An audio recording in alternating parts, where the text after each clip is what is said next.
Coldplay, Speed of Sound. Steve, I know you like an insight to my musical taste, but that's my favourite Coldplay track of all time. I just thought I'd just throw that in. Not a fan of clocks? No, I think I've overplayed Parachutes a little bit, and but that's my favourite one. Like it. I'm afraid to say I'm a bit of a Philistine when it comes to Coldplay. That sounds the same as all the other ones. I'm sorry to say. Oh, you'll have to meet these boys one day. Yeah, and well, I'll tell them to their face. I don't care. A little bit rock and roll. I don't care. Well, I'm Ricky Gervais. That little funny little Wurzel type voice over there is Stephen Merchant, and with us our producer Karl Pilkington. All right. All right. Whenever we say producer, of course, that is in inverted commas. Yeah. Done with the fingers. Well, he didn't have it. I wanted to play some off my iPod today to record it because they didn't have it here. It's a great track called Anthony and the Johnsons. He didn't even have the lead. He went, right, it's difficult. And he went, is it any good? I went, yeah, it's really good. He went, well, why haven't we got it here already then? That's the paradigm, is it? If XFM hasn't got it, it's no good. Four Non-Blondes doing well, is it? That's still in the cupboard, is it? Unbelievable. We're a little bit annoyed today, aren't we, actually? I'm really annoyed. Yeah. All that stuff we did last week, that Landau sent us some sparkling wine, and we thought, right, you shamelessly plugged it. Yeah. How many times you mentioned it? Like 20 times? About 20 times. Well, the finale was hitting Karl on the head with a cork. That's on the website, by the way. Okay. RickyGervais.com. Go there and see Karl being hit in the head with a cork, right? Yeah. We said, look, send us free stuff. We'll talk about it. Nothing. The cupboard literally is nothing. empty. The cupboard is bare. No one has thought. I tell you what, there's those guys from The Office. Yeah. Let's be honest, Rick. We are taste makers. We're opinion formers, you and I. Yeah. And you'd have thought if anyone was going to send us some free stuff. Yeah. You know, it makes me fume. And do you know what it is? It's because PR people and that, they've realised no one's listening. But not only are we going against all our principles and losing our dignity just for some free stuff. And integrity. Yeah. We're going against XFM policy because obviously they would have got thousands of pounds for Landau to be mentioned last week. 20 times. No, it wouldn't. It's 40 quid, isn't it? It's 40 quid. Yeah. 40 quid for a 9-minute advert. Exactly. So advertise your quality stuff here. Yeah. Jeff's Garage. Cheaper than some other garages. Actually, if there we is played an advert once for a tattoo parlour? Yes! Do you remember that? I'm sure we played an advert for a tattoo parlour. What tattoo parlour can afford to advertise on a radio station? Unless it's a tin pot one like this. Oh, God. Oh, got some good music today, though, Steve. Oh, really? I hope so. I'll be the judge of that. Go on, AC/DC. Oh. Have you got a bit of bare skin? You need colouring in? Come along to Ron's Bike Shop and Tattoo Parlour. He'll write Mum on your hand and give you Harley a tune-up while you wait. I can't believe no one wants to advertise with us. And that only costs, what, 20 quid? Yeah. And they play that. I mean, I turned down millions of pounds to do adverts because I think it's beneath me. And I thought last week I'll give it a little bit back. I'll excite all these people who want to get it. Nothing. All I'm thinking is, Steve, either our cachet's gone down, no one wants us anymore, right? Which is impossible, surely. I would have thought so. Or we're on a tin pot station that no one listens to. Now, ding! Correct answer. Correct answer. Yeah. Unbelievable. I'm having to hold on the pop shield of this mic because it keeps falling off. It's embarrassing. It's awful. I mean, oh, God. Well, Karl, what are your thoughts? Why have you stuck it out here? Nothing better coming in, I thought. Well, I'll tell you why, because you're always on holiday. You don't do a lot. You get paid, well, doesn't he, really? He's a moany. He doesn't try and get on at all. He doesn't deal with people. He moans about everything. And, so he's... I'm all right. I've got my own little room and that. Yeah. Like a cage. It is like a cage, isn't it? And he can shut the door. If people walk past, he goes, shut the door. He doesn't want them looking in. He's like a miserable old chimp. We noticed today how much he's simian, isn't he? He's very strange, actually. We maybe should try and get a picture on the website because Karl's arms are particularly chimp-like. It's very, very strange. Because he's got that he's got long downy hair. It's and not the like long extended knuckles. Yeah, and his totally round face that sort of the chin goes back and the dome of his cranium. I think, quite seriously, I know we sort of share about 98.5% of our genetic material with bonobos and chimpanzees, but I think he's got a little bit more. Yeah. I honestly think he's a little bit of a throwback. Just his line, they just kept to this sort of really the ugliest one in the cave and the tree, and he really didn't he didn't come out of it. I'm not saying you are, I don't think you'd, well, you are. Yeah, you're chimp-like. No, it does annoy me. My hair annoys me on my body and that. Because I've got like hair on my little toes and that. Have you? Then on the legs. Would you see your little toes? Can you pick things up with them? Never tried. Okay. Well, that's the finale of this week's show. We're going to see if he can play a record and put the fader up From a tyre, while swinging in a tyre. Just using his hairy toes. Yeah. I've sort of got hair all the way, but then it just runs out where it should be. On the top of your head. Top of your head. It's just- Is this part of the reason why you're always uncomfortable about, being nude or around naked people? Is that partly the reason, do you think, because you look so grotesque? Well, when I'm on holiday, I don't really like wandering about without a top on unless, like, it's a quiet beach or whatever. Sure. So what would you normally wear? Need. Shirt I just and have tie? like a nice sort of light, summery, sort of linen shirt, maybe, just a few top buttons open. Yeah. But I don't like, the naked body isn't that nice anyway, is it? You know what I mean? Whatever it is, if you're a cat and you're shaved, you don't look that nice. Do you know what I mean? But with I think you'll find a cat is naked even with its fur on. Cats don't wear clothes. No, but what I mean is, a bald cat isn't that good. You know, it does me head in that I'm bald. I'm not, I wish if I could have hair, it would be nice, but that's life. Would you innit? prefer animals to wear clothes like Mickey Mouse does? Or Goofy? You know that I don't like nudist and all that. We've done it. But don't you think sometimes you could sort of like maybe fancify a little bit, like if there was such a thing as an ape salon, and there isn't, Carl. There isn't, right? Would you give a orangutan a trim, maybe sort of his hair? Because some of those look like they're going bald, but they've got a comb over, they don't should they? just have a shave. Well, it's like that. That's what I did. Just take it back. And the underarms as well. Yeah, they've really got a lot of underarm hair. Even the women ones. Really? Yeah. That's disgusting. I know. I don't know. I don't even know why they breed. I don't know how they laid some of those horrible old hairy ginger orangutans. Yeah, they are particularly grim, some of those. I know, yeah. The big ones. I know. Ginger ones. Yeah. They can't be happy, can they? What is that? Where did that happen, the ginger thing? Why do people give them, like, hard time and that? Well, you just gave them a hard time then, so why did you do it? You were just buying in, were you, to people do sort of give... I don't understand why, but ginger people get quite a bit of stick, and I've never understood it. No, it's just, I don't know why. I don't know. They do, though, don't they? I don't know. It might be historical. It might have been because... I'm sure they don't everywhere in the world. I'm sure it's probably... Oh, they are. They're always... I've said to you about even, like, ginger cats, they're always fat, because they're sort of sick of it, probably. Wait, what do you mean? Ginger cats, what do you mean? When you see a ginger cat... They've been eating, like, because they're upset, fed up and they've been bullied. You never and see, like, a thin, happy ginger cat running about. It's always overweight and looking a bit fed up. It's just a good point, isn't it? I wouldn't say it's a good point, Carl. It's a point. So last week, the Chinese don't age well. Now, anything ginger, including cats, are sick of it. No, but I'm just saying... Are you ginger? Would you like to take issue with any of Carl's points? 83 XFM is the text. You can text us. Maybe you've seen a thin ginger cat. I'm not having a go, though. That's what I'm saying. I'm just saying it's weird how people give him a hard time. And it's if I could have hair, I'd go for ginger hair rather than being bald. Really?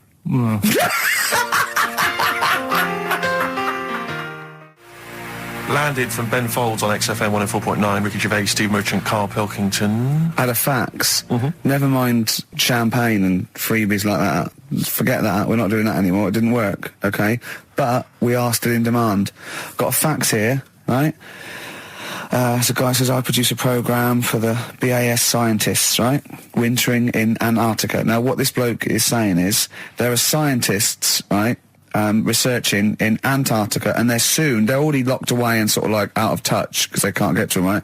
But they're soon going to be living in 24-hour darkness, because through the midsummer here, it's darkness for 24 hours for like 3 months, and they're totally cut off, and he's trying to get some stuff together, and he wants us to record a message, and it said every year they choose a celebrity to do something, a message of their choice. They had Rolf Harris, David Attenborough, Jonathan Ross. This year, Ricky is the popular choice. So I'm up there with Rolf Harris, David Attenborough and Jonathan Ross in terms of the vote amongst some scientists stuck in a hut in Antarctica for 3 months. I think they just got cabin fever. So that's another poll. So that's another poll I've won. A British Antarctic scientist in a hut poll. If I was trapped in a little room with several other men for 3 months of pitch darkness, sexist. Or indeed women. Yeah. I can't imagine why I'd ever want a message from Rolf Harris. Why would Rolf? I mean, David Attenborough, fascinating. Well, I assume it is it's the animal. I assume they're researching penguins or something, aren't they? If they're stuck there, or maybe But what's that got to do seismic with Rolf? activity, or maybe polar shift. I don't know. Possibly if he were researching kangaroos. Yeah. Well, he knows about all animals, doesn't he? You can take him a budgie with a broken wing and he'll sort it out. Or he knows a man who does. Sure. He can, he'll sort that out for you. And he'll do a picture of it. Yeah. While you wait. Yeah. So, but anyway, I thought they want a 5-minute message. We can do better than that. Let's dedicate the whole show to them, Steve. Okay, what? Dedicate the whole show to them. What was it? Trouble with my diction? A little bit. I'm just thinking again, we've got to slow down because these guys are there, they're working, they're busy. They used to speaking eloquent Yeah, English. exactly. They were used to talking to intelligent, educated people. Yeah. So Karl should be something of a surprise to them. I imagine they'll just flood back early and come back to study him.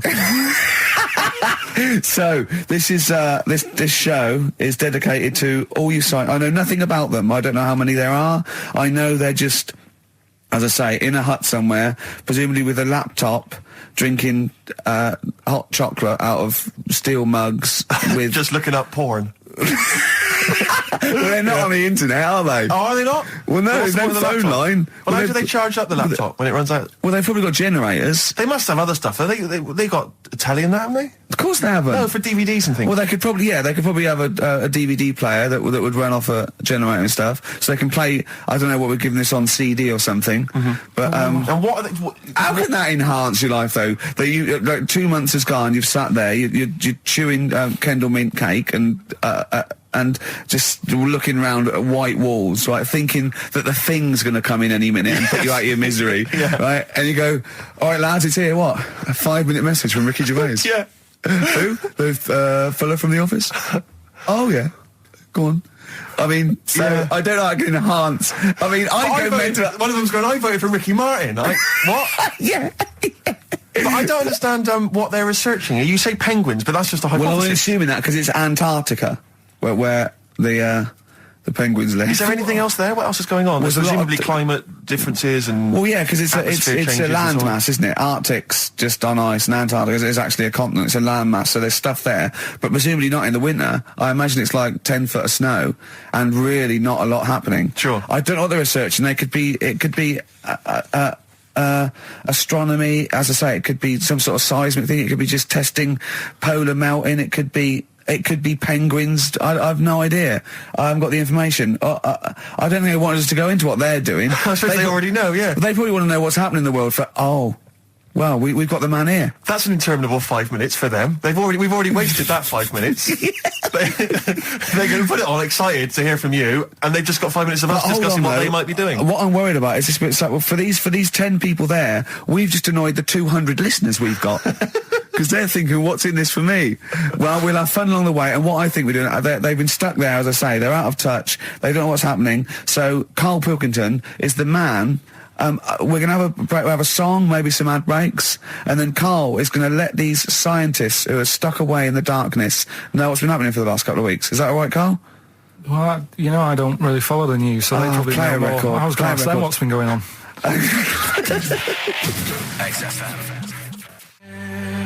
Embrace a glorious day. Well, it is a glorious day, Steve. Brilliant. Every day's a glorious day, isn't it? Well, it is when I'm with you. Yeah, love the world. Yeah. So these scientists, they're stuck away in the darkness. Let's tell them what they've been missing. What's the highlights, Karl, of the last Ricky Gervais and Steve Merchant and Karl Pilkington, by the way, XFM 104.9, etc. What have they missed for the last... just do the last few weeks. What have they missed? Remember, they haven't got newspapers, they haven't got telly. What's the... Look at him, he's looking at me like I just said that in Arabic. What don't you understand? Think what's happened. Think what they haven't got that you know about. What have you seen and heard in the last couple of weeks that they couldn't have? Well, like on the news and that, what's gone on in the world and that? Yeah. Well, or just things you've done personally. I think that'll be of less interest. Yeah. Pope's dead. Okay. I like it. Pope's I dead. imagine that. Imagine if that was them breaking it to them. Yeah. Like they're listening in. You go, what's happened? The Pope's dead. Well, they'd say, like, break it to us gently, Carl. Well, I think that's better than how they do it on the news normally, though, isn't it? They make What? a big deal out of it, and you panic a bit when it's a breaking news, and you think, oh, there's a war on. Yeah. And you go, Pope's dead, and you go, well... So you've just he was used that old. short, sharp tactic. I said Yeah. it Like softly, ripping a though, didn't plaster I? off quickly. I just said it softly, didn't I? Pope's dead. When you know all that coverage of the Pope with like these millions of people that had gathered in Rome and stuff, I was thinking about, you remember we talked about the Queen Mother, and they were queuing up to see the Pope. Yeah, lying in like state. 4 hours to And get once a again, I glimpse. couldn't help but feel if they popped him on some kind of like dessert trolley and just wheeled him past everyone else, they could have got that done in about 3/4 of an hour. Yeah. You know, once again, people not thinking, they're not expanding their minds. Tell you what, Yeah, I mean, logically. What, like students and rag week Exactly. with a Put bed down put him Oxford on one of those Street? novelty beds. They're all dressed in kind of cardinal's gear. Yeah. Just, trundling him off and down the... Yes. Well, it's the way they also said they've now got a new Pope. He's hardly new, is he? Why didn't they learn from the last one? Sure. Keep taking on old people. Yeah. My dad couldn't even get a gig in B&Q. Oh God! So who have we offended? I mean, the thing is, it's clever because soon our offensiveness isn't going to be sort of like we're feeling guilty about offensive. It's going to be like we're going to be living with Salman Rushdie. Yeah. Do you know what I mean? The things. I mean, that's pretty. Don't have a go at the Pope. I'm not having a go at him. It's good that he can carry on working and what have you, but I thought everyone had to retire at like 60 or whatever. Like, bloody hell. But, whatever, if you can get away with it. Yeah, why couldn't your dad get a gig in B&Q? I mean, he goes there a lot, doesn't he? He goes there a lot. That's why, if you're just joining us for this one-off show because you're trapped in a bunker somewhere in the Antarctic, you should know this of Carl's dad. He's a thief. He steals things, and we've openly discussed this before. He steals this from other elderly ladies and elderly people. Perhaps. He's not like Raffles, though. He doesn't go into their house. He's not a gentleman thief. No, don't people put? Let's put this in context. He's not a villain, but sometimes when people leave groceries lying around in a public telephone box. No, what it was, where they live now, they've retired, right? They've moved. I won't say where they are, but somewhere quiet, right? And it's so quiet. It's not a witness relocation protection scheme. But because there's only about 8 people live in this village, it's not worth like the like corner shops. There's only staying open. 8 people living in the village. It's quiet. The It is village quiet. of the damned. So anyway, rather than keep the shop open, you're meant to call up and go, all right, Harry, I need some milk today. Right. And they stick it in a phone box outside in the shop, and my dad found that out. So when he's been out, just stop off at the phone box, have a look at what's left lying around. Yeah. But of the 8, there's 8 people in the village. My attention would be instantly drawn to the dodgy Manc fella. I mean, do you know what I mean? It seems, in Manchester you can probably get away with this, there's a lot of scum up there, but down in this little village, you got a little Miss Marple type and a little, country policeman. He's stopped doing it now, Has he? Stopped doing it, yeah. Cleaned up his act. Yeah. Yeah. Good, alright, so with the Pope's dead, any other big news? There was that thing I told you about last week, the foot-long spider eats chicken. What does this mean to them? They're going to think that the world's been taken over by them. It's not like this Well, Piccadilly. We're not going back. There's a foot-long spider on the loose. Are these people bright, though? Well, let's have a look. Antarctic scientists. Yeah, they've probably got an O-level or But two. they're looking at penguins all day. Yeah. So how bright have you got to be? What do you mean? Well, what are they doing? Well, I don't know, do I? But they've been chosen. There's probably cost millions of pounds to set them up there. Oh, Carl. I'd say this is like, for scientists, this is like Big Brother. Do you know what I mean? This is like a big dinner scientist. They're watching this, finding out what's going to go on. There's little challenges that they give them, little tasks. It's like Celebrity Love Island without the sun and slappers. Go on. I think what else has gone on? Well, while you're thinking, Carl, I should just tell you, you threw that question out earlier, why are ginger people historically mocked? We've had a couple of responses on the text, 83XFM. Again, as ever with XFM listeners, don't believe what they say, don't trust what they say. But one of them... Have we got any respect for anyone in the world? I'll get back to you. Pete in Tooting, now, again, I think this is nonsense. He claims that the reason ginger people are disliked is because Judas was ginger. From the Bible. I don't know where he's come up with this idea. No, I've heard that. But are there a great many people from, the Middle East who are ginger? Well, that's probably why he stood out. Sure. And he was probably fed up, and he thought, I'll get him back. Yeah. Maybe... Unless he had his hair dyed ginger when he was on the witness protection scheme. What did Which he presumably do? he had to go into after it all came out in the book. What did he do? What did he do? why He has got a stitched bit of a up. bad He name? stitched him up, didn't he, to the Romans, didn't he, Judas? Didn't he do it for 40 pieces of silver or something? I'm not big on the Bible, but apparently... Incidentally, if you'd like us to stitch up any kind of messiah for 40 pieces of silver, just get in touch, 83 XFM. We're willing to do that for you as well. But that's one explanation. There's another one here, which is, again, I don't believe this for a moment. It says, ginger people get a lot of stick because in Elizabethan times, people with ginger hair were told that their mother had slept with the devil. And that was why their hair was ginger. So there's two options. Maybe if you've got some more, you can any more spurious thoughts, then get in touch. 83 XFM. But yeah, I don't know. Carl? No, there might be truth for both of those. I mean, the point is that if either of those are true, they were already being picked on, if you know what I mean. Right. That's the point. It's sort of like, maybe that's not the total root of it. Well, the Judas thing might be the root of it. The first big ginger to do something a little bit. So if he was bald, then old bald people would be like, Yeah. get a hard time on that. Yeah. Well, we do mock you behind your back anyway, Carl. That's going on, don't worry. So play a record and think of something that's happened to tell these poor scientists what's going on in the world. All you've come up with so far is the Pope's dead and there's a big spider. What is that? That eats chicken. The Pogues, rainy night in Soho. I hope there isn't a rainy night in Soho tonight, Rick. I'm sure you're one of those who agrees with me. So we just had an email here from a guy called James Lee. He says, hi, just writing a bit of info on the scientists in Antarctica. I'm a scientist who's just come back from one of the Antarctic bases called Halley, or Haley. There are 15 people staying there over the Antarctic winter. The scientists are looking mainly at the atmosphere, things like the ozone hole and meteorology. Right. I think there are 6 scientists staying over the winter, as well as a doctor, electrician, mechanic, and a carpenter, and so on. And so he's saying they do listen. They have the internet, so they maybe could listen to the show on the internet. And if you get the chance, say hi to Francis, and the rest of the winter is for me. Sure, no problem. Yeah, thanks, James. But yeah, there they are. That's what they're doing. That's what they're up to. But why are they asking you for a message though? When I mean, have these people got families and that, or are they convicts, or? No, what do you mean? Of course they probably do get messages from their family. Well, why are you doing one for one? Is that, I mean, do you know, like you see it in, like, Porridge and stuff like that, where if someone's in prison and no one visits them, yeah, and they sort of look a bit fed up and that, is this message that you're doing for like, people who don't get a letter in the post from... Brilliant. So they put this on the shelf until someone doesn't get one. All right, Hargreaves? Yes, sir, I didn't get a message today, sir. Yeah, I've got a message, Hargreaves. I've what, sir? Hargreaves, you have got a message. Really, sir? From Ricky Gervais. Really, sir? And I give it... Don't talk, please. There are scientists listening. Try to keep the talking shit down to a minimum today. What's annoying me is, right, they're saying this stuck over there for months, but it seems to me like they're wasting a lot of time. Right? Why? Well, you're saying they probably watch DVDs. They're saying they've got internet access. Yeah. Yeah?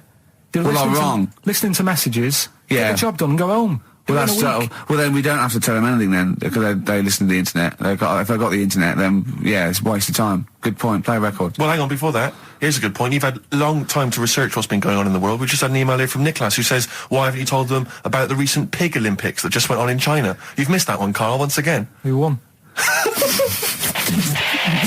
XFM. First of the gang to die, Morrissey, XFM 104.9. And Ricky Gervais with me, Steve Merchant and Karl Pilkington. Well, Karl, you failed miserably. The scientists stuck away. Right, one more chance. What's happened in the last couple of weeks? Just one more chance to... What have you seen in the last couple of weeks? Well, like I say, I don't really watch the news and that, so right. I can't tell them about that. But in a way, I think they're better off not knowing. I think that's the only good thing about being out there, isn't it? Not knowing about the bad stuff going on. Yeah. So... I can't help them there. They don't need to look at the weather, do they? No, don't even. No. But tell you about the Pope and that. Yeah, pretty extensive. What about the EU Constitution and the no votes? What do you make of that? What are your views? What's the problem there? Oh, this isn't. This No, but it's isn't, better- it's this better isn't not knowing. broadcasting, It's though, better is not it? This is knowing. nothing. Come up with something. Well, the fat baby then, the fat baby that they found that was on the telly. Right. Well, what was that? It's just a little fat baby. That Oh, for I don't know what. It's just a little fat kid and that. what? Tell what? It was What on is? the telly. It was on the telly and But that. what was on the telly? You just said fat baby, fat baby, fat baby, fat baby on telly, fat baby on telly. You're meant to be telling them what's happened in the world. Tell me about the fat baby on telly. It's just they've found some. There's this illness called Momo, right? And they've just got this woman had a kid. It's really sad. It was on Channel 4 and that, right? And kid's born. You sure it wasn't Jimmy Carr? Kid's born and that, right? Momo? It's called Momo. Isn't that yeah. that Black Music Award? No, right, little fat baby and that, and there's only 3 of them in the world. These little fat babies, Right. and So one they're, of them, they're in danger. How fat? Are you not telling? What do you mean? How fat are they? 6 stone. It was only 2. And there's 3 of them in the world, and there was this one, and there was one in Brazil. Are they like No. endangered? Is that the problem? Because there's only 3 of them in the world. Are we worried? Is it like a conservation campaign? They're hunted for their flesh. No, it's sad. If you, I know it's easy to You shouldn't joke and laugh, that, but if you you've could make seen an it, you'd interesting go, oh, handbag it's for a bit sad and that. Well, I haven't seen it, and I know nothing about it. Well, I've told you, there's 3 of them in the world. Okay, what else was on telly? Something I watched the other night, that was just good. Again, you know, I learn stuff from the telly. I don't watch the news. There was this Yeah, well, thing you don't about- learn stuff from the telly. You Yeah, know, I'll tell you what, though. you told us there's a fat baby in the world. Forget about them There's a spider eats chickens, and there was a fat kid. That's All right, forget them in Iceland, right? Yeah. We'll give them Rockbusters later to do, right? Iceland. But what's the name? I tell you what is interesting, Steve. What? I didn't know that much about it. Autism. Okay. Oh, good. With some more entertaining stuff on XFM 104.9 just to cheer up people. Go on, then. What? Come on. No, right. Have you heard about it, Steve? What it is? Autism? Yeah, well, It autism. scares me to death when he comes up, when he touches on a serious subject. We've been talking about wheeling a dead pope round, the Chinese don't age well, and ginger people are hated. And now didn't we're say going that. to touch on a really, No, I said- my heart's in my throat. Go Yeah, on, I Carl, said- then I tell said me, the little tell fat me your baby- insights to autism. Right, well, there was this, again, Channel 4 coming up with some good stuff at the moment, right? It might have been Channel 5. But what's the name? It It's was the attention span I like. Ah. these people who, they've got like this autism thing going on. Yeah. And they sort of take in a lot of information. They get sort of they get so into it that they know everything about that subject and what have you, right? And there was this lad who, he knew everything, right, about EastEnders. Right. He sort of, the cameraman was saying to him, so, you know, why EastEnders and that? And he said, oh, I don't know, I just like it. And he said, I remember when I first watched it was a Thursday, it was 5 to 8, Pauline Fowler walked in, she had a pink jumper on, she said, all right, love. And he remembers everything from that moment on. Yeah. Right, and everything, which is great, but then the way the programme was making out, it was almost like they were saying it's a disability. Right. When in a way, it's more like a superpower. Sure. Like Rain Man. But if you can take it, Rain Man. No, I'm he not- has special autistic powers. Oh, God, We must send for Rain Man. I don't know what to do. So I you don't know mean what to so do. he would be a But great there's contestant other on Mastermind, things. sort of autistic Sorry. mastermind, he'd be well, what I'm saying dynamite. is, don't be watching EastEnders though. Sort of, why didn't they give him an encyclopedia and say, get into that? Sure. That'll be useful. Yeah. Keep him away from EastEnders. Wasting his time there. But I don't think it is a disability. No. Yeah, I but always- there are other things, and they're not. It's also autism is a matter of degrees. From what I know, and I'm sorry to have to do this, but I feel that I have to at least be the voice of reason, as ill-educated as I am on the subject. But I think there's degrees of autism. I think some are higher performance than others. There's other issues with it. It's not they're just got good memories. They don't go around doing tricks for people because they can remember stuff. There are other issues with it. Do you know what I mean? Right, well, I mean, they seemed a bit... But you watched the programme. What did you learn? That he knows when Pauline Fowler came in. Yeah, I mean, there was other bits where they couldn't control their emotions and stuff. Oh, that other little bit, yeah. But the main bit of it was he can soak up information and stuff, and I'm just saying it didn't seem really bad. Do you know what I mean? There's disabilities where people say that's a bad disability. It's Go like on. how people say about This is I don't brilliant. know. This is just like this is amazing to be in a room with this man. It's incredible. You just wind him up and listen to what comes out. And I'm going to sit back now. I'm not going to defend you or explain anything. Just go on and tell me about the other disabilities that are worse. No, what I mean is how people can sometimes easily get mixed up. How people are scared of like a cyclop. When at the end of the day, he's got a disability. A bloke with Who's scared of a cyclop? No, it's apart just from like that's- Jason and his Argonauts. Where's this cyclop that you're scared of? No, I'm just saying in history and in books and that. No, not in history. History happened. Yeah. What are you thinking of? You're mixing history with Greek mythology and Roman mythology and every other type of mythology. What do you mean? There wasn't really a giant cyclop that went round picking up ships and throwing them around. That's not history, Carl. Do you think Batman's history? No, but it was ages ago, wasn't it, when we were sort of forming... No, I'm not saying it didn't happen ages ago. I'm saying it didn't happen. Well, it might have done. What's so ridiculous about a fellow with one eye? In the middle of his head, and he's big and scary and lives in a cave. Why is he scary? Because what if he had 8 eyes? I'd be scared of him. At the end of the day, he's got a disability... we'll talk about it in a bit. Bobby Womack, across 110th Street on XFM 104.9. I'm Ricky Gervais, with me Stephen Merchant, and over there, Karl Pilkington. Can I just remind people that... A man so stupid, it isn't actually offensive. I just want to put that out there. Yeah. Okay, good. No, just wanted to remind people that they can get in touch on the text, 83XFM. You'll need that text number shortly, because we're going to be playing Rockbusters very soon. Gav has texted in, and he says quite simply, "What's happened to the webcam? All I can see is a bald monkey." Well, you're absolutely right. We'll try and get that sorted out for you. But we're rockbustering now. Do it now. Should we do it now? Set it up now. Okay, great. Yeah. So you should just remind people, Rick, particularly if they're trapped in Antarctica for the next 3 months, what this game is. Well, this is Blockbusters, just totally ripped off, and the clues are bands and artists. Carl says they're cryptic clues. They're not cryptic clues. They're more like, what word am I thinking of? They're tenuous. Some of them don't work at all. So it's really, are you in tune with a shaved monkey? I mean, it's nearly embarrassing to get the clue. I pride myself on that I don't really get them. And I'm sort of proud of that, because you shouldn't. Yeah. But anyway, I think I've given it a big sell. Yeah. Now, you do win TAT today, but the big prize is going forward to be in the draw in 5 weeks' time, when there's a signed Homer that I got Matt Groening to draw. If you go to rickygervais.com, you can see him drawing it. It's an original. Well, if they want to see it, they can go to xfm.co.uk/Ricky, and it's actually... Just click on it, you can have a look at it. Oh, you can see all the pictures there, can't you? There's also a signed Nigel Tufnell poster, and us three as Flanimals. But there's a little actually video clip. I was on rickygervais.com. You can actually see Matt Groening drawing it. Well, those prizes are the ones, the big prizes you can win in 5 weeks' time if you get to the grand final. In the meantime, it's the usual selection of mediocre gifts which will be given away. That we found in a drawer that people have sent us to give away. So first up, we've got I think most people agree, the mediocre John Travolta film Ladder 49, which I think barely made it into cinemas over here. No. We've also got on DVD. And we're giving that away. We're giving that away. Brilliant. On DVD, the TV series Grumpy Old Men, which I think is repeated every single night on BBC Two. Oh, and that's free as well, is it? Yeah, that's free. Okay. We've got the complete third series of Alias. Great gift, only if you've seen the previous 2 seasons. So,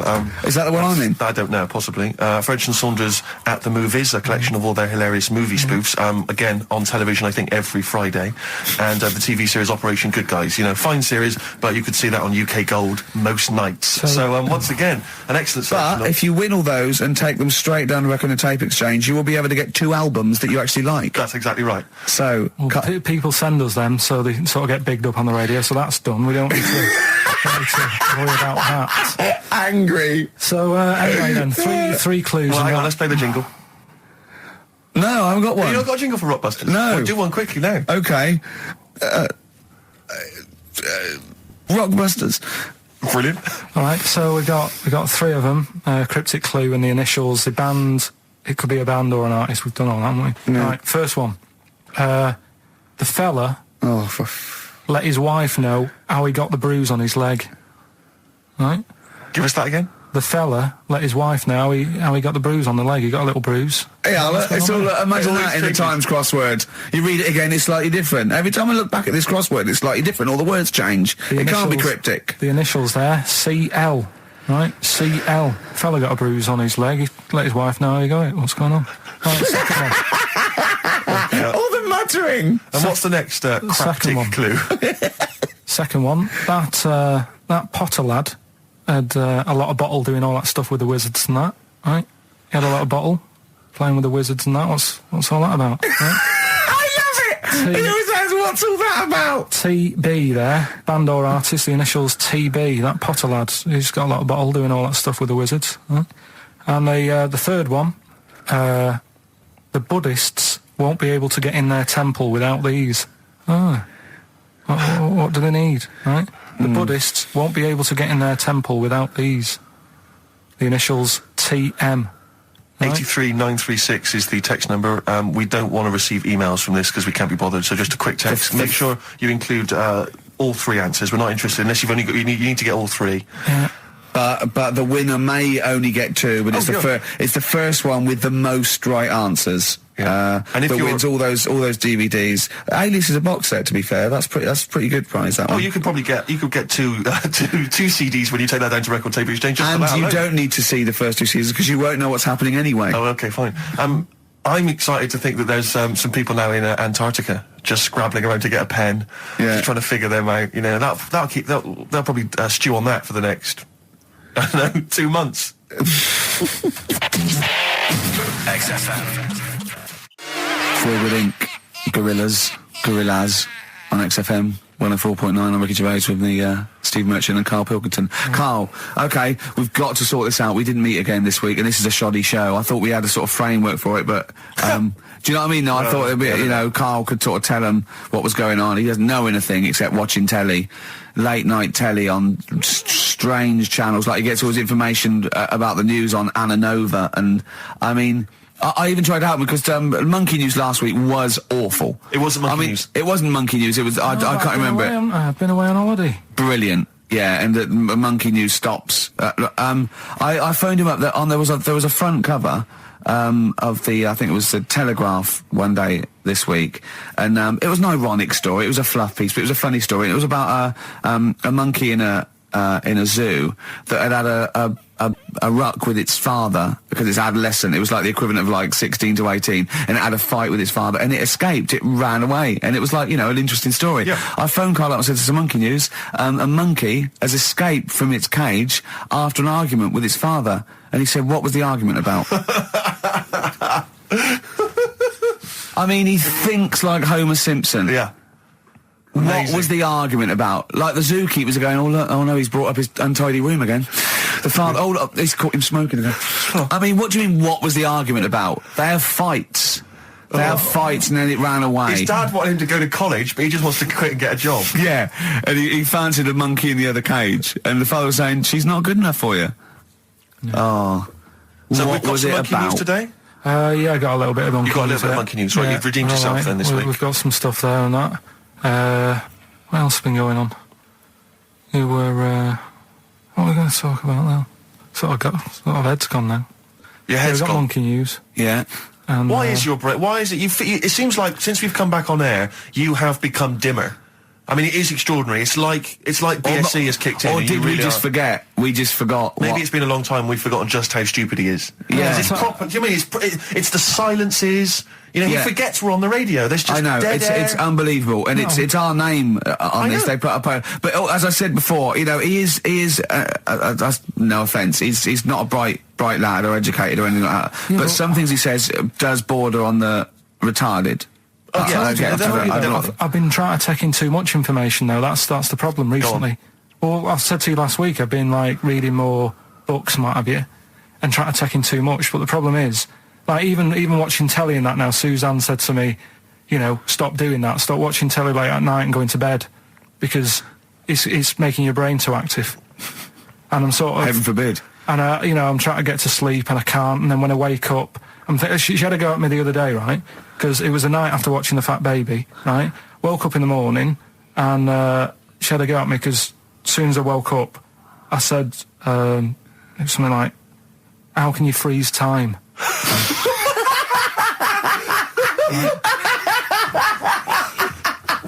She says, are you going to say good morning or whatever? I'm gonna burst! Just imagine it, right? It's like the sun comes up through the window. Oh, she's right.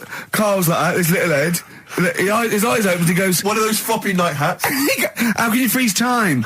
Oh, God. But it's because, like, whatever, the night before I might have heard that on the news or whatever, and it's just been sort of whizzing around my head. Sure. And, you know, it was a big debate. I think have they found a way of doing it or something? What are you talking about? They've done something about freezing time and all that. See, this isn't information. This is nothing. That is nothing, that. They've done something about freezing time. Imagine Jeremy Paxman coming on, going, well, the issues tonight said something about freezing time. It's, think before you talk. No, but I don't worry about how to do it. I just think about what effects that will Oh, have. they haven't asked you to get involved? Well, this is what I'm saying, though. You can't explain it. It's a tough thing, isn't it? But what's the point in me worrying It's not about a question. Do you know what he said to me the other day? This is unbelievable. This is one of the most stupid, incredible things I've ever heard. He was talking, and he suddenly stopped, and he was thinking about it, and he went, oh, I went, what? He went, you'd never see a black ghost. Extraordinary. True, though, isn't it? I've never seen a ghost, full stop. There are no ghosts. There aren't ghosts. No, but I mean when you just see them in, like, magazines and that. Play a record! Anthony and the Johnsons. Isn't that beautiful? Interesting. Hope There's Someone on XFM 104.9. I'm Ricky Gervais with me, Steve Merchant and Karl Pilkington. Well, Karl, more revelation. We were talking about it last week, but Karl brought it up again just now. Didn't want to go to the doctors, didn't want to have a full sort of body checkup that may save his life, because he saw on the website they do a test where they have to insert a finger in his arse. Oh, don't tell me about it. Why? Don't put it on the website. Just we look at your heart. Yeah. We'll check your blood pressure out. Yeah. And then they could just do it quickly. Could just sort of say, right. How can they do it quickly? No, but what I'm saying is it's worse, isn't it? Going in there knowing that, I mean, they've got it on the website. So you're on the journey on the bus thinking, in about 20 minutes I'm going to have a finger up my arm. But they're doctors. Yeah, but just They're not doing it for a laugh. They're not filming it with a two-way screen. They're not putting on boxing gloves so it hurts more. They're up. Oh, his prostate's all right. Out again. Out again. I'm just saying in the day, the sort of... Do you think they're in the pub going, here he comes? It's Pilkington. I had my finger up his arse today.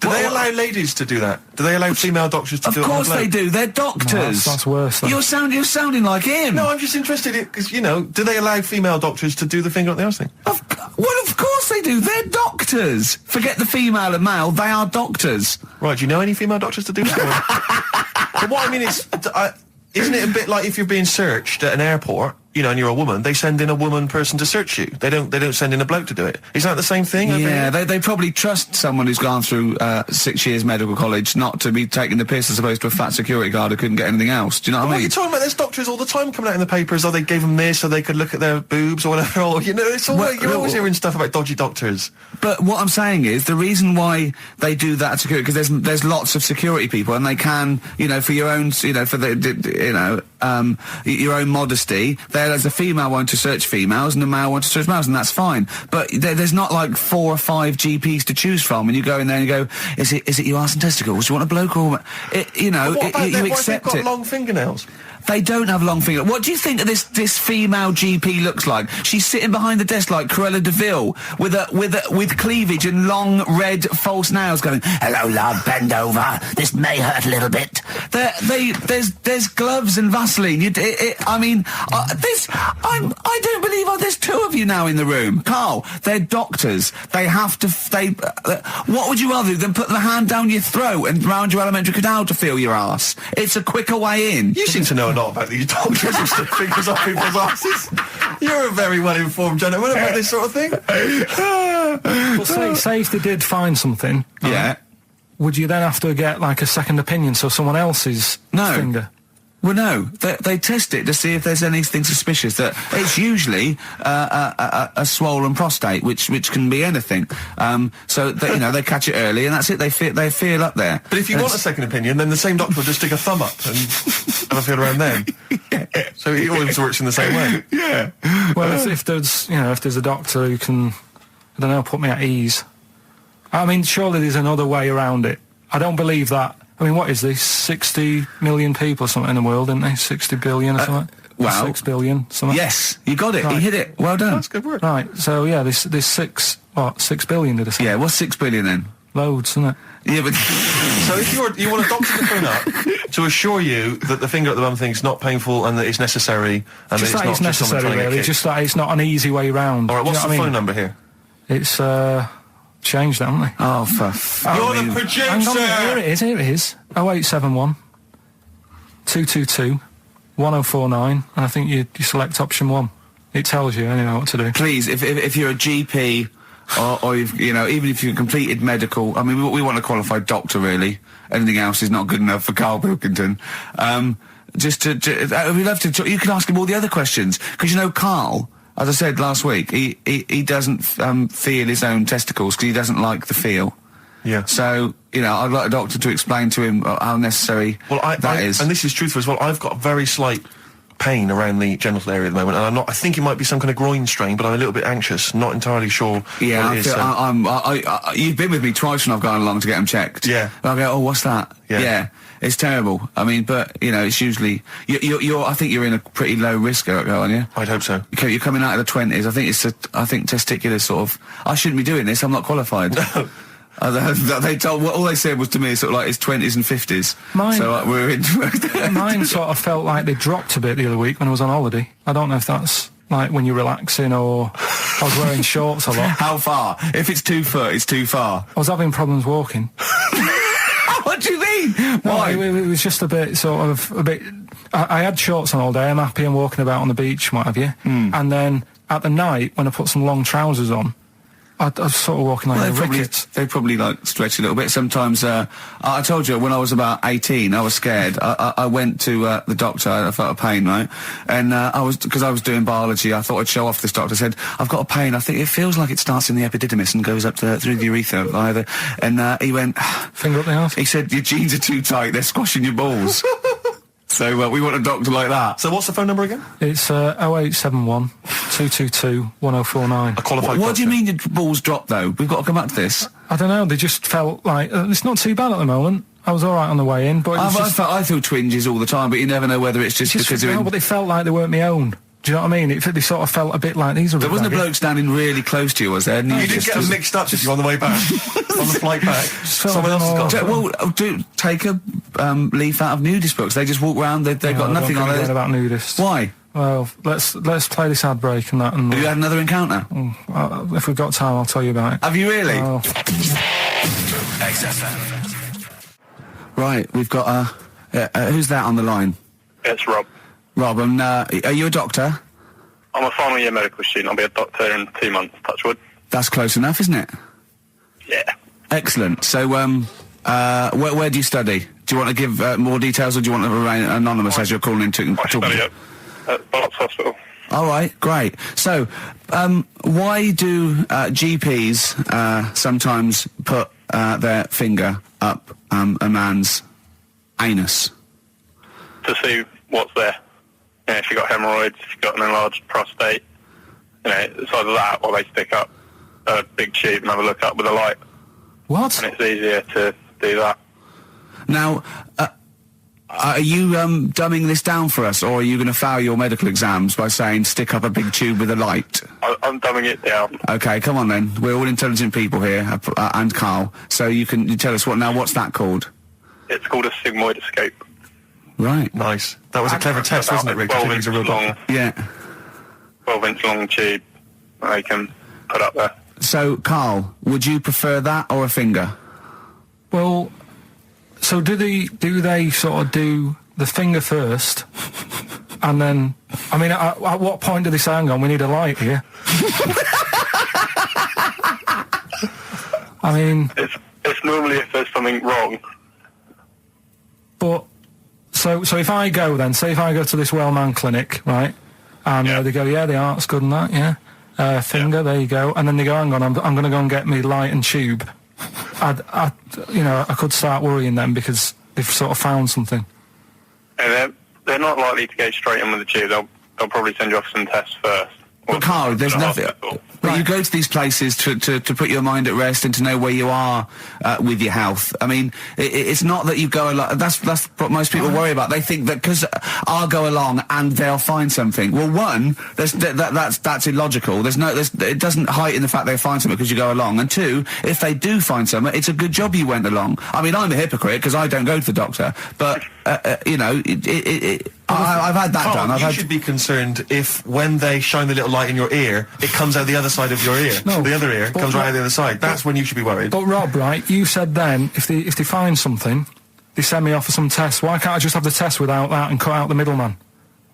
Do you know what I mean? Because you're wasting lots of money. There's hundreds of tests they could do, and they could do every test, and they could all come back with nothing, or they could do the finger up there and send you for the 3 tests you need to find out what's wrong with you. But in this day and age, with all the technology and that, and like brainy doctors and all that, the only way to find out is sticking a finger up there. What are you worried about, Carl? Is it fundamentally that this doctor who's has done 6 years medical training, is it embarrassing to have a man's finger up your ass? I just don't understand how you can get round to that without... But what don't you like? Is it fundamentally you don't like anything up your ass, or is it the fact that it's a man's finger up there? I don't like going to the doctors. It makes me nervous, because I think if anyone searches you long enough, they're going to find a fault with you, right?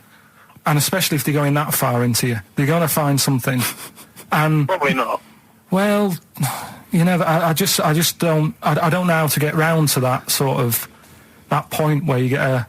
What do you talk to the doctor about when he's like, all right, nice day, strap your trousers? He goes, he says, I'm gonna just, Most people just shut up and let you do it, and then breathe a sigh of relief when you say there's nothing there.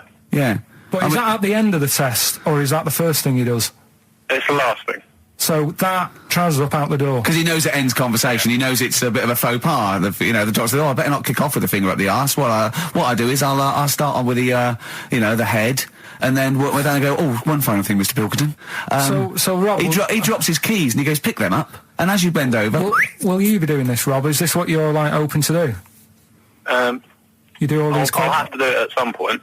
All doctors do it at some point, no matter what they specialise in. So the first one, is he another doctor there to sort of make sure you're doing it right? Not dentists. No, but do you know? Dentists aren't doctors anyway. But do you know what I mean? Like, normally it's like a co-pilot will have someone with them for the first one. So when you put your first finger in, Yeah. will someone be there going, right, you just want to move to the left of I've it? already done it. Have you? Yeah. So that's the thing with a student, you're learning.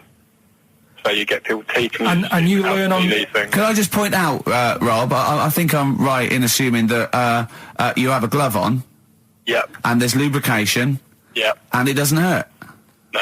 There you go. What are you worried about, But Carl? who's this person who everyone's testing on in your class? It's not one person. One person. There's like, when a patient comes in and they've got a problem, your boss, the consultant, he does his finger up, and if he finds something, he goes to the patient, is it alright if the student has a feel as well? Then the student puts on a glove, puts the leave on the glove, and sticks his finger up and sees what he comes out with. Rob, I wish you could see Carl's face. I mean, his face when you said, and he says, can this fella have a go as well? He looked horrified. That he thought it was a free-for-all, like there's a queue of people trying on gloves and going, let's have a go. That looks good up there. What have you found? No, I mean, how come you had to sort of... Is it not something you could test on yourself rather than waiting for other people to come in? Because then, you know... It's an awkward position to get to, really, isn't it? Well, but you can have a good rummage then without feeling too awkward, but to sort of have a go on your first patient when you don't really know what you're looking for anyway, do you know what I mean? Never really thought about it. Because you don't... If you've never done it before... You pop your finger in there, and you've got to sort of look. You've got to have an expression on your face, like you know what you're finding. Well, they can't see what you look. They can't see your face. There. You got the big boss consultant man going, now move your finger there, and you'll probably feel this. Because he's just done it. He knows what's there. Well, what? Oh, so he's already had a go. He's had a feel, and he's going right. If you feel to the right, that's the conglomerate or whatever. The congomblery, yeah. Its congomblery is in perfect working order. I'm still. Thank you, Rob. I'm sorry you had to go through this. Carl is probably the worst patient you'll ever encounter in your medical career. Good luck with your finals, and thanks very much. And do you know any female doctors who do this? Or? Thank you. XFM 104.9. Thank you. Josh Rags, it's the night time on XFM 104.9. Steve Merchant, Ricky Gervais, Karl Pilkington, is it time? I think so. Yeah. Oh, chimpanzee, that monkey news. Right then. So there's this monkey, right? In Canada. It's in a zoo in Toronto, I think it is. His name's Pascal, right? And what happened was all the people in the zoo sort of said, what can we do? Sort of spice the day up a bit, right? Yeah. So they left. Embellishing. No way this is a news story. Let him read the news. Okay. So they left. Any dates? Just let him read the news. All right? You wouldn't interrupt Moira Stewart. There's about 2 weeks ago. No, because she always says today, so you know it's news. She doesn't say, right, there was a monkey, right? In Canada, right? Just finish the It'll be all night. A couple of weeks ago in this zoo in Canada. Right. Jesus. They got a camcorder. Right. And they said, let's leave it for the monkey to have a play with, right? So, anyway, they passed it around. Won a BAFTA. And a couple of chimps and that were rubbish at it. They were like filming the floor and all that, and the fingers were always in shot and stuff like that, right? But anyway, there was this one chimp called Pascal, right? Who annoys me that he calls them monkeys, though. They're not monkeys, they're apes. He was a dab hand at it, right? He was like filming stuff, really good shots, sort of nice mood and that. He used the lighting properly and all the rest of it. No, he didn't. This is the news. What are you talking about? This is the news. Steve, anyway. it's so annoying. You know it annoys me so much. Things like that. He was a dab hander. He was doing really good shots. It really annoys me. Let's hear the news. Anyway, right, so he started, at night, like when the zookeepers went home, he started filming, like, other monkeys on the go, like whilst they were at it, right? And he was filming them and what have you. The Ron Jeremy of the zoo. You know it's going to end up on the web. So anyway, the zookeepers came in the next day and it's like, let's see what shots he's got. Anyway, he's got all this, like, all these monkeys at it and what have you. So, this is, honestly, you don't know what this is doing to me, Steve. Can I stop him now? So they thought, like, actually there's a few monkeys who aren't at it enough. Do you know what I mean? They have problems and what have you, so let's give them the videos. That is so untrue. This is so untrue. It's so untrue that it was filmed by a monkey. So it's so untrue. Right? Rick, I don't know who to believe.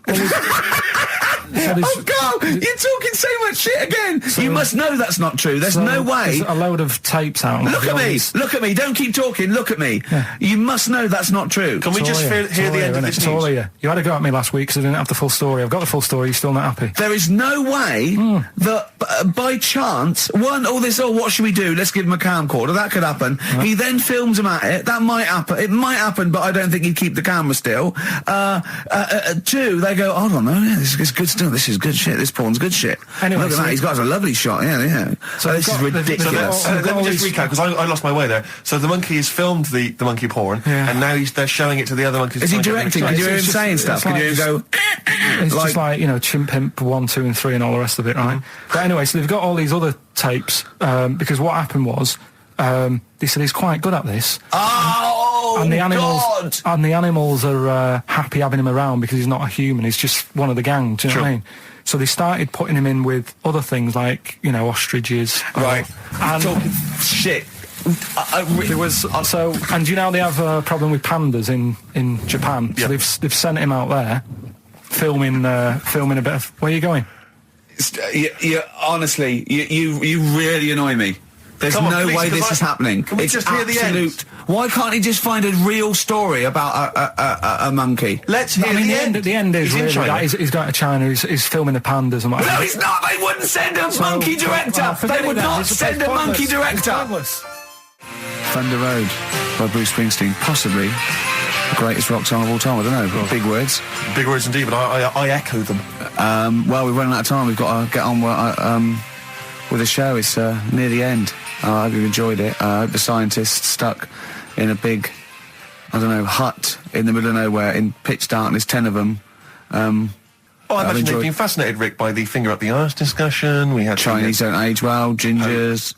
Yeah, all that. The big fat kid. Well, actually, they're probably secure in the knowledge that if they want to kill some time and it's dark, there's nothing better than stick your finger up someone else's ass. Exactly. So enjoy that. But they've been hanging on for Rockbusters clues, I imagine.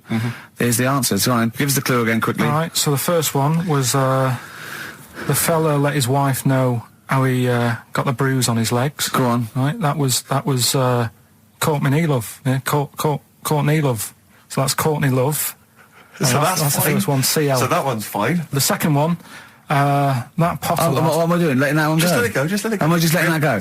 Annoyingly, we haven't got time to take issue with it. Okay. That Potter lad, he's got a lot of bottle, hasn't he, doing all that stuff with the wizards and that. Go on. That's Brave Harry, yeah, the Bravery, current sort of XFM band, the Brave Harry, that works as well. No, it doesn't. And the last one, No, it doesn't. No, it doesn't work. the Buddhists It doesn't work. won't be able to get in their temple without Doesn't these. work. Brave Harry. It doesn't work. Brave Harry. The Brave Buddhists, Harry. Buddhists won't be able to get in their temple without these. TM, that's Yeah. the monk keys, right? So who got all them? The Monk Keys? Who got all them? Right, Which band are called the Monk Keys? the monkeys. Oh, the Monkeys. Yeah, the monkeys. Right. So who's the winner this week? The winner this week is Gina. Well, we're letting that go, yeah? Gina got them all right. I think her text said she was from Horrorstead. I don't know, I've never heard of that place, but I assume that's right. But Gina, you win that selection. I can't believe she got them. I cannot believe she got them. But she goes, wins those and also goes into the prize draw. We'll have 6 people competing for that original Matt Groening thing. If you go to rickygervais.com, you can see Matt actually doing that. We've got a signed Nigel Tufnell and original drawing of us as Flanimals. If you want to see xfm.co.uk/Ricky, if you want to have a look at the picture. And well, that's it. It's 3 o'clock. I'm Ricky Gervais with me, Steve Merchant and Karl Pilkington. More drivel next time. A shaven monkey. Right. XFM 104.9. Steve, just back announced that for us. Yeah, from the album Princess Superstar that was Princess Superstar and Untouchable Part 1. Did you enjoy it? I really enjoyed it. Good. So I'll tell you what, I Go had on. 2 of the ingredients that I look for in a record. It was both fly and dope. High five, man. Yeah, you're Okay. sweet. You're sweet, man. Coming up, Yeah. I've got my film review. Looking forward to It's it. a great one. It's a great Lovely. film. I've got a song for the lovers any minute now. Sure. And probably loads more chat. yeah, there will be. There will be. PJ Harvey, this is Love, XFM 104.9. It's Ricky Gervais show, isn't it? With Steve Merchant. Yeah, but you're going to keep quiet now, Steve, because I've got to do my world famous film review. Looking forward to it. Yeah, I know you criticise it because I Sure. say I do sort of like films that aren't on current release or that I sort of just do the plot or but I Have think you taken that criticism on board? I have. Good. This week's Ricky Gervais film review. sure. XFM 104.9. Dandy Warhol's Bohemian Like. It was the Ricky Gervais show. With Steve Merchant. Yeah, exactly. And Carl, who's Carl's turned in. our microphones on. Can't believe it. Good to see you, Carl. Good to see you, Ricky. Cheers. Now, in a fun-filled and music-filled show, we've got music and fun. Yes, looking forward to that. 2 hours, solid 2 hours. There's no gaps. There's nothing. There'll There's be no dead air. There will be adverts sometimes. There'll be Obviously, adverts, isn't it? yeah, but I mean, that's what pays our wages, isn't it, really? Certainly. And some of the adverts I think are quite amusing. Yes. No, I think like the ones that you're on. Yeah. We've got our hip-hop challenge, we've got Song for the Lovers, Song for the Ladies, we've got a film review. So Magnificent. Had any calls about that, Rick? Any maybe Channel 5 or someone onto you? No, they haven't, no. That's no, strange, that's no, weird. No, but I think it's a bit of ahead of its time because it's very unique. Sure, 'Cause it's sure, not like other individualistic, film, is yeah. it? It's sort of like, Yeah, it's yeah. a bit out there. Yeah, Anything well- caught your eye this Well, week, Steve? Rick- Sum 41 and In Too Deep. If you're listening now, you're in too deep. It's the Ricky Gervais show. Run for the hills. Oh, classic. Yeah. With Steve Merchant. Yeah. Whose birthday it is today. Yeah. Yeah. So Carl, it someone never listened before and they heard that link. They're thinking, great, it's Isn't that a proper, lie? it's proper radio Yeah. at last. Oh. XFM 104.9, just gone 1:05.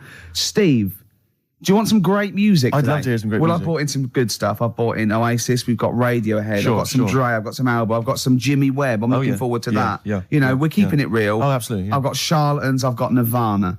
Any Sade. There's no Sade. not? That's a shame. No, but I've been looking through the library and I have found 4 non-blondes. Brilliant. A hit from yesteryear. Looking forward to that later, yeah, Rick. yeah. It was Carl, it was you that worked out the maths and worked out I was 28 because they just worked out I'm 27. You are 27. No way.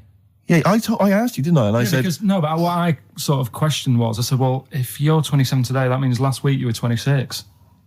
well done, yeah. That's irrelevant. So therefore you assumed that I must be 28 then. Yeah. Whereas I assumed you were using, your knowledge of maths, No, such as it is. I wouldn't do that. No, sure. Wow. I actually got lost in that conversation because I genuinely didn't know what he meant would mean last week you were 26. I don't know what that meant. I don't know what it meant. Wow. Well, it is Steve's birthday. But he would have been 26 last week.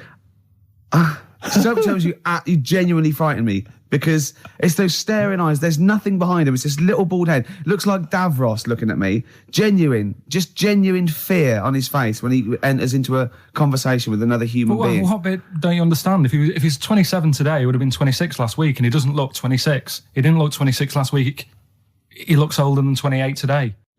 Muse on XFM 104.9. It's a Gervais show, isn't it? With Steve Merchant. Yeah, we're all here. Lads. I can't wait. I can't believe it. We've got some great stuff coming up, Steve. What have we got planned? I'm being honest. Go on. There's some great tunes. Yeah. We've got, there's too many to mention. Don't mention them. Well, there's about 20 actually. Is there? We could mention them. Looking forward to them. I've got a brand new feature as well. You know, I do a film with you. Loving it. And, we do Run for the Covers and Song for the Lovers and got a new feature. Go on. That film sounds good. Right. It's not the film review. It's a track from a film. That's brilliant, Rick. Yeah. That's absolutely That film magnificent. sounds good. Yeah. Something like that. People will be desperate to look forward to that. And there'd just be some chat as well. There'll just be some natter in. Carl, have we got anything to give away this week? No. Ooh, it's a shame. Yeah. Quite like giving stuff away. Yeah. Makes me feel quite powerful. Does, in the week, is there any meetings like, what should we give, like, Ricky and Steve to give away? Because, I'll see lots of trailers for the breakfast show and that, Enterprise and that. Or do they go, who? Comes Saturdays. Saturdays? What? I don't work Saturdays. No, but it's still on the air Saturdays. Is it? Who listens on a Saturday? Yeah. Between 1 and 3. Oh, that's the worst time, isn't it? They sort of hear you, taking the mickey out of what tickets you're given. And I think this week you could have had St. Etienne, but they said, no, we'll hold them back. I love them being punished. Yeah. Yeah. But I'll tell you what we're being punished for being subversive and rock and roll. Yeah. Is that a crime, Rick? I don't think so. High five. Fine. You've got to hit the hand, Yeah, I know. otherwise Well, it sounds embarrassing. You're a lot taller than me, aren't just hit high five. Yes. Play a Sweet. record. Ash, there's a star on XFM 104.9, 1:05. That means it must be well in. 5 minutes into the Ricky Gervais show. With Steve Merchant. Yeah, he's here as well. Yep. Well, we got some great tunes lined up, haven't Have we? We got Eminem, we've got Coldplay, Oasis, we've got Brilliant. De La Soul, Chemical Brothers, Dr. Dre, Garbage, R.E.M., The Manics, we got Sure. Muse, we got Feeder, we got some classic You said all those Radiohead. names, Rick, but the chances of us actually playing all of those are quite slim. We might not get to them if we talk too much. And obviously we'll drop a couple of those to play our own tracks as well. Yeah. Well, they are our own tracks. Yeah. You know. Well, I'm not gonna get into that now. right. Here's Eminem. Strokes last night on XFM 104.9, Ricky Gervais show. With Steve Merchant. Definitely. Ahoy. And little Karl Pilkington. Little over there. KP, the K-Man. Steve, Yes. don't worry anymore. Okay. I've procured some great gifts to give away. I was tired Really? of seeing all these other people getting gifts and that, and it was all going to that O'Doddle and O'Diddley. Diddley, yeah. And Anderson and Sturgis, or at least she steals them herself. Well, at least she steals herself to sell them to feed the habit, and that's Yeah. fine. I don't mind that because he's No. industrious. Exactly. But I have got Feeder, Echo Park. I've got the Essential Bob Dylan. Now that is a good giveaway. That's a great giveaway. And Reloaded 3. Did you buy these yourself? No, little Carl found them. I have to say, Carl, you've done an absolute dynamite job here, mate. This is great prices. And I thought we could play that trivia quiz where we're the challenge.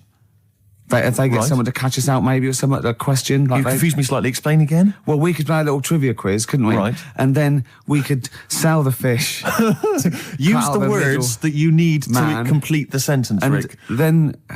And we could do this... What's the quiz? I don't know. You've not thought this through. We don't know. Yeah. We it worked hide. for you? The problem with me is it's like when you multiply anything with naught. to the power Exactly. Nothing ever happens. Yeah, okay, shame. And I'm a fat little ugly fella like Reg Varney. Well, there are lots of people don't there have you to say don't that on like, radio, and you some sort of people you don't could go know. up to afterwards and almost like metaphorically flip the bird. What's that mean? Last week, flip the bird. You dirty. No. Middle finger. And see, I married Steve single. but No, he what doesn't are you go talking up- about? Well, there are lots of people there. I thought it was a euphemism. Who you haven't got on with in the past, and then they're all being really nice to you. What I'm talking We get about. on with everyone, don't we? Oh, What that's does a flip lie. the bird mean? What does flip the bird means? You got that hipster thing. The finger. Give me the finger. Yeah, but I thought there was a dirty metaphor. No. You're always thinking this. Don't bring me down to your level till at least 5 minutes. All right. Coming up after the break, we've got Steve and Ricky and lovely Claire. We're driving their desk. Hello. Right, Claire? Hello. Don't bend over like that, Claire. Sorry. Put a longer top on or something. You're right, boys. You're very studious there. We are. We're working hard on the Just show. working out what we're going to play. And what order. I love the way you even live the pretense. What about some Foo Fighters mixed with the Strokes, Ricky? I wouldn't mind a bit of Strokes or New Order. What should we kick in with? Undecided yet, Rick. Probably got some ads to help us decide. That dilemma will be revealed in just under 4 minutes. Stick around. Merry Christmas. POD, or Pod, as I call them. I don't. No. XFM 104.9. It's the Ricky Gervais Show. With Steve Merchant? Yeah. So Dermot O'Diddley, Yes. weeks and weeks in a row, he doesn't even turn up, and now suddenly he's all over breakfast. I noticed, yeah, you're standing in for the breakfast show. Why weren't we asked to do that? Well, we What I'm were. saying. Were we? Yeah. I didn't know about this. Yeah, but I don't want to get up that early, do I? Sure.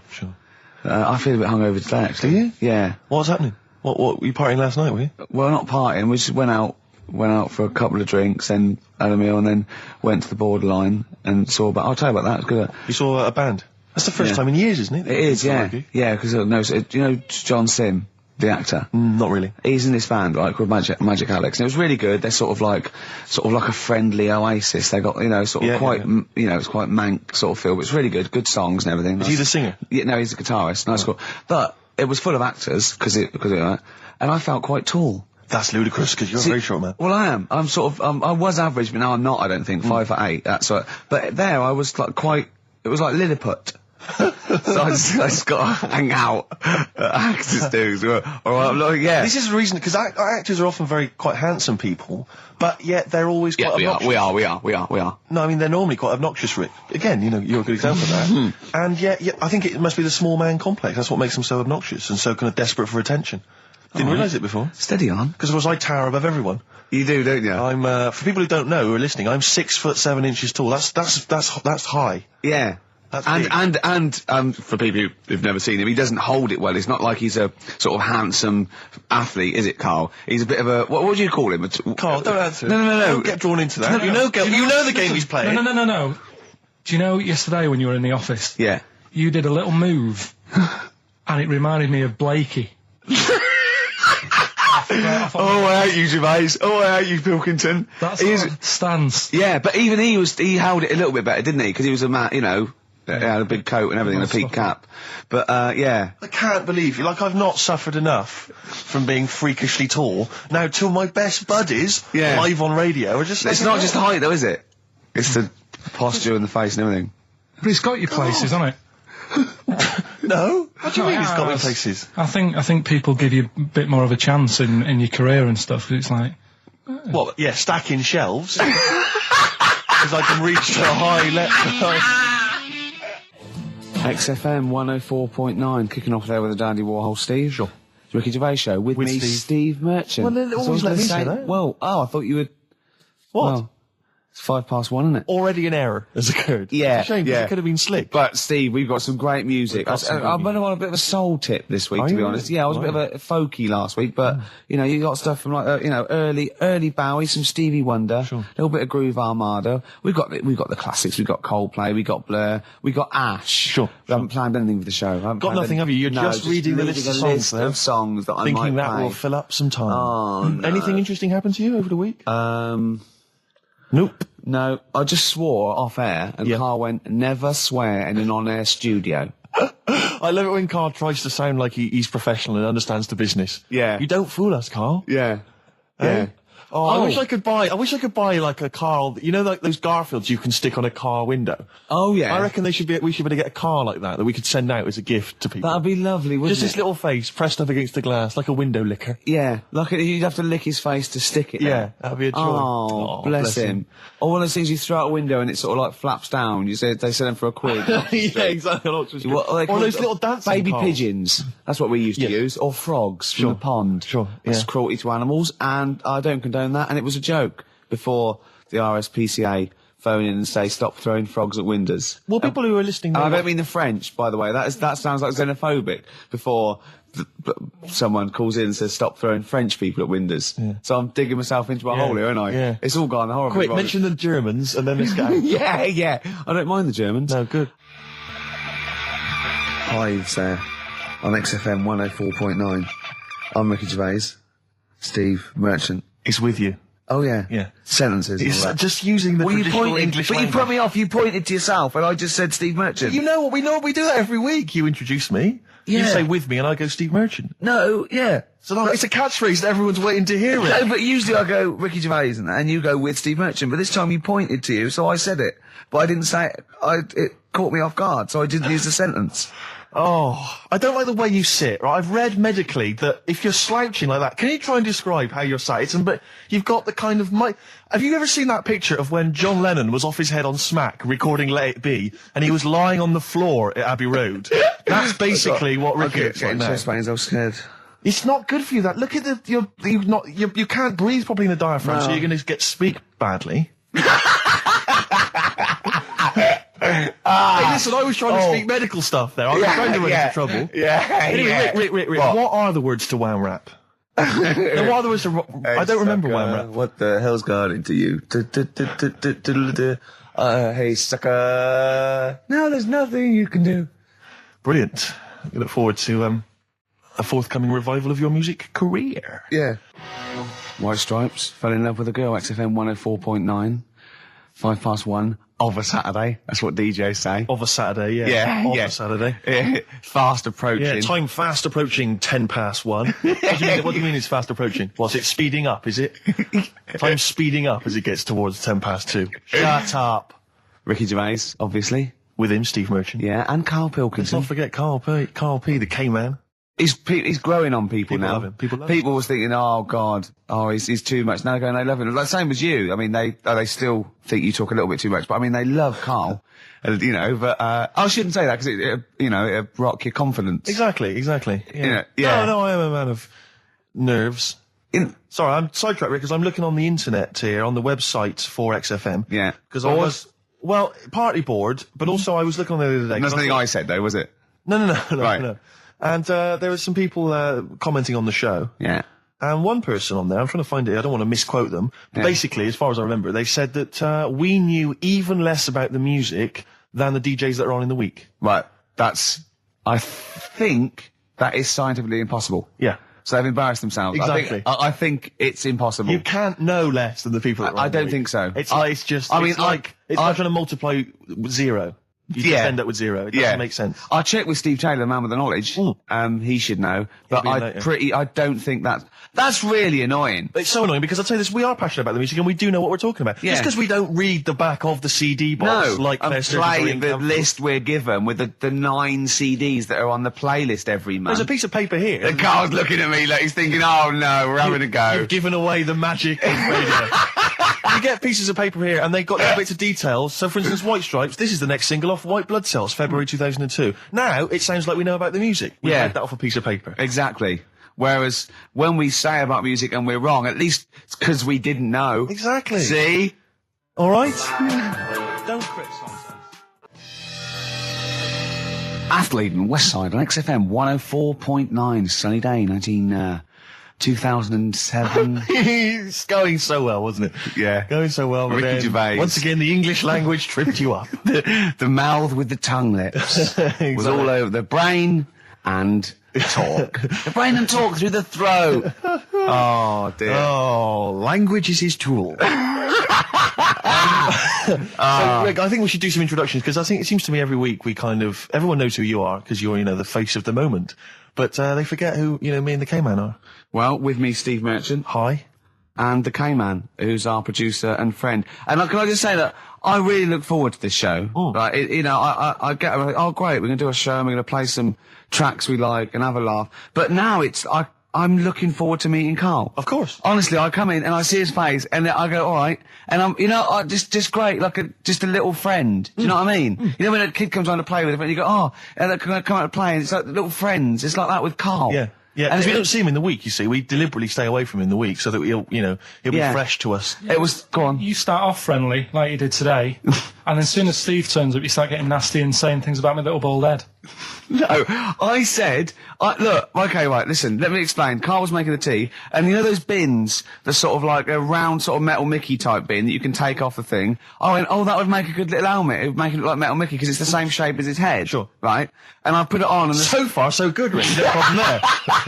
That's just two mates having a laugh. Right. You're putting a bin on another man's head. Right, it's right. So I put it on, and the swing bit, through gravity and the angle, swung and hit him in the nose. Sure. Right? He went, ow. And I went, I said something like, it's all right. Yeah, of course, because you were being amused. Yeah, I said, it's all right, don't worry. Yeah. And he went, no, I've just washed my hair. Yeah. That annoyed me. That did annoy you, sure. Because there was lots of, like, shit and coffee and horrible gunk. In his hair, or? No, in in the inside of the bin. Sure. But what annoyed me was, he's hardly got any hair. Let's be honest, he looks like Moby. Yeah, so I said, I took the bin off. Yeah. And I was having that, and I thought, you ruined my twat. fun is what Do you you know what I thought. mean? I said, what's your hair? I said, we could do that now in 30 seconds. Yeah. And he looked at me like I was in the wrong. I know. Rick, that annoys me about I him. know. That doesn't annoy me about him. Star Sailor and Poor Misguided Fool. With me, Steve Merchant, and Karl Pilkington. The K-Man, round of applause for K-Man. Yeah. But no one's announced who you are. Ricky Gervais. Ricky Gervais. It's XFM 104.9. Saturday afternoon. If you didn't know that, I don't know why I mentioned it. That was stupid, really. You must know that by now. Well, we've got some great things coming up. We have haven't indeed. We've got songs and chat and things. We'll also, of course, be running through the white van man questions from the Sun again, but this time Karl will be answering them. I look forward to that. Yeah. Can we do that fairly soon? Oh, there's some good questions this week. Yeah, we will, but as I was coming in, there was like a bunch of posh lads, I think university students, trying to get in, because they're doing one of those scavenger hunts that they have to get points for charity and do stuff, and one of theirs is get on a live radio show. Right. So I sort of felt sorry for them, so I said they could come on here, just for 5 minutes. Who are that's they? All right. They're just, Are they toffs? they are sort of like toffs, but they're trendy toffs. They're obviously... Trendy toffs? I don't know Yeah. what's that. Is that like Lady Victoria Hervey? Is she a No, I don't mean that, no. They're both sort of like that, Will of Pop Idol. Right. They're like him, sort of like trendy but posh. Okay. They seem nice enough, and they're doing it just for a cancer charity, and they just get... They got, for what, is it like they got their sponsor to do various... Exactly, I challenges? don't know quite how it works, but they're gonna come on and, because we get, for coming on this live radio show, they get 17,000 points. Right, good. If I can put that in context, Yeah. if they were to say to help deliver a baby, they only get 7,250 points. But it's much easier. It is. There's lots of women just Happily gonna let dropping a couple of sprogs posh all posh. over the place. You can't get on a live radio show these Exactly. days for love nor money. That's true enough. You know what I mean? Yeah. So When are they coming in? Carl said they're going to just 1:30. I had a word with them. Okay, what did you make of them? They are posh, Really? but they said they're going to wander about and go and see if they can deliver a baby and that, and then come back here for 1:30. And I don't know if it. I hope they don't leave a baby sort of half out. You know, if they've got it. You know, they're push. Sorry, we're going to have to shoot off. We've got to go and see. we've got to play an instrument in a marching band for 8,500 points. Well, I did say be here definitely at 1:30 because I don't want you getting in the way of the white van questions. And the other thing is, right, they get 7,500 points for delivering a baby, but they get 9,000 points if they cut Peter Stringfellow's hair. Well, he's very precious about his hair. It's a more delicate operation, isn't Absolutely. it? There's more that can go wrong. That's true enough. Take an unconventional animal for a walk in a park. What is an Unconventional animal? I think that could be a dog that just doesn't play by the rules. Yeah, that's a dog that's into Slipknot. Yeah, that wheeze in a urinal. Yeah, exactly. Standing up. Exactly. Yeah, well, I'm looking forward Well, to yeah, that. I'm sure they're lovely guys. Good luck to them. Yeah, we'll see you later. 07 distractions, very nice. Yes, I approve of that, Carl. Good choice there. Now, Steve. Yes. Carl came round to my flat. It was Tuesday night, wasn't it? Nice place. Now, thanks. Now, last week after the show, I think you guys were, in the time you were in the toilet, right, Carl got out the lottery ticket that he bought. He went, I'm feeling really confident tonight. He was going, I laughed. He went, no, seriously. He said, look at the numbers. And I looked at them, and I think they were 4, 6, 8, 20, 36, 48, weren't they? He was going, I just got a feeling about those. I went, sure. He went, although, my girlfriend said that, if I won the lottery, we'd probably split up because we like such different things, meaning she likes to travel and he doesn't. And so he said, so what I said was, well, if I win, then I won't tell you. I'll just treat you a little bit more. Brilliant. That's brilliant logic. That is great. Anyway. I'll look after her. Oh, I imagine you take care of her, yeah. Yeah, you're a good guy. How would you do it then? You just sneak little gifts in slowly over many years. Yeah. You don't think she'd rumble the fact that you, like, don't work anymore and drive a Lamborghini? Well, I'd still do this, I think. What, just like as a kind of beard, as a cover story? Yeah, just... So you'd pretend to come to work, but maybe off partying and stuff in the daytime? Yeah. Clever. Now, he didn't win. Okay. I phoned him up Saturday night, he went one number. One number. I think it was 8, wasn't it? Yeah, well, there was a lot of 8s on my piece of paper, wasn't there? So I think it was either an 8 or an 18 or a 48. And he went, and he was disappointed. He said, waste of time. I went, well, he said, no, waste of time. He said, I've worked it out. I went, go on. He went, there are 26 letters in the alphabet. I went, yeah. He went, think how many words you can make out of them. He went, there are 48 numbers on the lottery. I went, yeah, 60 million to 1. He went, yeah. Not worth it. I looked into that in the week, right? And there's even less letters in the Welsh alphabet. They've only got 20, and yet they've got loads of words as well. So even 20, the chances, if there was 20 numbers and you had to pick 6 winners, it'd still be really... unlikely. Yeah. Yeah. Yeah. You should be a mathematician. And anyway, so we got talking about it. We got talking, that was me, him and Jane around there. And I told Jane that he said about, if you won the lottery, no, he didn't like travel. And she went, why do you like travelling? And he went, well, I don't like planes. I'm really scared of planes and that. And she went, well, if you won the lottery, you could have a world cruise. And he went, no. She went, don't fancy? I went, no. He said, if you go on a world cruise, what do you do next year?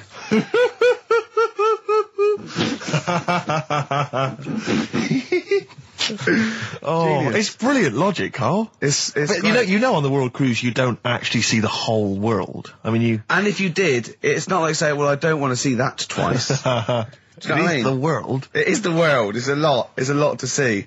And Did it never dawn on you before about the numbers in the lottery? Have you been playing this for years and thinking that you had a good chance, that it was just like you and a handful of other people that were doing it? Just as much chance as everyone else, but then when you actually sit down and think about what you're doing. He's done it again this week. He went, I'm doing it one more time, and he showed me the numbers, and he went, they look a bit more healthy, don't they? What numbers are you going for this week? It's alright laughing, but we'll see tonight. Yeah. Go on then. So look. You know, if people do this and they win, if you take these out and people do these, you'll have to share it with someone.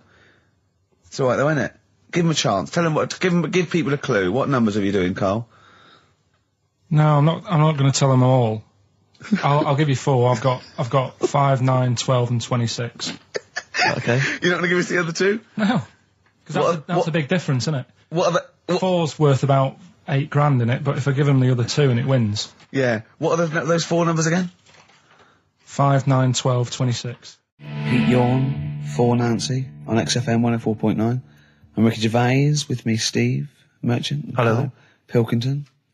Steve, you got any other toilet-related anecdotes? Rick, my life is just full of toilet trauma. Yeah. And Carl, you may not realise this, but a while back I used to host, this is bizarre, I used to host a radio show on the BBC World Service, right? Now, if you want someone who's the voice of integrity, the voice of intelligence, the voice of a nation, you're going to come to me.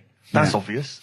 And I was broadcasting, so now they've got listeners of something like 50, 60 million people around the world. It's mental, the listenership of the World Service. And I used to host this show with someone It's a big place, Steve. The World? Yeah. You're absolutely right.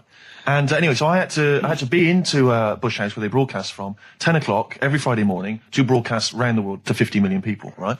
And one week, I just went to the toilet in my house, right? Everyone had left. I got there a bit late. I got up a bit late. Already against me. The clock was already against me. I had to be there at 10 o'clock, broadcast around the world. And we got 2 toilets in our house, downstairs one, right? And the door had already been a bit dodgy. It was one of those doors where you had to give it a bit of a kick as you went in. It was getting a bit tight. I don't know what the wood was expanding or something. You know, I'm in there. And same thing again happens. No toilet paper. I think, oh, God, I'm going to have to somehow kind of make it up. Why don't you check first? I normally do, Rick. I normally do. It's just on certain occasions when I'm bleary-eyed or something, I forget, or occasionally I forget. Normally I do check. Right. And you've got to bear in mind that it's not like this is happening every week. This is over the course of many years that these incidents have accumulated. So You've condensed them. For the purposes of this anecdote. Sure. Yeah. Yes. And great. You're just brilliant. Keeping the pace up of an anecdote there, Rick. You've just drawn in. I don't know where I am now. Anyway, I know where I am. I'm trapped in a toilet with no toilet paper. Yeah. That's where I am. And I'm thinking maybe I peel off some of the wallpaper, things like that. But there's nothing I can do. I got to go upstairs. Well, exactly, but I'm going to have to go upstairs and find Toilet paper, was there any? There wasn't. There wasn't? Oh. I'm going to have to go upstairs and maybe find a notepad or something like that. And so I try the door, right? The door's wedged, and I'm pulling on the door, and I can't get the door open. It's just like it won't come open. And it's already, and I knew it was going to come to this at some point. Like, this is like, the clock's ticking. I'm trying to pull the door open, trousers around my ankles again. And I'm thinking, well, what I could do is I could open the window, I suppose, and like try and climb out, but not really, because I got the trousers around the ankles. And that's Or if it was raining, just stick your ass out, 2 birds with one stone. Sadly, it was a beautiful day, Rich. I call it the World Bee Day. And so what I'm thinking is, well, I got my mobile phone in there, luckily, because it's in my pocket. I'm thinking, well, maybe I can phone, I would seriously... Kleenex. Maybe I'll phone the fire brigade. By this point, I need just dried. No, it hadn't, it was... Hold on, was that little puppy not around? Because sometimes you can call that, it's got a little bit wrapped round it. Listen. Or just use the puppy itself. There's 50 million people around the world going to need to hear my voice in 30 minutes. Exactly. And where's Steve? He's not locked in the toilet again, is he? Exactly. Oh, no. So I'm thinking about phoning the fire brigade, and I'm thinking, like, if I do that, it's gonna be the first call that goes straight on the speakerphone. Yeah. For like the entire fire brigade service everywhere. With a butch hero carrying you down over his shoulders with your trousers around your ankles. Exactly. Can I just not pull him up? No, you've got to be learned to taught a lesson. Yeah. But I imagine the idea of phoning up and going, hello there, I'm trapped in a room in my house. Oh yeah, which one is it? Oh, I don't need to know. It's quite small. Is it? Yeah. It's not the toilet, is it? Because we don't want to come and rescue someone who's trapped in the toilet. Which service do you require? Paper? So I think I can't phone the fire brigade, the clock's ticking. So then I think one of my housemates is still in the house, but still asleep. So I phone the house number. Right, phone rings and rings and rings for ages. And eventually he answers the phone, right? Gets out of bed, answers the phone, yeah. Hi, it's Steve. All right, what's wrong? I'm What are you downstairs. doing? What are you doing? All right, yeah. I didn't wait, don't know. What are you doing? I'm just in the toilet. I'm just downstairs in the toilet. What are you doing? Well, I've finished what I'm... Have you got any toilet paper? Any bog roll? Yeah. So he had to, kind of scrape together a few bits of paper, and sort of tinfoil or whatever he could find in the house. A cactus. Come down Oh, no. Pass it underneath the door, right? And then I said, can you move away from the door because I don't want you to hear me as I'm, wiping the... And so you didn't say that? Yeah, well, I didn't want him to, that's embarrassing. Sorry, that's embarrassing. What were you wiping it with? Not tumbleweed. What do you mean? What noise? I know what you mean. Yeah. No, exactly. Right. So then I say, right, can you smash... Why was he hovering? Why didn't he want to walk away? Will you keep your... What was it? Outside with a glass to his ear? Yeah. Thankfully, there was a window in the door, but it was frosted glass. You could just see my semi-naked body moving around. And so eventually I said to him, look, listen, I'm going to need you to sort of kick the door in. He said, well, I don't want to kick the door in because you're going to have to pay for it, aren't we? I go, yeah, but I got to go to the World Service. Well, yeah. And he was a lovely man. He's the weakest man you've ever come across. It's like if there's one person you don't want to have to throw their body weight against the door, it was him. He's like he'll snap before the door will. So he's smashing against the door. This sounds like a fetish to me, though. He went in there and there you were naked with lots of toilet paper. And you go, oh, you've broken the door down, and here I am naked. Again. Oh, you've rumbled me, Rick. I wish I'd not told that embarrassing story on the radio. Like it wasn't embarrassing enough, you've just got to make it slightly more seedy. Oh, so did he get it down? He did it, yeah, and I got to the World Service with like minutes to spare. Oh. And interestingly, I told that story to 50 million people around the world. You're joking. Yeah. Did they understand? I think so. I mean, is that a bit of a problem when you're on the World Service, like thinking of things that everyone can understand? Yes. Because you can't. It's a bit like when talking to you, Carl. Yeah, exactly, Carl. I think you're on thin ice there, worrying about people understanding what you're saying. No, but you can't talk about stuff that's on the telly and that, because some people say, well, we haven't even got a telly here. Oh, yeah, you're listening to XFM 104.9. Play a record. White Stripes. Fell in love with a girl on XFM 104.9. Well, it's 1:05 of a Saturday. That's true enough. So it's the Ricky Gervais Show with me, Steve Merchant. Hi. Now listen. Carl, no, say his name. Karl Pilkington. Okay, I was just getting a little bit annoying because they're writing up now in heat. And I know, they're saying it's sort of like it's the Karl Pilkington Show with Ricky and Steve. So let's, Has he won multiple awards? Yeah, no, not. Exactly. No, is he one of the hottest comedy faces on TV? I don't think so. No. Oh. Does he eat too much cheese? Exactly. Get a bit sick? Is he bloated, old, fat 40-year-old? All right, steady on, with stupid fat face. You goggle-eyed freak. All right, now let's leave you for that straight away. Oh, you'll be happy. Go on. The Wurzels have made a bit of a comeback. Don't give me. No, listen, right. There's a Sainsbury's advert. And they sing a song. It's the Wurzels singing a song about something. Phone in. What's the number, Carl? 08700 800 1234. Phone in if you know what I'm talking about. Just in general. That's a new competition. It goes Can on we for just 2 hours. repeat that number every 30 seconds? And people can just explain what the last link would have been. Phone in if you know what we're talking about. Yeah. Phone in if you care what we're talking about. Phone in, well, so what's the Wurzel story? What's the deal? No, I just thought of you because they sounded like, and it's a song. That it's a modern song I think they've done, and I can't remember what the song is, but maybe. What you mean? It's them doing a modern hit. But it's just an advert. It's just an advert. I think it's the Wurzels. I thought of something as well. You know that I drove my tractor past your haystack last night. I'm not that familiar, surprisingly. What sort of person lives in a haystack?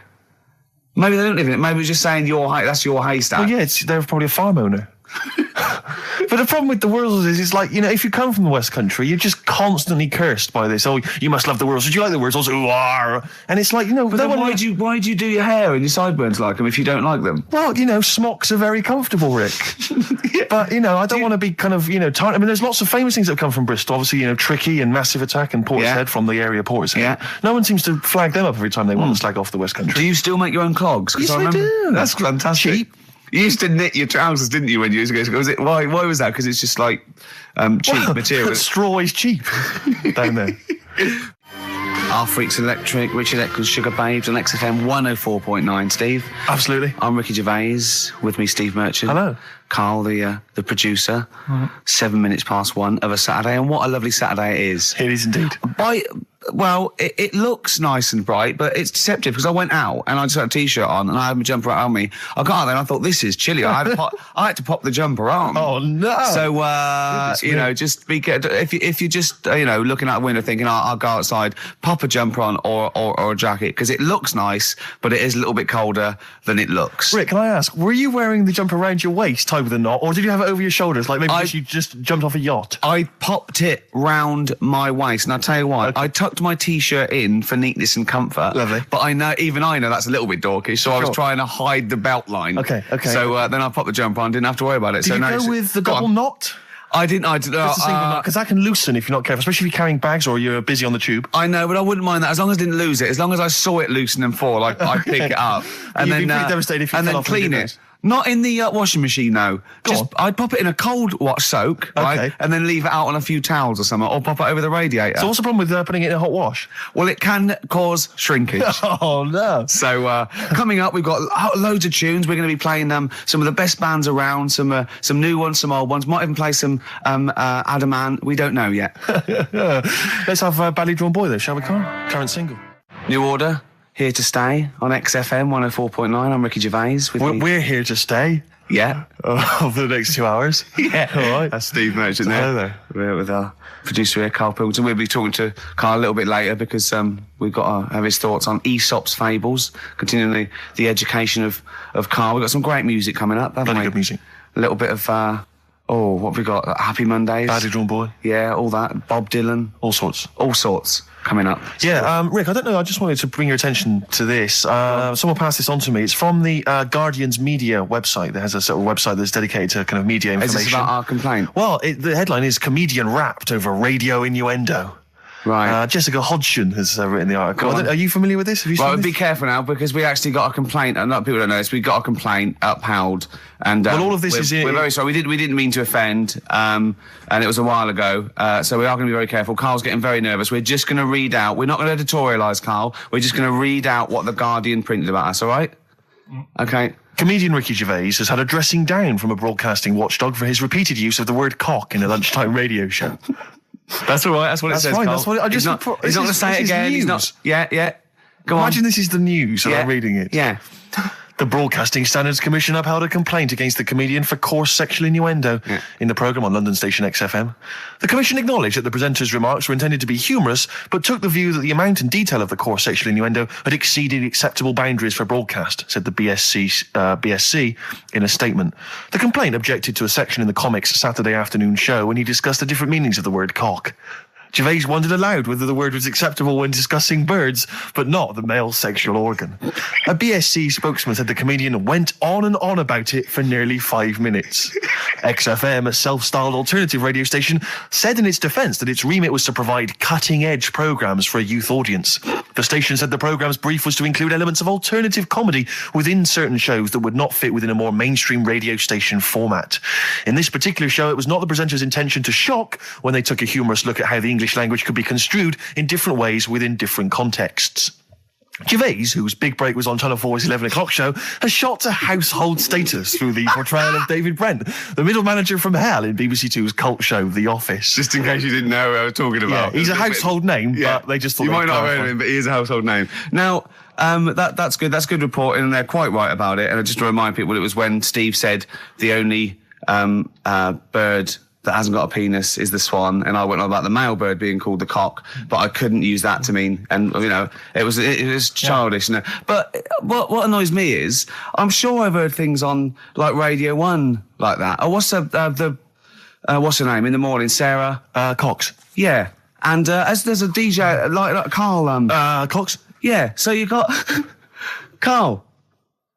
What's the matter? I'm just saying. You're just saying there's a pair of DJs on, Yeah, but we've done this. And what are you talking about? We're just talking about names. They're just saying the names. Now, I love Cox in the morning. You're a big fan of Cox. And at night. What's the matter with you? Come on, Karl. All right, we've taken it. Have you actually been rapped over this? No, I don't know what. Have you that had a means. dressing down? No. When did that happen? I don't know. I was meant to tell you, and I never got round to it. Okay. Thanks then. So don't do it again. That was the Travis and some flowers through my window. This is XFM 104.9 of a Saturday afternoon, just gone 6 minutes past 1. I'm Ricky Gervais, with me Steve Merchant. Hello Hi. there, hi. Good to talk to you. Karl Pilkington is over there. All right.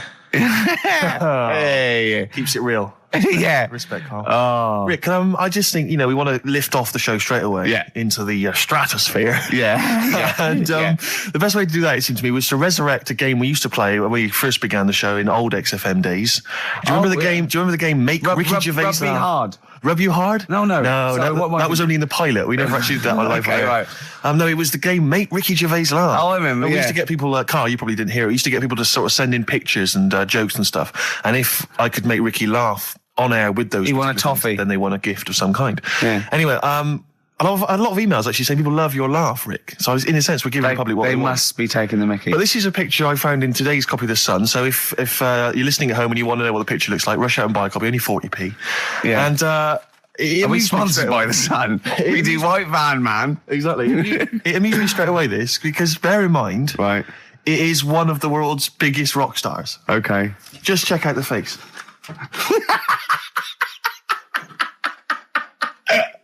Oh, that's fantastic. Look at that. Oh, that is Michael Stipe.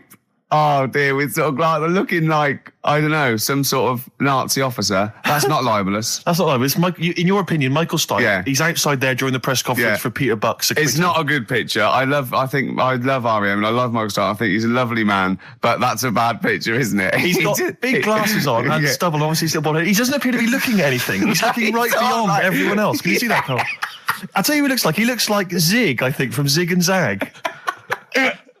He looks like Well, he's there a you Muppet go. made of foam. Oh, love it. Nice to see that game come back. Yeah, As a the roaring medium of success. radio. Yeah. Oh, what a good picture that is. I hope you enjoyed it. Coming up soon, we've got Sir David of Bowie, Nicholas Cave, and Travis. Flowers in the window again. Play a song. New Order and Here to Stay. On XFM 104.9. Well, we're here to stay, aren't we, Steve? True enough. Well, for another 4 weeks anyway. Then we're off. Then That's four more right. shows. They'll have to order a new DJ. All right. That was genius. Hey. Oh, wow. I'm It's Ricky. as simple as that. I'm Ricky Gervais, Steve Mitchell, and Oh. Karl Pilkington. Oh, man. Did anyone read the Guardian yesterday? It was Steve's big... we were interviewed together. I've Steve- never been interviewed before in the paper. I've certainly never had my photo in a national We were very paper before. excited. We loved the interview. It was talking about our top 10 albums between us. We loved it. We talked really fast, like school kids. We were excited. It was a great interview, and all the way through, it was Ricky Gervais with his writing partner, Steve Mitchell. Stephen Mitchell. It's He not was even gutted. like Merchant. He phoned me up the night before and he was gutted. And I know it's awful. And it was big letters and just all the way through and the caption.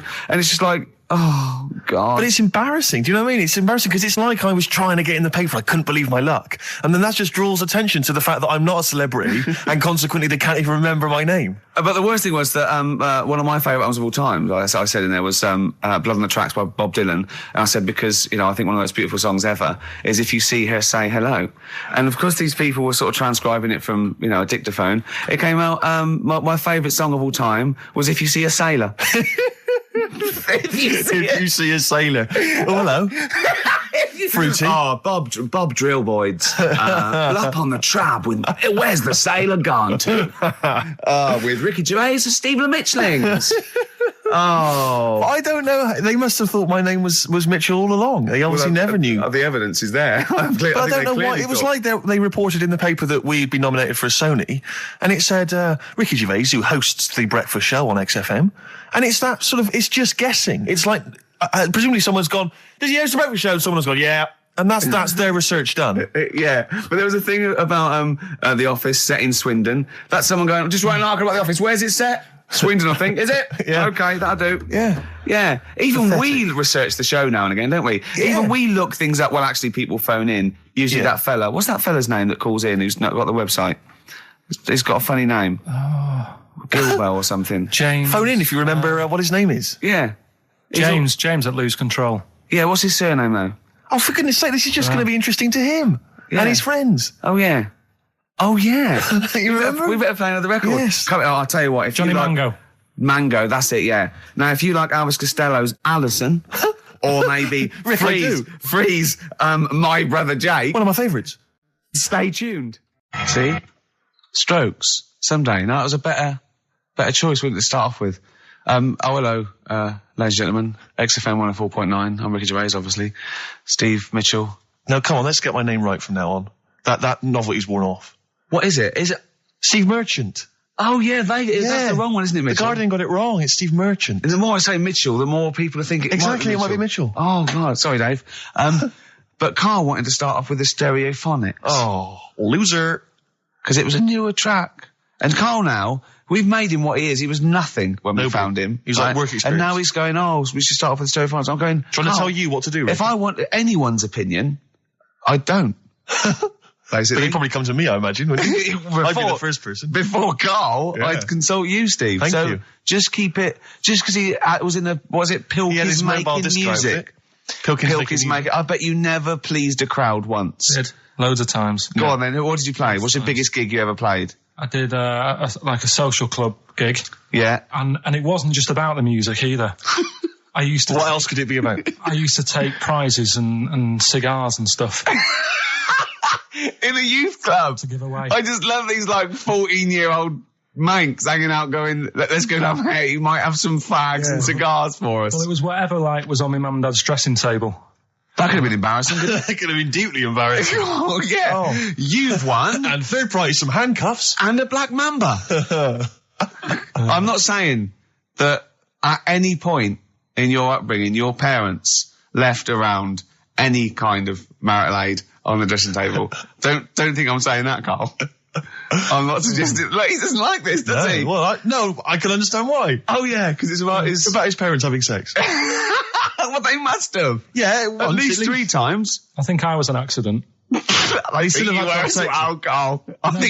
it's been ongoing. Just because my brother and sister are quite older than me. Yeah, me too. I was an accident. I know that, yeah. How old's your brother and sister? I think my sister's about 39. Right. And my brother's about 37. Okay. And you're 29? I'm 29. Right, so, my next one's 11 years older than me. Yeah. That was definitely Do you want to have a hug, you two, or? Yeah, yeah. You're dealing with it now? You got over it? Well, would you like to see us have a hug? Oh. Oh. God. I don't believe this. He's got one day he's got it. Karl's really grumpy and all stressed because he didn't have the record. We didn't want to play so we'll say it. We didn't want to play a certain record he had lined up because it's rubbish. I know, but you do this every week. Because the most of them are rubbish. So that's why we choose up. No, but 30 seconds to go on the track and you're saying don't want to play that. And you're going, it's stressing me out. You're meant to be at our beck and call. We've made you. We've made you. We got you out the gutter. And now you're getting the greatest mind in the world and all that. That doesn't mean you can mess me about. If you were a doctor and you saved me life, right? there comes a point... In a way, we have, Carl. Yeah. Where were you Go going? on, what were you saying? What was he going to say? He was going to say something wise then. No, I was going to say, right, if you were a doctor and you'd saved me life, there's only so much that I could give back to you, right? Okay. What would be unreasonable? What would be unreasonable? Well, you know... Forget doctor, don't forget because no, the doctor's, that's his job, right? Supposing I was just walking along and I saved your life, I gave you a kidney, or I, resuscitated you, or I dived into icy water. What could I hope from you then before you start going, hold on, what would you be willing to do for me until you sort of got, lost your rag a little bit? Because I was asking too much. So, didn't I know you before you've, sorted a lung out for me? No. I just gave you a lung, for example. Well, I'd be a bit I'd be thinking, why has he done that? Suspicious! But what I love, though, Rick, is the idea of you jumping in icy water to save someone, giving them a lung. I can guarantee if someone was lying on the floor screaming they needed your help, you'd affect a foreign accent and go, I know, understand, and run off. Do you know what I did once? Right, we went out a few weeks ago, right, and some woman had her handbag nicked, and she was all distressed. He said, chase the fella, Carl. You stood there. Let's be honest. Yes, Imagine Ricky chasing a criminal. Look at his little legs. He'd never get anywhere. I mean, he started to run and then he passed Starbucks or something and nicked for a short. How did this turn on me? Oh, I'm a bad man because I don't give lungs away. No, because no one would want my kidneys or my lungs for a start. Did you chase the criminal then? I did for a bit. He walked. No, you didn't. Did you? No, I did a little bit. Yeah, we sort of spread out. We missed him. Where was it and what was the situation? It was. Did you see a bag get snatched? It was. No, she was sort of crying and she was running.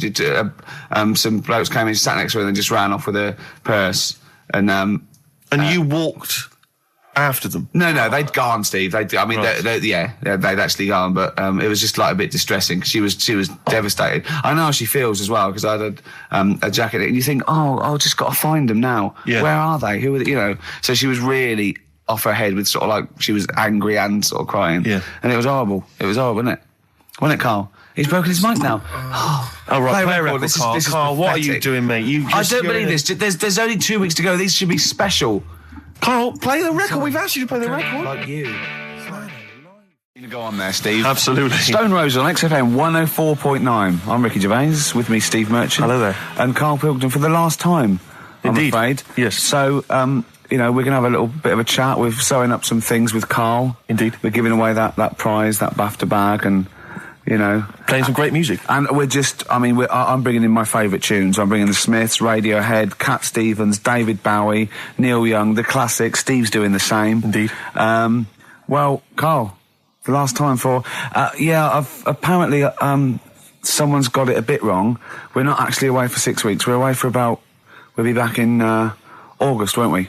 Bloody hell. Yeah. No, don't swear. Yeah, that's outrageous. On the last show, you have to say that. Already brought the tone down. Yeah. Cheapened it. And I think it's blasphemous as well. Yeah. No, it's not. No, hell isn't, is it? Isn't it? No, I don't think that's not blasphemy, is it? Taking hell's name in vain? Yeah. Yeah, but what was it you were saying the other week about the Queen Mum used to have the right mouth on her? What? I don't think we said that on air, Carl. What? No, but last week you were saying about bad language, and I was saying, there'll come a time when bad language isn't, doesn't matter anymore. You can F and Jeff and stuff. Oh, I know what he's talking about, Steve. Really? Right, let me explain to you, the listener at home. Karl was worried about swearing, and as a joke, off air, it was last week, we were saying that in the 1940s and 50s, the Queen Mum used to say things like, and we were quoting things she'd said, but putting F's and C's in there, and you believed us. So this whole week you've believed that we somehow had knowledge that the Queen Mum used to swear like a trooper? We were doing fake quotes from her in her voice, but putting in F's and C's, and you believed us. I mean, I didn't even think, I thought you were going along with a joke, but it obviously made an impact. Carl, we've said this, you've got to question and query everything. You can't take things at face value, certainly not if they come out of the mouths of Ricky Gervais. Yeah. All right. Yeah, sorry about that, Carl. It was a little trick. Is there any other things now that, as you look back over the said that you've been thinking about that I can tell you now that was a lie? Anything you've maybe queried or questioned, you've thought, that doesn't seem right, that maybe Ricky's told you? something might come to me Okay. later on, but... Okay. Well, what about Karl? I mean, we love you, right? Obviously, we know that. We've got great affection for you. We look forward to this. I'm going to miss you, really. And I'll tell you what, you've got a heart of gold. Now, wait till you see what the record is, Steve. You'll see what I've done. Is it Heart of Gold? Yeah. Brilliant. All right. That's why he's a bronze award winner at the Sonys. I don't get up for bronze. I don't get out of bed for bronze. No, that's a waste of our time. How's your aunt, anyway? How's your aunt, the one who farted for 5 minutes, Karl? Also got the U2. not been that well. What's up with her? The best chill out album ever. Is she alright? Yeah, she'll be alright. Yeah. Okay, guys. So that's the prizes up for grabs. Sorry, we were having two conversations there. I think we're a little bit too relaxed in this show. Sure. I mean, people tuning in will just think, do those three people know they're going out live, or is that a conversation like between the records? It's. Do you know what I mean? It probably sounds like the record is playing. We think the record's playing. And we're just chatting. Oh dear. What we got, Karl? What we got? Karl. One opportunity. Karl, come on. Oasis, Live Forever on XFM 104.9. Right, we're in the swing of things. It's mine and Steve's favourite bit of the whole show. This is what we do this show for now. Educating Ricky. Yeah. Go for it, Karl. You said that learning can't be fun. Yeah. Yeah. Okay, I'll go for the one. What's the one about the butcher going down the butcher shop? You've got to get your kit on, we're off down the butcher's. Yeah. You going for that one? Yeah.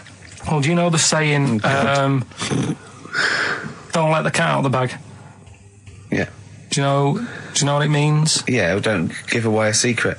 Right. Well, do you know how it came about? No. Well, ages ago. Before, like... Ages ago. 17th century? Yeah, before, like... Yeah, 17's good. Yeah. Before, like, proper butchers and Dewhursts and supermarkets and that, you used to get these blokes who sold meat. Right. Butchers, they were called then, I think. Yeah, but the difference was they didn't stay in the same place, they moved about. Right, so they'd turn up on a street corner, and he'd have, like, loads of carrier bags of, like... Carrier bags? Yeah, with meat in and that, and people would Plastic be like, carrier bags. Yeah, with whatever. mobile butcher on them. Yeah. Right, so And an email address. Yeah, go on. people went, right, yeah, I need some meat. Right, so they'd go up to this bloke and say, what have you got? And he'd say, well, I've got a you can have a bag full of pig, or you can have a bag full of chicken, whatever.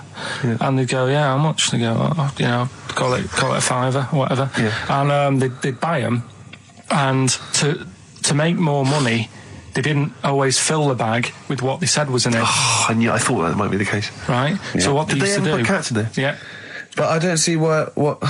Okay, so sometimes they would put a cat in the bag They'd put a and cat pretend in it the was bag. chicken or whatever else. Yeah, so... Why was a cat any cheaper than a chicken? Because cats are wandering around the streets, aren't they? Chickens aren't.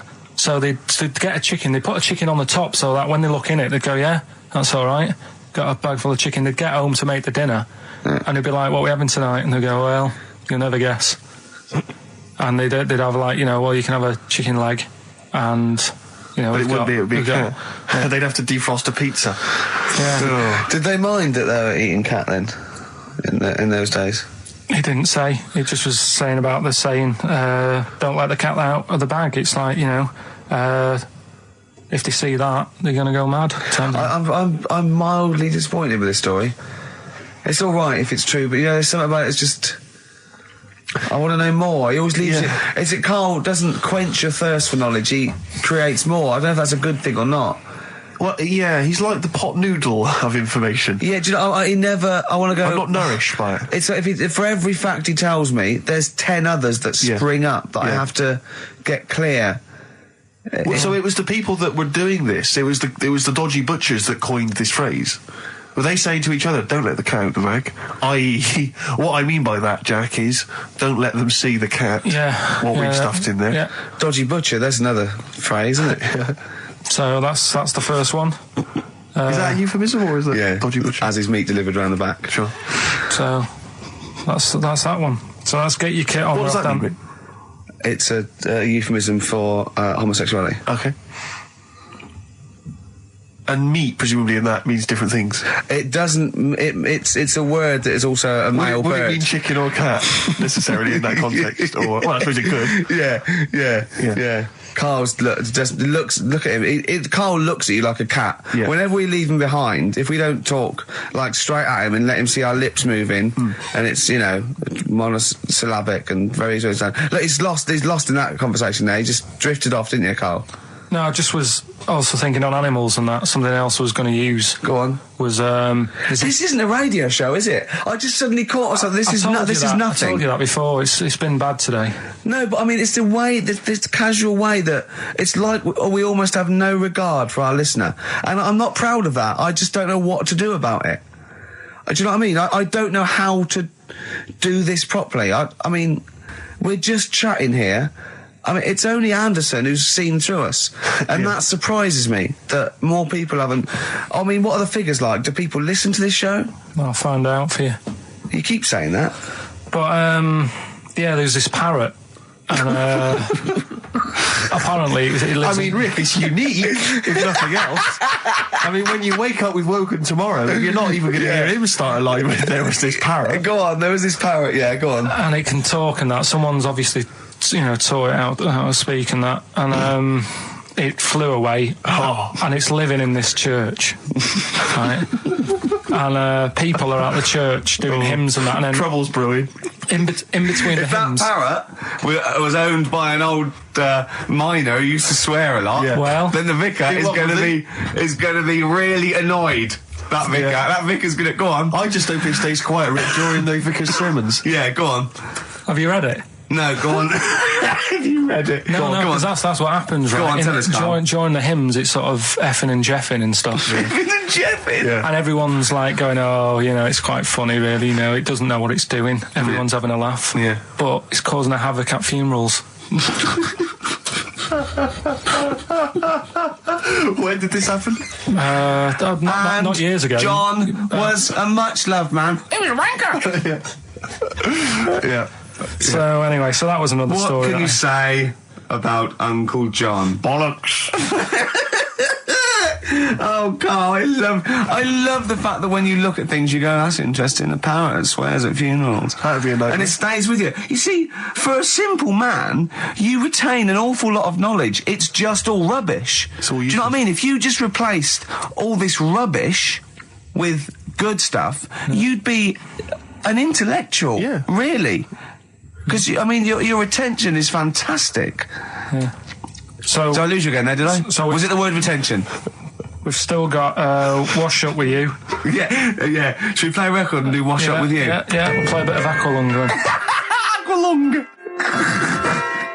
Right, that's Aqualung. Good time's gonna come, innit? Right, Carl, come on in, educating Ricky. So, don't let the cat out of the bag, that's where that comes from. Comes from a crafty butcher.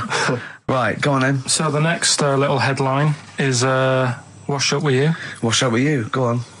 You want to know about that? Yes. It's a survey that they did this week. They? Yeah, some university did some survey. Brilliant. Did a world test on washing up. Yeah. And each country were given 140 pots to clean. Brits were the quickest. Yeah. Turkey were the slowest at washing up. The Turks. It's not because the little fellas that work in the kitchens with no... Is it? They can't reach. Spain were the cleanest, and the Germans were pretty good as well. So... I don't know where to start with this. Honestly, Steve, I don't know where to start with that. Look at his face. It was really light, right? We've had the parrot, right? These are things that I found. Found the parrot, right? I've told you about the dog in the car wash. Right, you didn't tell me about that. You said there's a car wash for a dog. That's all you told me. Yeah, the but parrot, you said there's a parrot. What? It's a problem at funerals. Yeah. That's nothing. That's nothing. That's nothing. Do you understand? And they used to eat cats. what else have we got? There's an elephant in India with sore feet. Why? There's an elephant in India with sore feet. I'm interested. Why? Tap dancing. Why? So, I didn't write that He's much trying to about break Roy Castle's record. He's still going. Go on. What is it? Think. It's an elephant, and it was really old. It was about 76. Right. And it had sore feet because it's old, and they don't make stair and lifts the that roads big, do they? roads are bad and that. Yeah, go on. They said, "What are we going to do?" And the town was like, oh, you know, we're used to seeing it around. It's part of the thing, you know, we don't want it to have sore feet. Yeah. So they got some slippers made for it. And it had like a picture of the elephant looking happy wearing some slippers. I love him! I love Carl, his world! Think of it, where did you see this picture? That was on the internet. Right. That's a lesson, though, for any elephants listening. You know, don't wear stilettos to work every day, because it can do your feet in. So that it's don't elephants have really bad memories? No, they have really good memories. Oh, do they? Yeah. Oh, well, that's good then. No, I just thought they'd forget where they put them. I thought there was something about elephants having bad memories and that. It goes on, where's my slippers? Yeah. I'm sure I left them by the test. So sorry, there's an elephant walking around wearing slippers? Yeah, that's in India. What kind of slippers? Those sort of old man ones with the sort of checkered round design. ones, I imagine. Yeah. Big round ones. There was that going on. And is it happening? Is it happier? I mean, does it feel more satisfying? It looked it. Did it look? How can you tell the elephants, please? What else is there? There was a woman who's had a breast insured for 150 grand. Right. Okay. Any more information there? What? Third party fire and theft? Don't know. It had a picture of her with them, like, you know, out.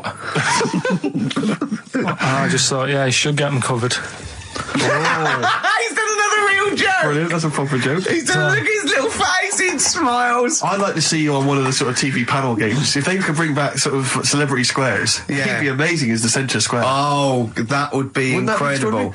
Or on Countdown in Dictionary Corner. I imagine him in Dictionary Corner. I've come up with cat. If that helps at all. Yeah. Memdlant. Yeah, what does that mean, Carl? Just anything you want it to mean. What I've got, there's a dog that's got a cough in Singapore because it smokes 20 a day. Right, okay, another one. No, it's the last one in it, so we'll save it. The last one we've got is why don't they just Sorry, what was that? Wash up with you, that was it? But was that it? Surveyor washing pots and pans. I didn't understand, you said Italy were the cleanest. No, Spain. No, Brits were the quickest. Yeah. We were the quickest, but Italy was the Spain was the cleanest. Turkey were the slowest. Yeah. Spain were the cleanest. But why weren't we cleaner? Because we were washing it. Why were we not paying attention to the... We did it rubbish, we did it quick. We did it quickly, but I don't understand why it was being rated on. Who was doing it? Was it Lynette Newman or Ainsley Harriott? She's quick. Both of them are quick. Yeah. Well, they've got like kind of loads of slaves that do it for them. Did we use fairy liquid? Don't know. It didn't have. Did we use a whole bunch of Boy Scouts? Didn't say that. It just said, you know, that. Who had the softest hands? Who had the softest hands? So it didn't say. I didn't. Why is it we don't get notified that this is taking place? I don't know. When I was a kid, no one ever said, you know, we need recruits because we're doing a survey on who can wash up the quickest. Are you disappointed in yourself with that one, Carl? It is pretty dull. To be fair, and that is why we've got to bring in either con merchant or a wine merchant or shut up at your face. Yeah.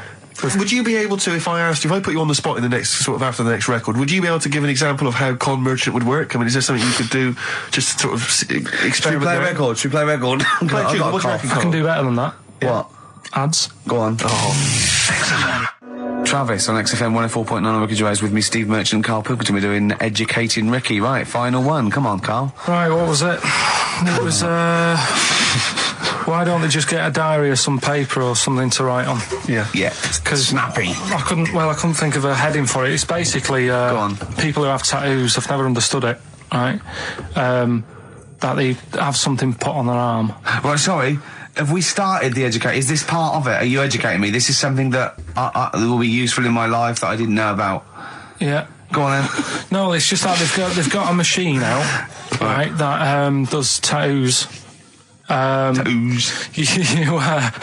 You come up with a design you want, and you sort of this machine scans it, and you put your arm in this thing, and you press print or whatever, and then it does the tattoo on your hand or on your arm. Like loads of little needles that follow a pattern? Yeah, computer, basically, yeah. Is it a real tattoo? It's a proper proper one. The fella said... well, as long as it goes out, it pierces the skin with a I just wondered if it's one of those kind of, you know, those kind of... No, it must be lots of little needles or a moving needle that can go Sorry, along but it. how is this cleaned, like, in between each person? Don't know, probably... I don't know. Well, no, as long as it's only that... If it's one needle, it's just the head, isn't it? If it's one needle that moves and does it like like loads of little... What are we gaining from a machine doing it? Just because, you know, they're going to sort of mess it up. But hold on, how do you keep your arm still? Because your skin moves slightly. It's sort of strapped to your arm. Right, And so it spread- the fella said that the tricky thing was in all this, it was the fact that, you know, nobody would let him test it out on anyone else, so he had to do it himself. But did it work? Because the thing is with the tattoo artists, they can see when your skin's moved and they can see what they've done and they keep wiping it and looking, whereas a machine's just got to trust itself. Yeah. So I think one needle could go wrong. If it was a lot of needles, that it just came down, like, you know, 1,000 needles that was an imprint. Yeah. But obviously I'm asking someone who hasn't delved any further than there's a machine that can give you a tattoo. That's all you've got at the moment, isn't it? Well, yeah, basically. That's all you've got? I mean, that's what I've got, because I'm not a fan of tattoos. I don't... But where did you read this again? This was... Internet? This was on the internet, yeah, it was, yeah. Okay. And I just don't understand why people do it. That's what got me attention. Because me... Sorry, what have I learned from this? That if you wanted to get one, you know, you can get one done by a machine now. You know, people say machines are sort of taking over and that, and there's another one. But it's just the fact. I mean, I don't know. So give us the snappy title of this education again. Why don't they just get a diary or some paper or something to write it on? That's what I always think when I see people with loads of tattoos. Like there's that fella who we were talking about the other week in Scotland who was covered 99% in tattoos. It's just like, what have you done that for? Yeah. Do you know what I mean? You can't get rid of it now. You've done it now. Yeah. One of my uncles, right, Tattoo Stan, he's just caked in them. Tattoos. Right. I don't think he's my proper uncle, but it's just like my dad's got Tattoo Stan. No, my dad's that's a province in Russia, isn't it? My dad's got loads of mates who. When like, you say he's not your names. proper uncle, Do you know, like when Just a bloke someone who used to comes hang around around, with you're the all right, school? Uncle Stan. Yeah. Do you know what I mean? And there's like, my dad had loads of mates like that. There was John the Screw. right? So he either works in a prison or he likes to have sex. Cabbie. Cab driver. Okay. There was Jimmy the Hat. I don't know where he Jimmy did. the Hat. Yeah. And, Did he wear a hat? No. No. There was Fred the Veg. You sure he wasn't a relative? Sorry. Fred the Veg used to get us like big bags of potatoes and that. Fred Veg, okay. And there was Tattoo Stan.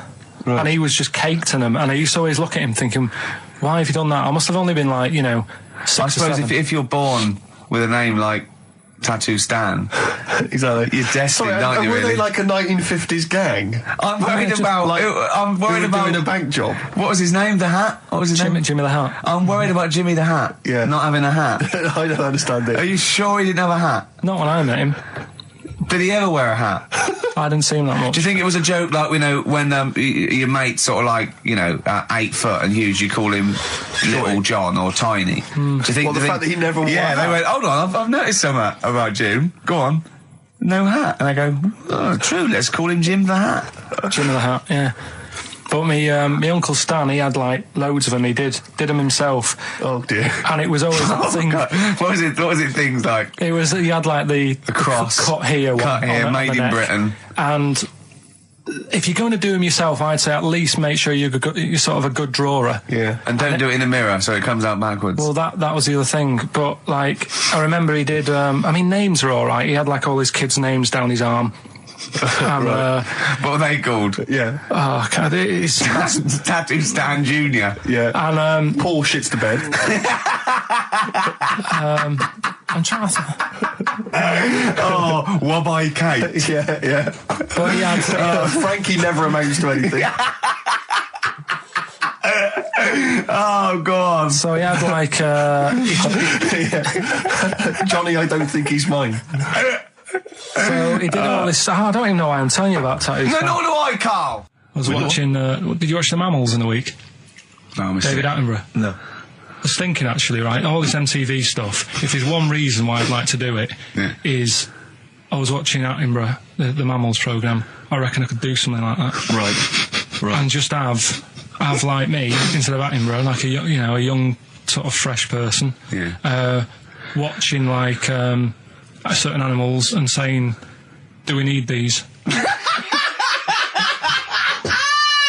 you know what I mean? Yeah. Oh, God! What's it called? Death on Earth. Well, That's amazing! Do we need these? And, No, 'cause there's loads of and the stuff. audience at home would vote. Would there be something like Yeah, telephone like a vote? vote out system. Oh, But the that- thing is like, it's something interesting that Attenborough was saying the other night on TVs. On Jonathan Ross's show, on his telly show, right, he was saying, he said you could take all the humans off the Earth and it would carry on. But take, like, some animals off it, mammals and that, you got problems on your hands. I thought that was quite interesting. Yeah. So it's like the question is, do we need these? Is that part of the big thing? Right. Like jellyfish. Yeah. We've talked about jellyfish. Yeah. Yeah. So which mammals in particular were You you talked about watching our that Zoe you Ball thought- show, haven't you? Hey? Which mammals were you thinking we don't need when you watched the show the other night? Any in particular that you thought they don't need them? They're not of interest. Well, I like whales, but I don't know what they do. And they're taking up quite a lot of room. Sure. But stuff like... Yeah. But like jellyfish, I looked into because... Yeah, you know, well, I was I know you talking don't about know them, and they were saying they've got no eyes, no heart. There's something like 97% water. Yeah.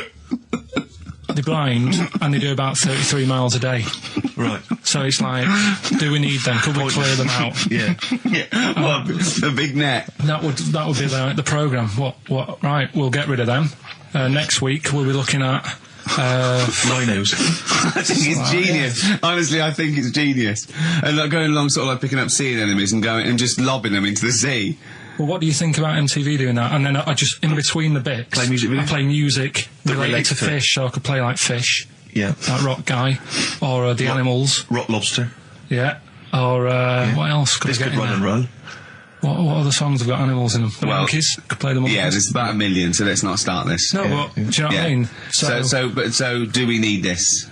So MTV flies you around the world And to you- the most incredible exotic locations. You sort of climb up a tree or whatever, and next to, I don't know what lives up a tree, some kind of rare parrot. You say, look at Sloth. that, it's colourful, Sloth. it's Oh, interesting. you like sloths, don't you? No, they just live up trees, but I'd say, do we need them? Why?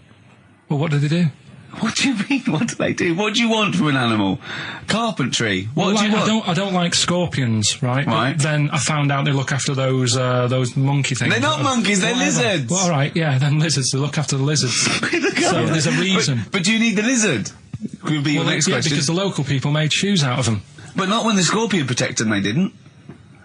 All right, we don't need them then. So, and so ultimately, would anyone decide? I mean, do the animals kind of get a chance to mount a case for their survival? I mean, is there maybe someone that comes into their corner and sort of defends them? I'd have like a David Attenborough type character who says, Right. well, they do this, and I'll go, yeah, but do we need that doing? Yeah. Yeah. Okay. So what does an animal need to do in order for you to feel that it sort of gets a chance of life? I mean, like a pet, like an animal, like a dog maybe, or a cat, I mean, they give a certain affection to its owner. Is that a valid reason to survive? Not particularly for you. Not really. No, okay. I've been saying that though. Blind people use dogs, so they are useful. So dogs are useful. St. Farmers Bernards, use they often dogs. save people, don't they, in Yeah. snowy weather? Cats. I'd have to think about it. Okay. Keep the mice down. Yeah, but you got rent to kill.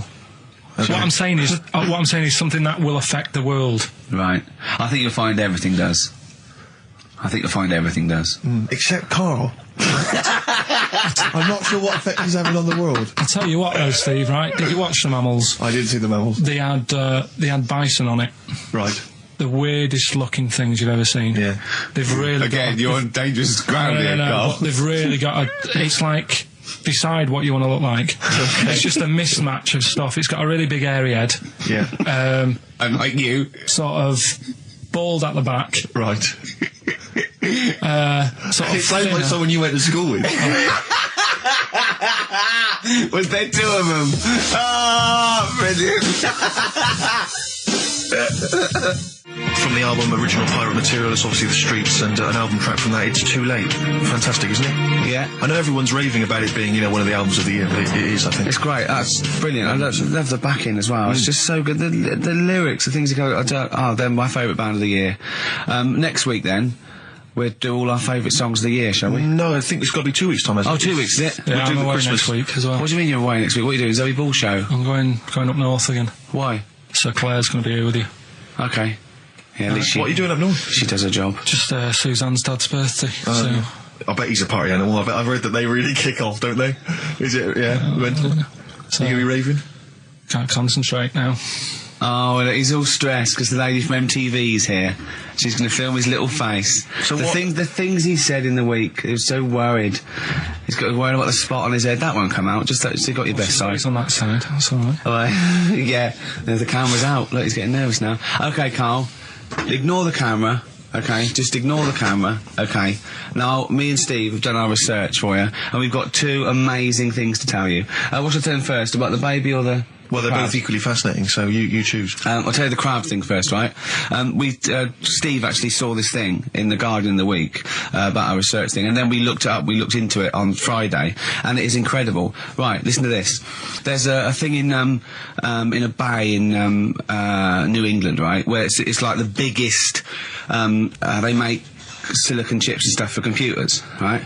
And because of the data protection thing, after they've done them, because they have to destroy the plates, right, where the information's sort of put onto them, but there's still flakes of silicon. They sort of grind it down straight away, and some of the flakes got into the bay, okay, but some of the information's still on even the slight granules of silicon. Anyway, gets in the water, and silicon is rather like a carbon derivative. They reckon if there'd been life on another planet that wasn't carbon-based, it'd be silicon-based, because like simple sugars and it's just COH and that, and it can work with silicon, right? Anyway, the crabs have been taken up, they're still in the water, and they looked out on the beach, and over years the crabs have started sort of putting themselves in formations, like geometric format, and they couldn't work out why they were doing this. And when they put them in the experiment, they sort of like chopped them up, and they found they'd taken on silicon, and it had sort of got into their brain, and they were downloading information. They picked up little things, because it's just chemical, like electrical impulses that got information off the silicon chip, and they were interfacing it. But this is the amazing thing. One bloke sort of thought of this, and he thought, well, if it's a simple computer with a brain, if it's just a simple sort of electrical thing, then maybe there's sort of, we could get it down. So what they did is they made a thing called a biointerface, and they put it into the crab's brain, just a really simple brain, so it's measured oblongata, right? And it got impulses from it, and they were getting like computer, just flashes of like symbols and geometric things right on this screen to read the crab's brain, and it was stuff like fragments of a. What made them do this in the first place? Because they saw the crabs behaving differently. They were behaving differently to each other. They were just like intelligent, and they were sort of solving problems and all this sort of stuff. Anyway, when they downloaded the thing, it was like they found one of the secretary's names where it had been on the silicon chip, where it was just like a flash of a computer screen. But the most amazing thing is, they downloaded a memory, right? It was like a snapshot where it had been burnt onto the retina of the crab, just a snapshot of something, and it was like a picture of the beach, like a couple of years ago, right? And they also did, incredible, it was like just a digital black and white sort of thing, so they could see what the crab had seen. Amazing. Jeez. Amazing. So intelligent crabs. What are they doing with them now? Super brain. Well, they think this is the upshot. They think they could use it as spy crabs, because they could get these crabs. Also, the other thing is, as generations went on, right? So they put a crab in the sea or something, right?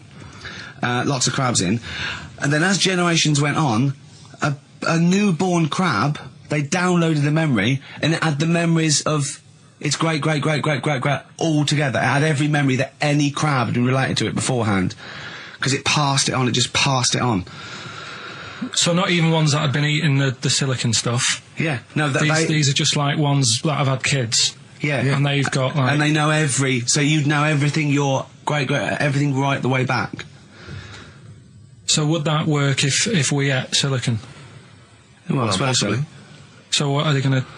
Well, they can use them for all sorts of things, though. I mean, that's what's incredible. I mean, I don't know how you would train it particularly. I don't know, it'd be quite tricky to train, but I'm assuming if they can do it that way, then presumably they can give it like certain silicon information, which they can then plant in it, if you like, within its sort of food. Also, if you get them onto enemy beaches, you'd have like 1,000 digital cameras just taking around. You could get Osama bin Laden or someone. They don't understand the information they've got. No, they don't know they're doing it. They just download a message. So it's not like you could torture them and they won't be able to sort of give you the information, because they wouldn't know what information they had, because they're just. But the first crab they downloaded, they just kept seeing the same picture of a big crab feeding it, which they. Really? Yeah. Wow.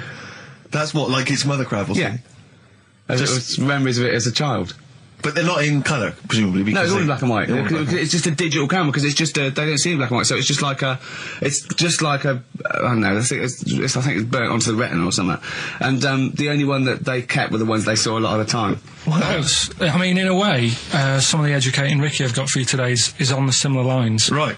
Oh, you've got to be impressed by that. You've got to be impressed by that. That's pretty good. I mean, I'm interested to see, what they do. What the crab developments are. But that's pretty good. Yeah. But I mean, amazing. Yeah. Amazing. Well, just digest that information, because that's not even the most impressive one we found.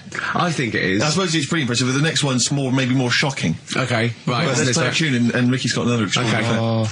The Cure, Love Song, classic on XFM. So that's the crabs that you can download their memories. But what about other animals that are in the sea, in that same sea, eating the stuff? Have they tested them yet? I don't know. I think they just took it on because their biology, something to do with, I presume they could take up minerals and, I don't know why. I don't know. But anyway, next one, it's just on the horizons, a bodybuilder, yeah? Married, freaky. married another bodybuilder, right, and they're pregnant, and they had these tests, and the baby was very large, but it was causing it pain, right, in the thing, right, and it's almost bizarre, and after the female woke up pregnant after 7 months, and the baby was walking around. No, it forced its way out of the vagina. Oh, no way. Yeah, it forced its way out. And it almost had super strength. And it was pulling her along by the umbilical cord, and they had to, and it was a stone. Extraordinary. That's freaky. I mean, you're talking about freaky stuff. That's made up. What?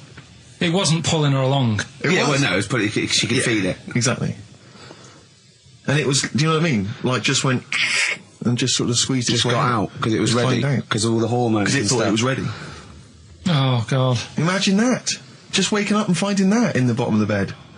Freak out, wouldn't it? Because you'd think it was a nightmare initially. And it had hair and everything, didn't it? Yeah, because all the hormones there, like there was something in the week about, you've got test tube babies and that now, haven't you? But they've managed to do it. I only caught half the story. I knew he'd be more impressed by the crabs than that. He doesn't care if it's human. No, I am. I'm telling you though, that there was something. I only caught half the story because I was busy. But there's something about babies being able to be born without having any people involved. Or something. It's like putting them in an oven or something, and it's like a cake. And after a certain amount of time, it's ready. I think you can buy those in Argos for kids at Christmas. It's my first baby kit. Yeah. There's Play-Doh, I think, that they can buy. Yeah. So what do you think of that then? The baby one. Yeah. I prefer the crab one. Yeah. But the baby thing's pretty horrible. Yeah. So it was bigger than like the average. Both made up. We've made those up. Yeah, they're both rubbish. They're both they are both rubbish. Despite the fact they're both rubbish. Yeah. They're interesting. We made those up. Both those stupid stories up. Yeah. Imagine downloading a crab's memories and seeing its mum feeding it as a child. Both utter rubbish. I had trouble. Yeah. I know I was going to have trouble with pushed its way out of the vagina. Yeah. I practiced that about 30 times yesterday with Stephen. I was going, I'm not going to be able to do it, mate. Yeah. I'm not going to be able to say that. Yeah. Are you disappointed? A little bit. I mean, the baby one's a bit sort of out there. Yeah. I wasn't really having that one. No. But the crab one, See, now, what's interesting, I think, is a useful experiment, Carl. I don't know what it's taught you about yourself, but would you say that that's revealed to you a certain thing? I don't know, maybe that you're a bit gullible. I mean, what I'm saying is maybe you shouldn't accept or swallow hook, line and sinker everything you read on the web. Do you not think maybe a valuable lesson? I feel bad because I said to Steve, he won't be annoyed that we conned him, he'd be annoyed that they're actually not true. You'd love that crab thing to be true, wouldn't you? It wouldn't surprise me if it did happen one day. Sure. Yeah. So, and then he's laughing. And he said, in the break, when I said about the crabs, you went, well, I'm keeping them then. Yeah. Yeah. So go on then, do a film review, quickly. Right, well, today on film review, we're doing classic films, and today we're looking at Elephant Man, John Merrick, one of his better pieces of work. It's a sad film. I've never really been able to watch it all the way through. Sorry, John Merrick's better piece of work was him being the Elephant Man, played by John Hurt. Yeah. Go on then. Sad film. When I was younger. Tell us a bit about it. What is it about? Who's John Merrick? It's about a fella who's got a funny head. Right, tell us this. And, you know, he lives in, I think he lives in London, in like about the 1930s or something like that. And he's being picked on all the time and stuff. And first time you watch it, you'll probably cry a bit.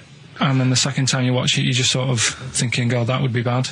Sort of having a head like that being picked on all the time. Then the third time you watch it, you might think, you know, oh, how does he get his jumper on?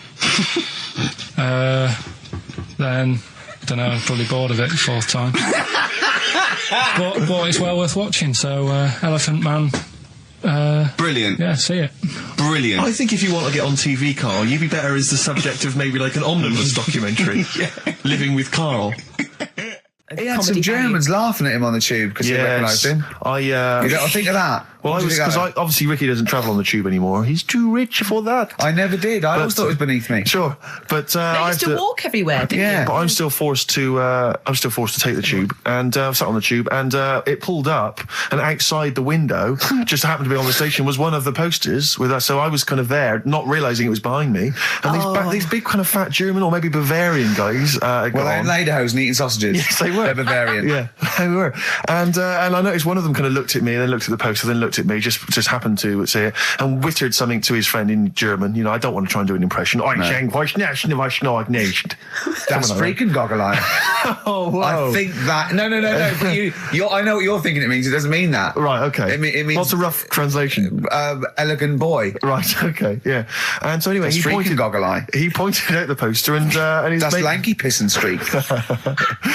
And his mate burst into laughter. And then we pulled they've got a great sense of humour, the Germans. Well, that's the thing. But we rumbled onto the next station, and the poster was in exactly the same place. And this time they tapped the shoulder of someone else on the train and pointed me out, and that person also laughed. An Italian?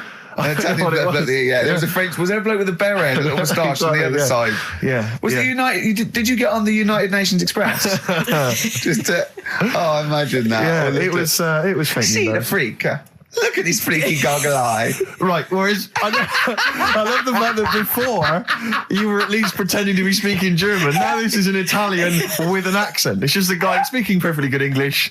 So you've not even disguised the insult there. Oh dear. That'd be lovely. Try and insult me in other cod languages. You could bring Europe together if they just instead of Esperanto, that there was just one common language. The language of freaky goggle eye. I'll tell you what would bring the Europe together is you maybe representing England on the Eurovision Song Contest. That would be great. With a self-penned tune. Should I do that? That would be magnificent. It's got to be worth thinking about. Just about everyone being the same. Yeah, just about people being equal. Everyone, and also mentioning the euro. Yeah. Just doing that. I like all different cheeses. Oh, je t'aime la musique pop. Yeah. La baby belle. Et le cheddar. I'm not a fluent French. Le grand fromage. Yeah. Oh, it'd be lovely, wouldn't it? And they'll all be there, all in their different. Well, every uniforms. line could be maybe in a different language. Yeah, and what would I wear? I'd wear sort of like a kilt. You'd wear a kilt, but you'd also have on your head one of those kind of big, what are they called? Those big furry hats that beefeaters or whatever wear. Or one of them. Is it kind of a busby or something? A busby. Yeah. Wear one of those, or maybe a kind of policeman's helmet, a Bobby's helmet with the kilt. Yeah, you'd have the clogs. I'd wear the policeman's helmet under the kilt, so they just thought I was really enjoying the show. Yeah. Good idea. Hey? Excellent. I think we talked for about 3 minutes without having to mention some kind of genitalia. We should celebrate by playing one of my tunes of the year. Really? What one is it? U2, Electrical Storm. Oh, I know you're a big fan. Good choice. Well done. Cheers. I've said in the past to you, Rick, that my grandparents, so I love them dearly, but it's like for the last 30 years they've been waiting to die. I know. It's like they just sort of, it's like, the novelty wore off of life. Life in the 50s. Yeah, they got kind of bored of it. Life, in the 40s, it was brilliant. All sat around the old Joanna as the bombs fell, singing. They loved that. The 50s, that was great as well, because that was the post-war years. It was, it was a bit tight in the pocket, but it was all right. Everyone pulled together. And then the 60s came along, all the crazy music, the funny hair. Let's stay in bed. Exactly. They basically stayed in bed. And it was one Christmas when my grandmother said to my dad, what do you like for Christmas? What do you fancy for Christmas? And this must have been, I don't know, 20 years ago. She said, what do you fancy for Christmas, Ron? And he went, well, I could do with a nice big kind of warm winter overcoat. She said, don't worry about that. Don't worry about that, because your father will be dead soon. It's right, you can have his. Meaning my granddad. Well, to be honest with you, my father's still waiting. which is good news. Good news for my grandfather. Less good news for my dad. Freezing. He's freezing. He finds out, how is he today? He's fine. Okay. Oh, I'm freezing. It's such a weird mindset, that. I think that, to me, is what sums up people from that older generation, the 40s and 50s. And it seems to me that you've got that kind of mindset. It's like you were born in the 30s. And whenever you talk of your childhood, it's like you had like a baked potato to take to school. And a hoop and a stick is a Christmas gift. The other thing is, I think that that sort of generation, it seems that the man is dependent on the woman. There's a total dependence. Oh, absolutely, If she dies, he's done. Yes. He's done for. Yeah. Just pine away.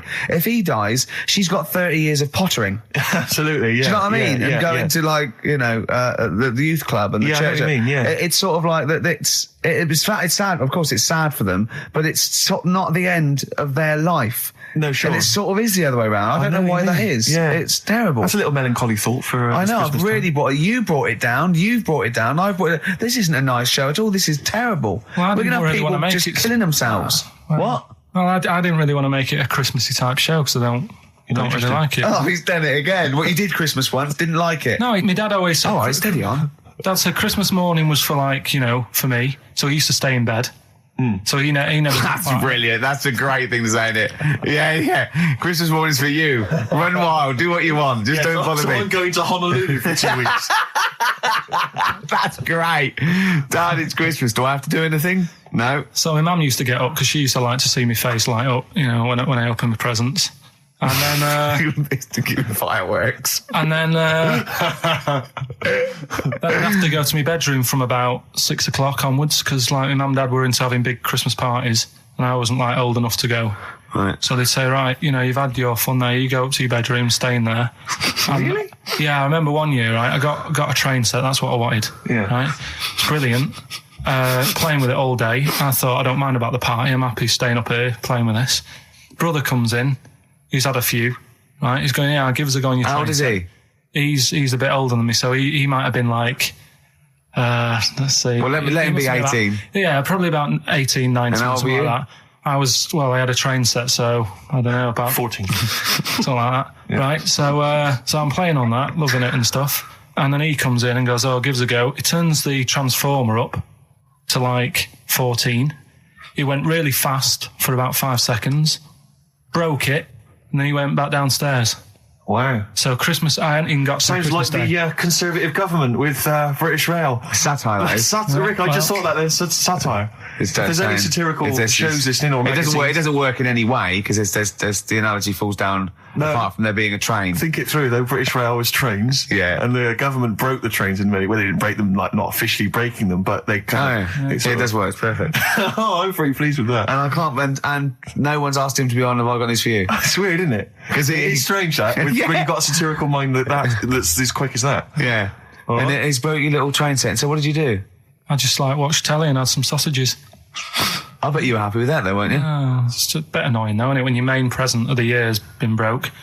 And did it ever get it fixed? No, that was it. Put away. I'm intrigued why your parents wouldn't let you come and join in the festive fun. Was it like really debauched down there? Was it like eggnog everywhere? Well, no, but I mean, that's fair enough. 6 is a little bit early, but I just think, you know, if you're a kid, you know, he had his fun, put him to bed at 8 maybe. And Do you think so on Christmas Day? I thought that was a day for family. Well, not if there's a party going on. Well, don't have the party on the Christmas Day. Well, that's another option. Yeah. Your parents are weird, aren't they? A strange breed. Well, I think that was the year, right? You're talking about buying presents and stuff. I think I did treat my mum to... I didn't buy my dad anything. I think that was like when I got a bit older, I used to get my dad something because he wasn't that bothered anyway. No. So, got my mum. There was a cheap shop, right? Of course. Thank God for that. Called Snips. Right? So I went in there and I thought, let's see what I can get her. And remember Victoria Plum? I don't think so. Well, it's like a fairy character. Right. I mean, mum's into gnomes and stuff, right? So I thought, right. She must be pleased with you then. Victoria Plum. I was thinking, is that one of the neighbours? Is it like a brandy Do you liqueur? remember Victoria Plum? Victoria Plum. Victoria Plum, yeah, it's like a little fictional sort of character, right? Okay. So I saw it, I thought, yeah, she'll love that, right? So I did my paper round, saved up for 2 weeks, right? Oh. Got that sorted, went to Snips, bought the Victoria Plum. Next day, I'm in town with her, right? So I think, I know what I'll do. I said, come in here a minute, right? So we go in and we're looking around and I tested her, right? I went, look at that there. That's all right, isn't it? And she goes, oh, it's bloody awful. Oh, Carl. Oh, Carl. Oh, God. So then Christmas Day comes. I said, don't bother opening it. She said, no, why? I said, Oh, no. Why did you still give it to her? So, well, it's too late. I'd already bought it. Oh, Carl. So she opened it, and I was like... And she said, oh, that's nice. I said, why are you saying that? I said, the other day, she said, it's bloody awful. She said, oh, no, I thought you were pointing at something else. Oh, no. So that's why I don't get anyone anything anymore. Oh, God. Play record. Oh, God. Oh. Right, here's the last clues of the year. You had, there's a load of letters there asking for advice. Put them on Claire's desk. That was F. That was for foreigner. I don't know what you mean. Claire Rayner, she took advice, she gave people advice, so that's a foreigner. That is shit. Right. I'm sorry, it might be Christmas, that is absolute A garbage. lot of people got the right answer. I know, that annoys me even more. The second one, ask your mum. Foreigner. Second one, ask your mum if you should. That was S, that was Shalimar. Shalimar, right? No, bizarrely, what was the clue there? Ask your mum if you should. Now, we got a lot of people saying Smashing Pumpkins as the answers to that. But I don't know who's saying that today, Mum. Smashing Pumpkins. Merry Christmas, Mum. Smashing Thanks Pumpkins. very much. Nice bollocks. Yeah, exactly. Oh, that's great. That's great. Right. Smashing Pumpkins. Your dad bought them for me for Christmas. Yeah. And the last one, Lovely plums. What, my Victorians? Oh, God. right, we've got to wrap it up. Come on, then. A couple of people were arguing in the supermarket at the fruit and veg counter. That was B, that was Banana Drama. They were like having an argument. What do you mean Banana Drama? Wait. What group is Banana Drama? What group is Banana Drama? So, you're a fool. You're a twat. Well, you say that, but you accuse Carl of that. You're also accusing lots of the listeners, including the winner, Nicola Rogers of London, and she wins those great prizes, and she got them bang on. So Banana Drama. so can we finish there now? Yeah. What do you mean? What do you mean? Can we finish there now? Just play the ads and go. What? No, what are you talking about? We're going to play Jodie Nicholson all day. Play that then. Goodness me, Carl, look at you. We haven't got time. Merry Christmas, Carl. Merry Christmas, Carl. Enjoy the show. Let's give him a little kiss. Oh, a little kiss. Oh, no, with tongues, it's Christmas. No, don't. Stop messing about. Get up! Can I just ask Carl how he got on over Christmas? Because the last time I spoke to him, you hadn't bought a present for your girlfriend. I have to say, I was on tenterhooks all Christmas. Well, you changed it. After that show, I felt bad, even though I shouldn't have done, because... Because you hadn't bought your girlfriend a Christmas present. Yeah, but I said to you, I booked a table at a hotel in Covent Garden, had Christmas dinner there, which was nice, right? It's good food and everything. Didn't feel like enough to me. Well, then I went out and treated some stuff, and then... No. A couple of days before Christmas, he went... I took Suzanne to that hotel we're going to go to for Christmas dinner. We had tea and cakes. And I went, oh, you treated her? He went, no, she paid for it, but I was just showing her what it was going to be like. That was her extra treat. She paid for it. I love that. Brilliant. Yeah. Well, it was a dear. It was like 150 quid for a meal for two, which is pretty dear. So I'm not going to buy her cakes as well. I love that. All right, love, have anything you want. You pay for your own pudding. I'm not mental. Yeah. So you treated her to some other stuff. Some bits and bobs. What, so she chose them and you paid for them. What, the presents? Yeah. No, you chose them and she paid for them, but, you know, it's the thought that counts. I got them on the way home that Saturday. Well done. And what did you buy? Shops. Well, just some bits. It might be personal, Steve. Well, I don't care. Just some bits. Yeah, but bits and pieces. Leave out the personal bits. What bits? Just little things. And then yesterday, right? A monkey wrench and a new washer for the shower. Yeah. Some recordable CDs that you need for your job. Oh, dear. Now, when you gave those presents to her, did her face light up? Right. I don't want to tell you what they were, right? But she wasn't that impressed. You're going to tell us what they were now, tell us what they are. You even know what they are. She told you on Christmas Day. Hold on, wait a minute. But it doesn't matter what they are. It does matter what they are. It doesn't. It does, Carl. It's you, mate. Of course it doesn't matters. matter. Oh, God! Have you just remembered? Yeah! Right, but there's no need. I've got to tell him, Carl. I really want your permission because I don't want to be I know it's not, but we know it's not that embarrassing. It's really quite sweet. Yeah, but in a way, right, the way I look at it is, right, Christmas even when I was a little kid, right? It's not... Please let me tell him, Carl. Well, let me just tell you first, though. Let me tell you why I didn't go all out on the old present front. All right. Justify yourself. Right.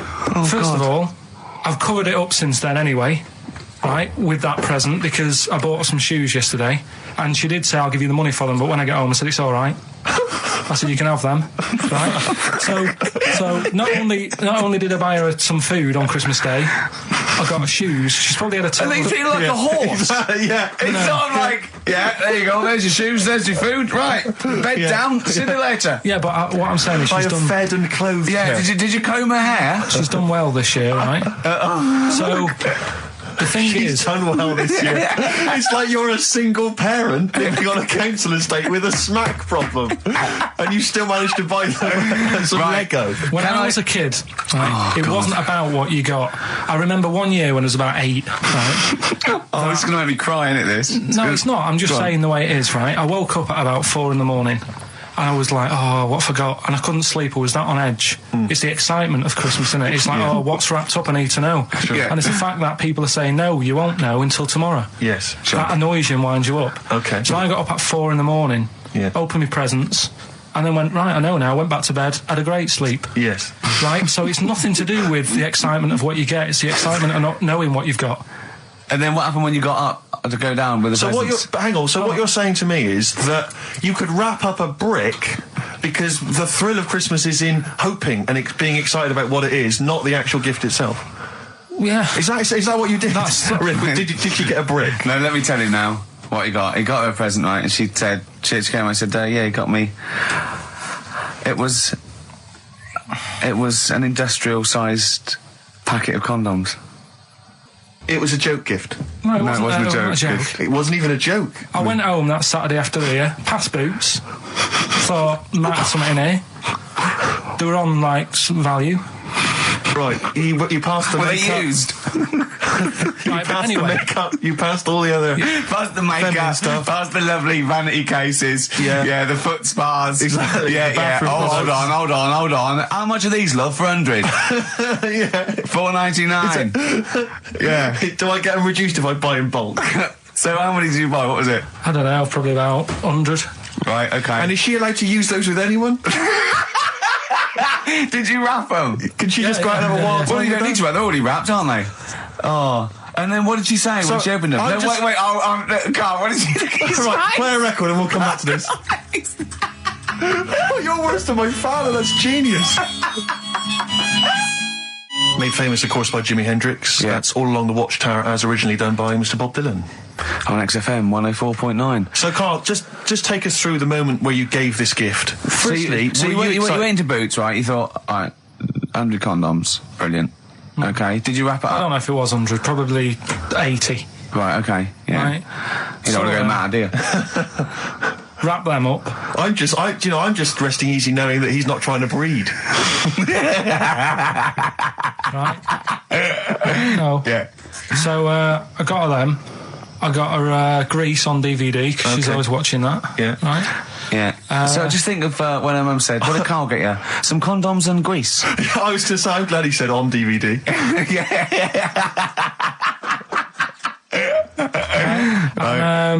She was surprised anyway, right? Because I bet she was. No, when she got she was thinking like jewellery. No, right? that showed her.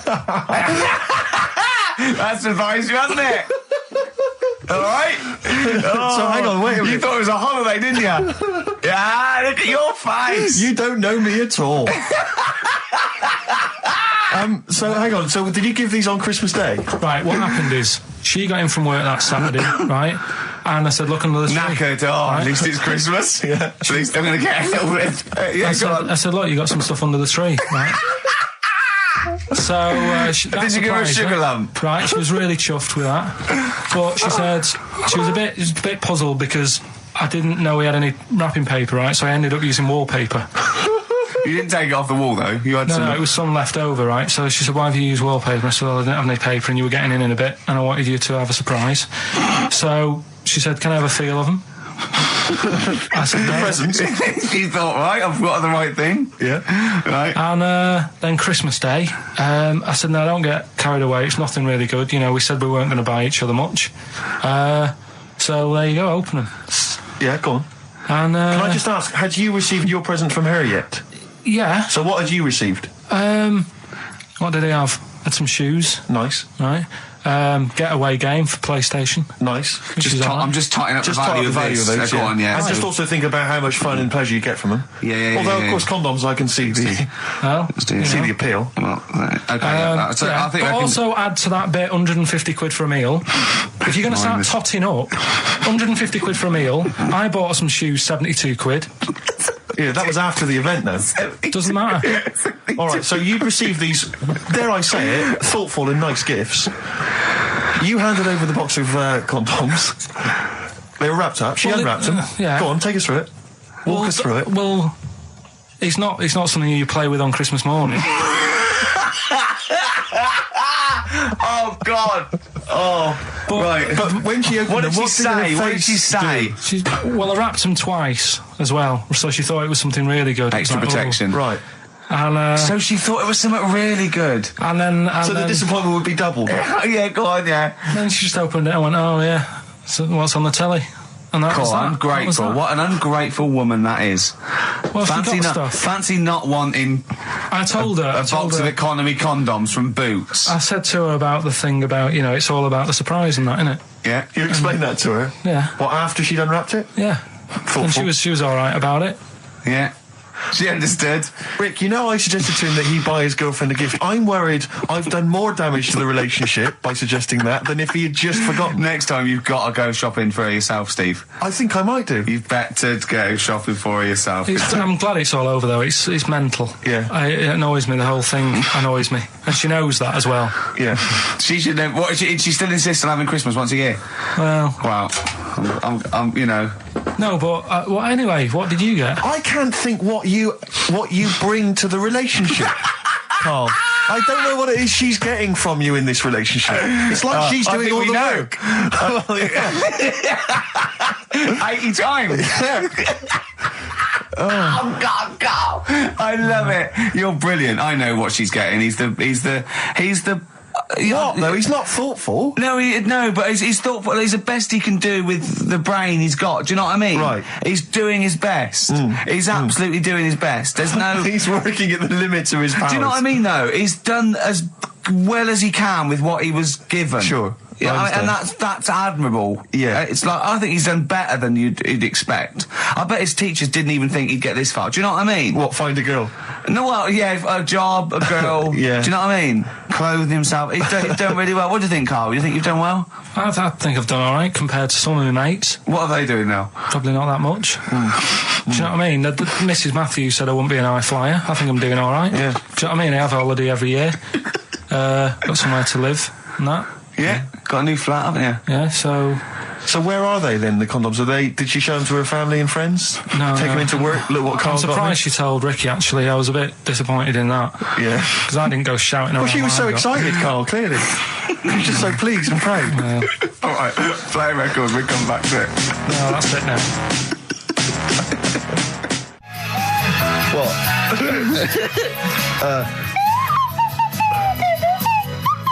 Someone's left one of those little things in here. It's brilliant, isn't it? Amazing. What are they called, those things? I imagine just there. I was thinking of being in the front row at a Morrissey concert and going, can I just play along? They are brilliant. I don't know what kind of sound that is. I don't know. It's only used for when Kenneth Williams yeah, exactly. sees someone undressing. Yeah. That's the only time that is used, that noise. Exactly. That is But brilliant. it's like it was specially created for the Carry On films. Yeah, we need, I don't know what it is, but we need something when I walk in and see someone changing. Well, what about this? There is a light that never goes out by the Smiths. I phoned Carl up in the week, yeah, and I said, what are you doing? He went, well, even though it's one of my days off, I'm just doing some research on the web. Found anything that said, yeah, I'm doing science. And then he said, you can get wigs for dogs in Tokyo. That's his scientific fact. And I went, what do you mean? Dogs, if they need a wig? I said, if they need a wig, what? Dogs going bald? And he went, like, this is fine to him. He went, it's a stressful city, Tokyo. The world's all right with Karl. He's always got an explanation. I've only ever seen him confused once. When in Edinburgh, he looked out of his window one day and he saw a bloke putting a parking ticket on some rubbish. Yeah. And that genuinely confused him. Yeah. He couldn't work out, could you? It's a bit weird, isn't it? And the woman breastfeeding her 8-year-old child, you didn't like, did you? I don't like that. But what's the name? Animals with wigs. I kind of thought, after I put the phone down to you, I kind of thought about it, thought, yeah, it's a bit daft, that. Are you sure he's not the ageing pop group? No. The Animals? But when you think, have you ever seen, like, a bald pet? No. It's weird. What do you mean? Because my mum, we had a cat, we used to get through loads of cats because we lived in a... Oh, God, it started early today, isn't it? What do you mean you got through a lot of cats? Just What are you doing? No, Running a restaurant? We lived on... Oh, God, what do you mean? No, we lived on, like, a main road. Oh, yeah. Right? So yeah. we used to get through a lot of them. My dad kept saying, risk. you know, stop wasting money, you know, it's not Stop good. wasting money, not wasting cats. Right, so anyway, we had this cat that was ill all the time. And It's just bag of nerves, probably. Yeah, malingerer. Yeah, I'm terrified. I'm going to which house? Rome. Oh, God, bloody hell. Rome. Don't let me go to the Pilkingtons. and it, for some reason, it kept being sick all the time. Right? Yeah, that is nerves. That's definitely nerves. So my mum kind of thought, I've had enough of this, and she shaved it. Whoa. Whoa. Now, I know you're not vets in your family, but what correlation did your mum think there was between you being sick and shaving it? Because it kept being sick, and it was a pain to wash, because it kept getting So caught she up. wanted a dry wipe cat. So why didn't you just varnish it? What? it's weird. It's weird. Though. So now he's cold and sick. No, but not all of it. She left sort of the back half, but sort of from its waist, sort of. I love that. Shave it because it's sick on itself. And That is it was the genius. weirdest looking thing. I mean, normally I like cats. I'm always like giving yours a stroke on the head and that. Yeah. But as soon as she did that, it was like, oh, Yeah. can't touch it. And then So now it's sick, cold, and hated. Yeah. Karl. It must have, I mean, the other cats must have been taking the mick out of it constantly. It's just making things worse. I'm hoping that it got run over and was put out of its misery. no, I think it got all right, that one. Or is that the? Yeah, it did get run over. It did. Oh, God. Oh, dear. How many cats do you say you've got through? I'd say whilst I was living at home, I mean, it's still on the increase even though I'm not there. So whilst I was there, probably 5. God. Wow. Oh. Yeah. And were you upset each time, or you just got used to it? It's one of them things, isn't it? Like I've said before, when you first see something, it's a bit of a shock. Do you know what I mean? It's like the Elephant Man or whatever. Yeah. First time you see him, it's that sort of, oh, look at that. Do you remember the first time you saw Steve? No, I'm not being funny. Do you remember the first? Yeah, but I've said this before. It's always, then you get used to how people look and you don't... No. I'm going to burst. You have to play a record. No, but... Because I just see Steve's face. No, but I've got used to it. Shut up.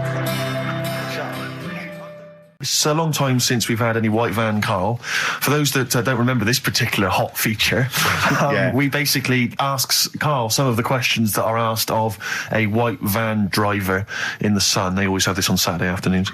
Anyway, here's the first one. And they're not fascinating, Karl, but I'm just interested on your take, really. Yeah. What do you make of Cilla Black quitting Blind Date after her husband sent a message from beyond the grave?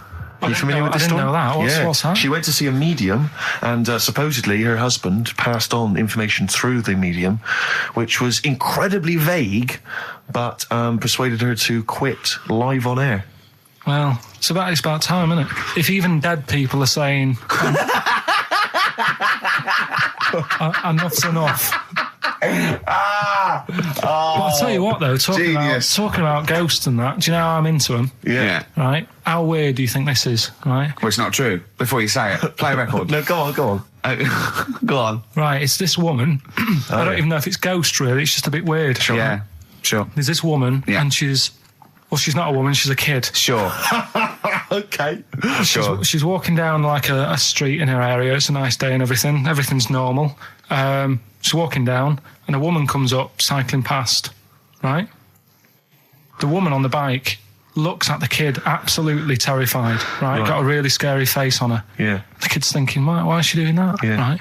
So anyway, she thinks nothing of it, goes, I think she was playing in the park or whatever, goes and has a nice day.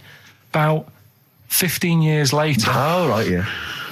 She's, I don't know, I think she was going to work, right, on a bike. She was riding her own bike. Riding her own bike, cycling down the road. Oh, yeah. Looks at the kid. That's the thing that happened, like, 15, 20 years ago. Right. It's her on the bike looking at her as a kid. Right. Not another child. No. So it's her. She's seen herself. Carl? I mean, I don't know where to start. Firstly, where's this information come from? But I mean, why do you ever... I mean, I don't know what part of that you think can be true. I'm honest, I'm speechless. I don't know what to say. What are you talking about? A bit weird, though, isn't it? But it's not true. It didn't happen. Nothing happened like that. She said it did. Well, then she's wrong. She said she saw herself. She saw herself as a kid, didn't she? Did she carry on riding And as an past? adult when she was a kid. Did she stop and talk to herself? Or did she ride on by and think, that's a bit weird, there's me as an 8-year-old. I won't stop, I'll be late for work. Yeah, if I'm late again, the boss said he'd be in trouble. Yeah. Well, And where is this information? Did it happen to someone you know? No. You overheard it on the bus? No, it was in the 14 Times. Ah, right. Well, that's the answer. Good. We've got to the bottom of that. Right, good. What should we do next? It's too much. Do we need them out of the way? Do we need them out of the way? Yeah, just Let's explain it again. if you're new, I'm sort of on a bit of a mission to find out, we've got a lot of animals and insects in the world and stuff. Yeah. Do we need them all? It still amuses me. So we've found out we've got to keep jellyfish. We've done octopus. She said we've got to keep them. This week, snails. Do we need them?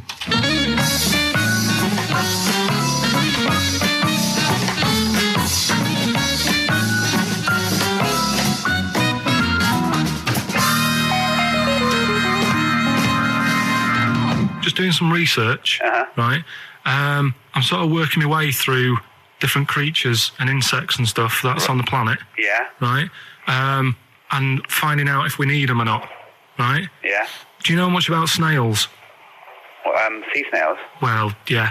Snails in general. Don't know much about snails, land snails. I know a bit about sea snails, like whelks, top shells, that sort of thing. Would you say they're important? What sort of sense do you mean by important? Say if we had to sort of get rid of some animals and insects and that because we're running out of room. Right. Do you know what I mean? Because I'll tell you what I know about some snails. I don't know if this applies to sea snails as well. I mean, I called you today because a lot of other places are shut. Yeah. Right? So I know they like to eat stamps, apparently. The glue on stamps. They love it, right? Right. Apparently a lot of letters and stuff aren't getting to where they're meant to be getting because snails are crawling into letterboxes and eating the stamps. That obviously doesn't apply to the sea ones, but that's a problem they're causing. All right. Were you aware of that? No, I didn't know that. But you're glad you answered the phone today? Right? They love beer. Beer, yeah, who doesn't? And also, I don't know if this is right, but I heard that they sleep for 13 years, or can do. Right, I wouldn't know if they can sleep for 13 years or not, but... I mean, sea snails are pretty important. Yeah, they do quite a good job in the sea. They graze on algae and they provide food for other animals. I mean, you can say that about any fish, or any animal. Why do they exist? Would you be upset if someone said we're getting rid of them? Oh yeah. You would be. They're an animal, I wouldn't. Forget being like favouritism and all that I get for them, right? There'll be other things knocking around you can sort of spend your time looking after. You'll still have a job. Don't be worrying about that. Because I'm not going to get rid of all the fish. Jellyfish need looking after, so you're safe. Yeah. But do we need them? Come on, there's loads of people saying, come on, we've got to move on through the animals, and you're holding them up saying, well, I want to keep them. Well, who's saying we need to... That just sounds a bit crazy to me. Just imagine. Do you know what I mean? And they would come to you because you work in an aquarium, so they'd be asking for your advice. Right. And you're slowing it down. Well, they asked my advice and I'm giving it to them, so, that's what I think anyway. Yeah, but snails, I mean, like I say, they drink beer and that, What do they do apart from some food for a whelk? They were around, their descendants were around a lot longer than we have been. Yeah, they've been around a long time, but what have they done? Well, they've survived that long, so they must be doing something pretty good. Well, apparently they sleep for 13 years, so really, even though they've been around for ages... I think that sounds a bit... I don't think they sleep for 13 years. Not all of them, just the tired ones. So, snails, do we need them? Well, yeah, I just think they've got to, just as, it's not for us to say, do we need them or not, we can't. So you think we should keep them? Yeah, definitely.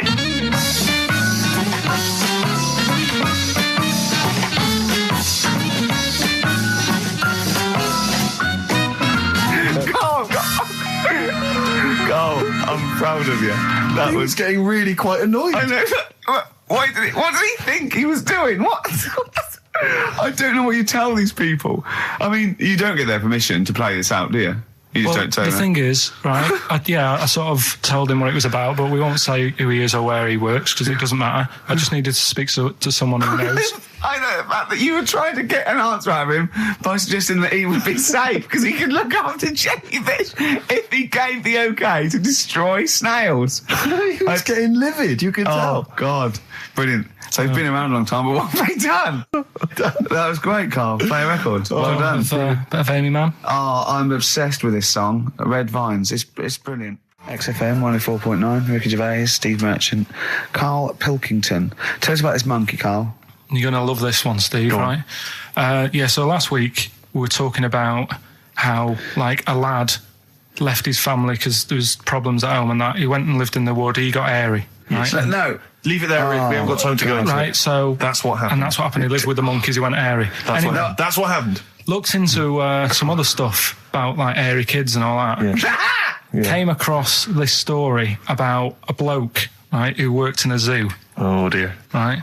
So... Trouble's brewing. Loving his job and that, but it's quite a lonely sort of job because you don't see many people. You're just dealing with animals all the time, right? Ooh. So anyway, he gets a bit pally with a monkey because it's the closest thing to a human. Well, that ape is. Right. Yeah, but you can't really go that close to apes. It's dangerous. What do you mean? What type was it? Do you Just mean let him tell the story. Was it a chimpanzee? I reckon it was a chimp, yeah. Yeah, you don't even know, so that's an ape. It was a chimp. Yeah, but it doesn't matter, does it? So he gets pally with him? Right, so he gets pally with him. Did they go on holiday together? Well, no, I mean, it starts off just checking each other out and, probably sharing lunch and that together. Yeah. Right? Anyway, this goes on for a while. They're getting on well on that. And then after a while, right, the monkey starts sort of imitating him a bit more and sort of walking upright. Oh, God. Yeah. Right? So he thinks, oh, that's a bit weird. Anyway, they get on really better and what have you. So he thinks he could live at home with me, because we're getting on the storm. Yeah. Right? So he takes him home, and before you know it... Is this the beginning of Beneath the Planet of the Apes? I think it is. I think you've seen this on video. I'm worried, because he's already imitating him and they're moving in together. I'm thinking it's maybe a bit like Single White Female. Single White Zookeeper. Oh, brilliant. Right, so anyway... So it's moving in and it's getting used to sort of the normal human life. He's having a cup of tea in the morning. Yeah, PG tips. He finishes the day off with a... Oh, dear. Finishes the day off with what? He doesn't have him move a piano at one point, does he? He finishes the day off with a little brandy? Yeah. He pours himself one. Is he wearing a smoking jacket? Yeah, I'll tell you what, Carl, you're a maniac, mate. No, this is why it attracted me. It's amazing, right? So he's having his brandy and that, loving his life. Next thing you know, he sort of... I don't know if he loses it or he gets shaved, but the top half of his body is hairless. Right? Apart from his head. Right, so he's got a nice... So it's the opposite of the kid. Well, no, yeah, this is what I'm saying. That would happen. Right. Well, hang on, but so you don't know if he was shaved or if it's... How did it say? Then the hairless... What? I'll bring it in for you, the story, and then you can see if I've gone wrong. Keep going. So anyway, so this is going on, and he's having a great life. Then the zookeeper starts getting a bit annoyed because he's having a better life than the zookeeper. The zookeeper's in the zoo. This is such So the zookeeper's still got to do a day's work. The monkey's at home, he's partying, well, he's got his other chipmates when he says there's no point you coming in to the zoo because the whole reason of you being there was because you're being kept there. Right. And he didn't want to bring the memories back, so he said, you stay at home. So You're talking such... Just let him finish. God, I don't know if I can sit here and listen to this drivel. I'm fascinated. It's nearly over anyway, right? It sounds extraordinary, Carl. So he's walking up, right? He's having a tea in the morning, finishing the day off with brandy. Gets a bit out of hand. Only tries it on with the zookeeper's wife.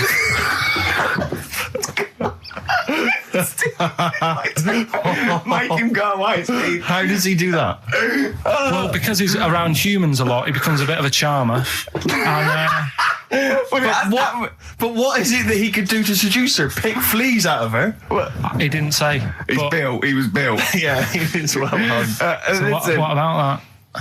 What do you mean, what about it, Carl? It's obviously not true. I don't understand how... I love the fact he becomes a charmer. He's got better taste in brandy. Exactly. And what was it that he was doing that seduced her?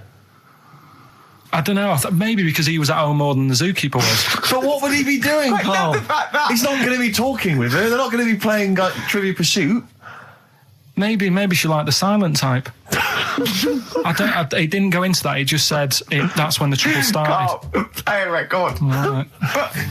Is that what Suzanne did when she brought you in? Bit of David Bowie. When's that ever hurt anyone, Steve? Never. Lady Stardust off Ziggy Stardust and the Spiders from Mars on XFM 104.9.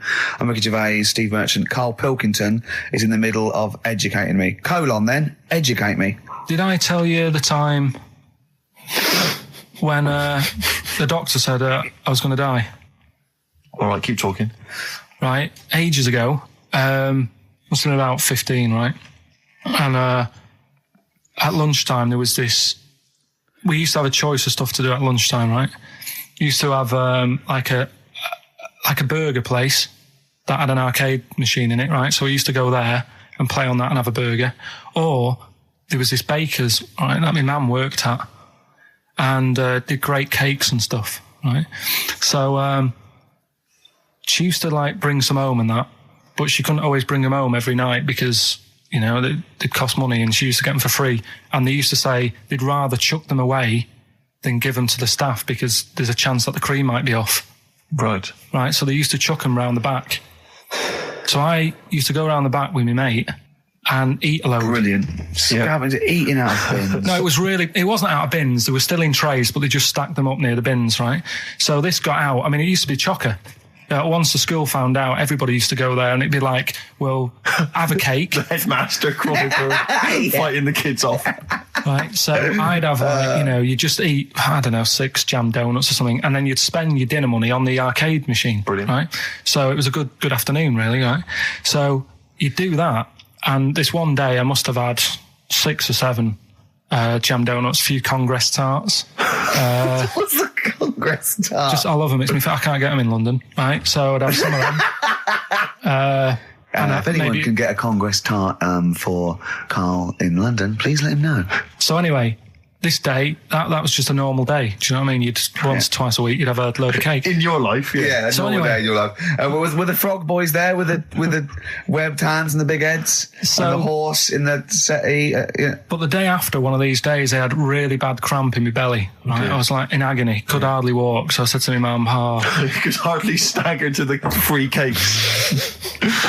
So I was in absolute agony. I said, I don't like doctors, but you'll have to get a doctor in because I don't know what it is. I can't walk. She gets the doctor round. I won't say his name, but he said, well, doesn't look like he's got long left. Blimey. So I was a bit like, hang on a minute, I've only had a few cream donuts. Yeah. My mum was panicking. Sure. He went. My dad came in from work. She said, something's really bad with Karl. I think it's serious. The doctor said he ain't got long left. So he said, what? He said that and just left. So she said, yeah. He said, I'll have to call him then. So he called him up, said, what's all this about? Karl hasn't got long left. How long's he got? So he goes, I was only messing. It's just had some bad cream. Can you believe that? Well, the thing is, I like the fact your mum didn't ask any questions. I know. She didn't go into detail. Can you explain more, doctor? No, I got to show off. But she doesn't. I don't want to diss you or your family, but I imagine if I was there, I'd have known the doctor was joking. Yeah. That's all I'm saying. I mean, I sound very arrogant there. But I imagine he went, what's he been doing? Yeah, I had about 6 cream cones. Oh, right. Oh, wow. He hasn't got long to live then. I'll see you later. That's what I think the doctor did. Yeah. I just like the idea your mum just let him go. Yeah. Terrified, thinking, well, I'm not going to probe him. He's that's it then. Dad comes in. Hi, honey, I'm home. Anything happened? The doctor said Carl's going to die and then left. Did he? I'll call him. But anyway, that's why these sort of things fascinate me. So we'll move on to this next one, right, which is brilliant. Dead short story. So, right, old woman, about 70 years old. Yeah. She's normally fit and healthy and stuff. Nothing wrong with her. She's having a good life.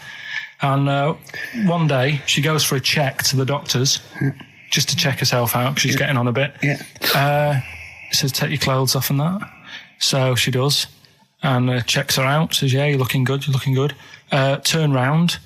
He said, oh, God. He said, you got a tumour on your buttock. Right? So she goes, oh, what, can you do anything to sort it out? So they go, yeah, we could book you in for an operation. It's best if we remove this. Books are in for an operation. Operation day comes, strip her down and that. They're all stood round, the doctors. Start to operate. It only turns out it's a pork chop that she sat on 5 years earlier and it had stuck to her buttock. Right, Carl. I can forward you. Serious. Right, okay, Carl, I'm telling you now, I'm leaving. I'm never doing this show again. No, I'm serious. Honestly. You're talking, I've never had such... What do you mean? You couldn't believe it? No, when I read it, I said, I've got to tell Ricky that. This woman had a pork chop stuck to her arse for 5 years, you mental case. Of course she didn't. Well, there's the best band in Britain, in my opinion. Big words. The Darkness, Growing on Me, on XFM 104.9. I'm Ricky Gervais with me, Steve Merchant, and Karl Pilkington. Have you got the album? And already, they've had an argument. Yes. Well, I mean, I don't know whether we need to cheapen the show by discussing it, but I asked for a particular track. Karl is the producer, and he failed to get it for me. He's failed to get it for me. He's failed to bring it up from the record library. Completely failed in his mission. He needed to get 2 records, and he failed to get one of them. A 50% error rate there. Yeah, but like I said, I looked in the system. It told me what album it's on. I brought that album up. I'm busy. But, okay, so fine. Fine, you're absolutely fine then. That's no problem. You know... once again, that's a great excuse, Karl. Brilliant. The show has been ruined. It's been partially ruined, but you've got a bit of an excuse. All right. I didn't make a big deal out of it when you said, oh, and whilst you're down there, get us a new 50 Cent single. I never said, while you're down there, get this new 50 Cent single. I asked you if 50 Cent single was lying around. If it hadn't been here, I wouldn't have worried. So I get it, yeah. I did that for you. Right. And when I come up, you say, has it got swearing in it? Well, I don't know. It's 5 to 1, Steve. I haven't got time. I've been whizzing around. You're the producer. It's the brand new single. I'd have thought it had been lying around in the XFM office anyway. But I don't have time to sit around listening to music. Sure, well, yeah. Right? I know that you have. Now you've got an iPod that can hold 7,500 songs. I don't know when you're going to get round to loading all them on, but I haven't got the time. Sure. Busy. Yeah. Fine, okay. No, that's a perfect excuse, Karl. Well done, mate. Right. I just hope that I never have to depend on you in a real emergency. I had a bit of bad luck as well. I wanted to play R.E.M. and maybe the listener can help me here. Can you email in ricky.gervais@xfm.co.uk if you know what song I'm thinking of? It's an R.E.M. song. I think it's on the album of the last one before. And he says, Mulholland Drive, and I'm Steve McQueen. That's all I know. I'm sorry, I can't think of the title, so I need the title to look it up, if you know what I mean. I can't put in like that. I can't put in Mulholland Drive. The system goes, what are you talking about? So I need the actual title of the song to look up to find it down in the library. Oh, well, I'd go down yourself if you're going to go down to the library and get that. I wouldn't send Karl, because... ricky.gervais@xfm.co.uk. But if he wanted to, he did have time, because he came in at 12 rather than 5 to 1. Yeah. No, I told you about that record that I wanted it yesterday, didn't I? So you had 24 hours notice. So that's not really an excuse, is it? But I did find one of my favourite songs of all time, which is Bones, off the Bends album, and it's Radiohead on XFM 104.9. And here it is, because you gave me lots of time to find it. So. Sure. Yeah. Could have brought it in himself. No swearing in it. Bones. Radiohead. The Bends on XFM 104.9. And thanks to Paul, who's emailed in. There's a whole bunch of other people. Lots Nick, of people. Davey, Steve, Ashley. It's Electrolyte. You know, it all comes flooding back now. We've got that. I've got it out of the library. We're going to play that. That's done. It's interactive. I've used the listener. I've shown the listener, right? I've helped them to help themselves. Sure. I've said, if you want to hear it, tell me what it is. They tell me what it is. They're going to hear it. Yeah. Do you know what I mean? Perfect. Saves going down the library and, well, we don't... Yeah, well, we know mistakes can happen if that, you know, if you have to go down the library. Yeah, and I mean, I checked it, though, to make sure it was the right one, you see. So it's just a little bit of... Well, it's a good rule that generally if you pick something up a CD, That's you know, right, we want to play on a radio Sort show, it a out live radio show, yourself. you normally check at the back. Oh, no, yeah, that's right, yeah, if you want a job done, do it yourself. You're absolutely right, Carl. So... But anyway, look, let's all make friends, let's kiss and make up. Yeah, touch and make up. Yeah. Let's just... Well, I'm up on Carl at the moment because it was my birthday in the week, and not only has he bought me a little vibrating thing to put on the chair, because I've got a bad back, so that vibrates, that. Actually, we can hear it. Yeah, I'm gonna do it between records then. Right, and what's that doing to you as you It's do just, this? it sort of like sends a little pulse into your sort of muscles, relaxes, doesn't it? I've got to relax on air. If I'm relaxed, the listeners relax, we're all happy. Sure. He's also got me this little electronic bongos, and I thought we could do like... Oh! Chimpanzee that, monkey news, so it's like a jungle sort of thing. Sure, yeah. Brilliant. Well, that's always been one of the great jingles that even has So there. I've got the vibrating... Oh, chimpanzee that! Monkey news! Dr. Fox, if you're listening, I think you'll know that's a clear improvement in this show. So thank you for those. It's alright. Yeah. What did you get him? What did I get him? I couldn't get anything, I was too busy buying myself an iPod. You're joking? Well, it's a little bit gay, isn't it, giving gifts to blokes? Yeah, it is, but for someone who's like major... Yeah. Play a record. Someone who's major? What do you mean, someone who's major? Well, because he's a major celebrity? No, made you. Oh, made you? Yeah. Right. That's Yeah. Crazy beat. Blur, alright? On XFM 104.9. Brilliant. Yeah, so I also got, Jane got me a few nice presents, including my favourite of all of them, a real bow and arrow. A real bow and arrow? Yeah. Right.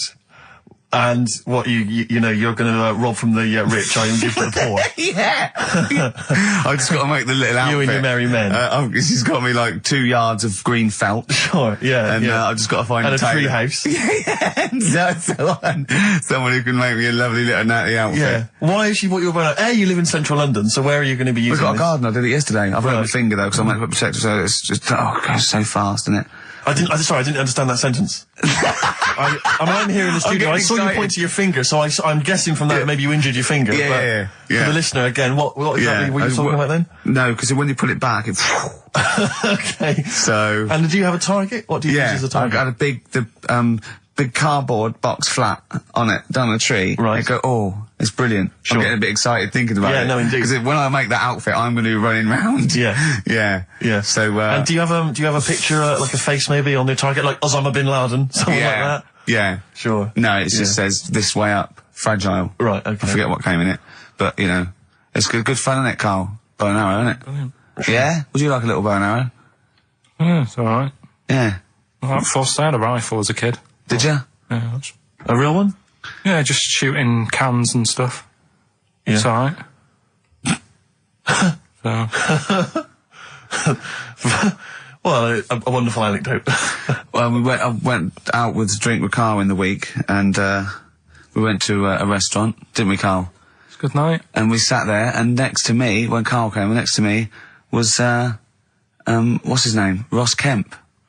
And he was sitting there, and I saw Carl, and I tapped him on the shoulder, Ross Kemp on the shoulder, and I pointed to Carl and him, and I said, it's nice to see you two back together again. Nice. And Carl was horrified. But Carl didn't know that I'd already spoken to him before Carl arrived. I thought it was okay. I thought I could break the ice because I'd met him before. Sure. So he just thought I was insulting him. And when in the week we were talking about his little head, weren't we, Carl? And Carl suddenly stopped the conversation and said, if I had hair, what would we be talking about now? I think he'd had enough of everyone talking about it. And he looked good though. It's a special little do. He had it sort of, cropped a little bit more. I like it when he's just freshly had it done. Mm.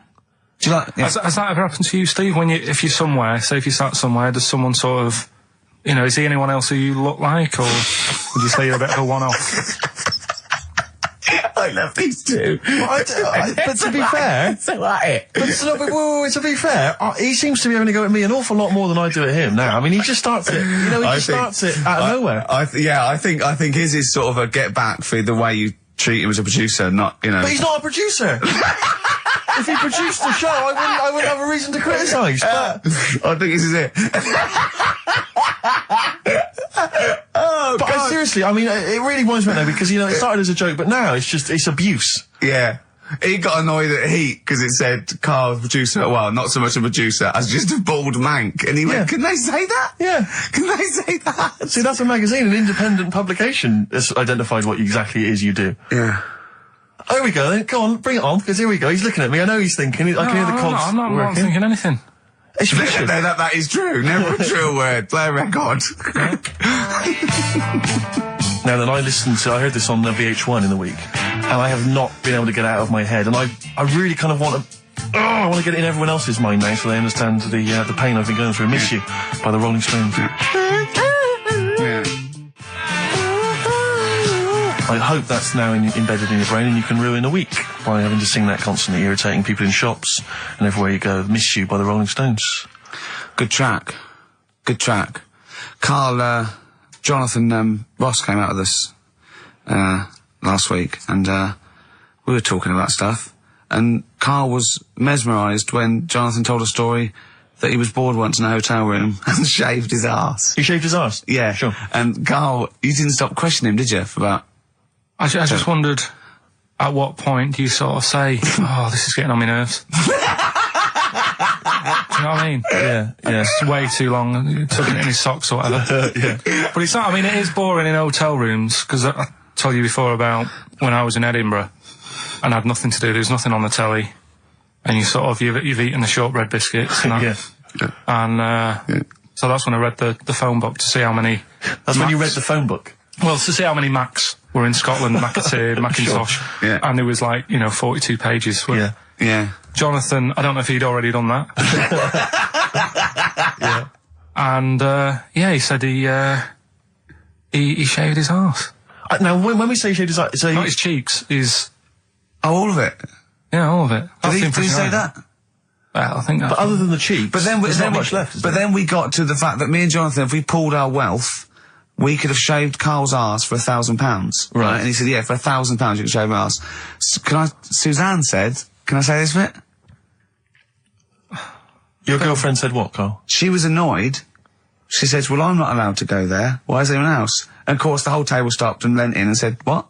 She went, he doesn't like me touching him there. I went, what do you mean? This is too much information. It was too much information. I like the fact that you've had this conversation with her. I like the idea that she touched your arse once and you went, woo, hands off. Yeah. I love you, but keep your hands away from my arse. Do you know why he said he's talking about the most intimate part of the arse, the middle arse he's talking about, and he said, I said, why? He went, it's a bit gay, innit? I said, how can a girl touching it be a bit gay? If you stood behind it, it could be anyone, doesn't it?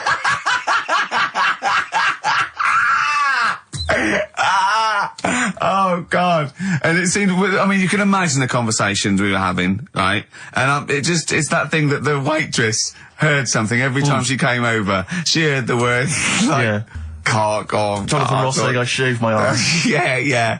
And, oh, dear. But it was, it was a good night, wasn't it? So, it's £1,000 now, isn't it?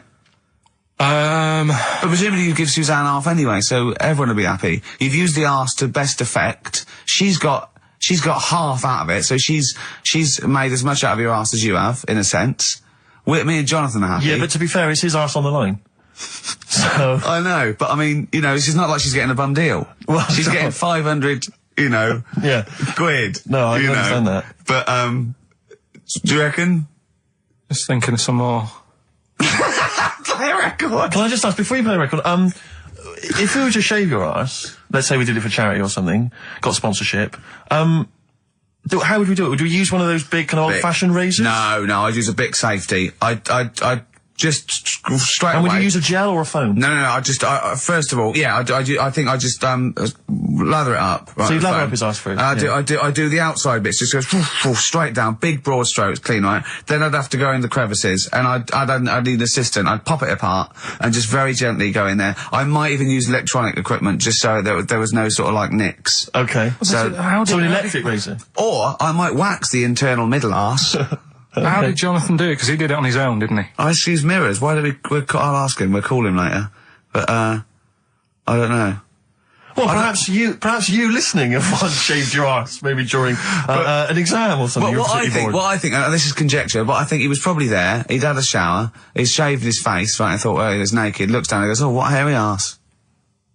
Well, hold on, I've got the razor in this hand, I've got the mirror there, you know, I'm not on stage for a good 10 minutes. Yeah. There's one thing I don't like going on stage with, is a hairy arse. Bang, drink, wallop, done. On stage, thanks, see you later. See you next week. Yeah? What are you thinking, Carl? No, it's just how hairy was it? Do you know what I mean? How hairy was it? Because I imagine, you're saying mirrors and stuff. But he's how old is he now? He's 42. And they say your testicles drop quite a bit once you start getting old, don't they? Yeah. So he's got to make sure they're out of the way. Yeah, but I don't think, I can speak for myself, as a similar age to Jonathan, that, there's millimetres in it. It's not like we tuck them in our socks in the morning. They're still in the same place. You really wouldn't know the difference. It wouldn't, if we filmed it in, time-lapse camera, it wouldn't be like a bungee jump. Do you know what I mean? They wouldn't be moving a lot. Yeah. All right. Do you think I told him he's a good-looking fella, Steve. Would you agree with that? I told Jonathan that he said that he just went for it as well. Yeah. So you spent a lot of time picturing Jonathan's naked arse. You'd let him give you money for arse touchery. Yeah. Whereas your girlfriend's got no chance, and you're saying he's a good-looking man. Do you want to play a record and think about what you've done? Interesting. 50 Cent, 21 Questions, new single from him. Well, me and Carl got a joint favourite lyric now. I love you like a fat kid loves cake. Yeah. That's great, isn't it? I like it because it's funny and humorous and cheeky. You like it because it means something, don't you? You think that's the absolute truth. If someone was to say that to you, that would be the most romantic thing they could say in it, because it's... No, I'm just thinking you know what it means. It's like the Elephant Man, right? The Elephant Man, that's what he's called. Again, you know what you're going to get. The fat kid loves cake. You've said it all, you don't have to say any more.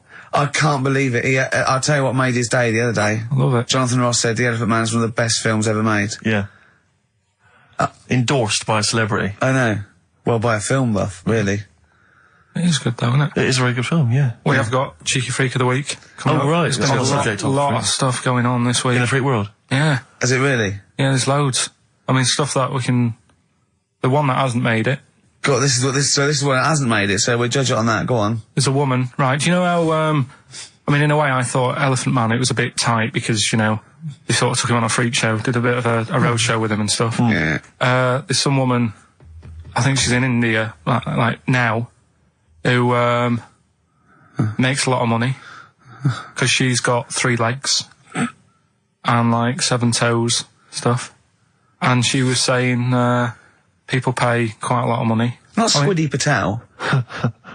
It's not that much money, compared to here, but over there, it's loads of money. Sure. And all you do is, you go around to her house, and you pay this lot of money, and people just go, oh, look at that. Extra leg. Extra leg. Right.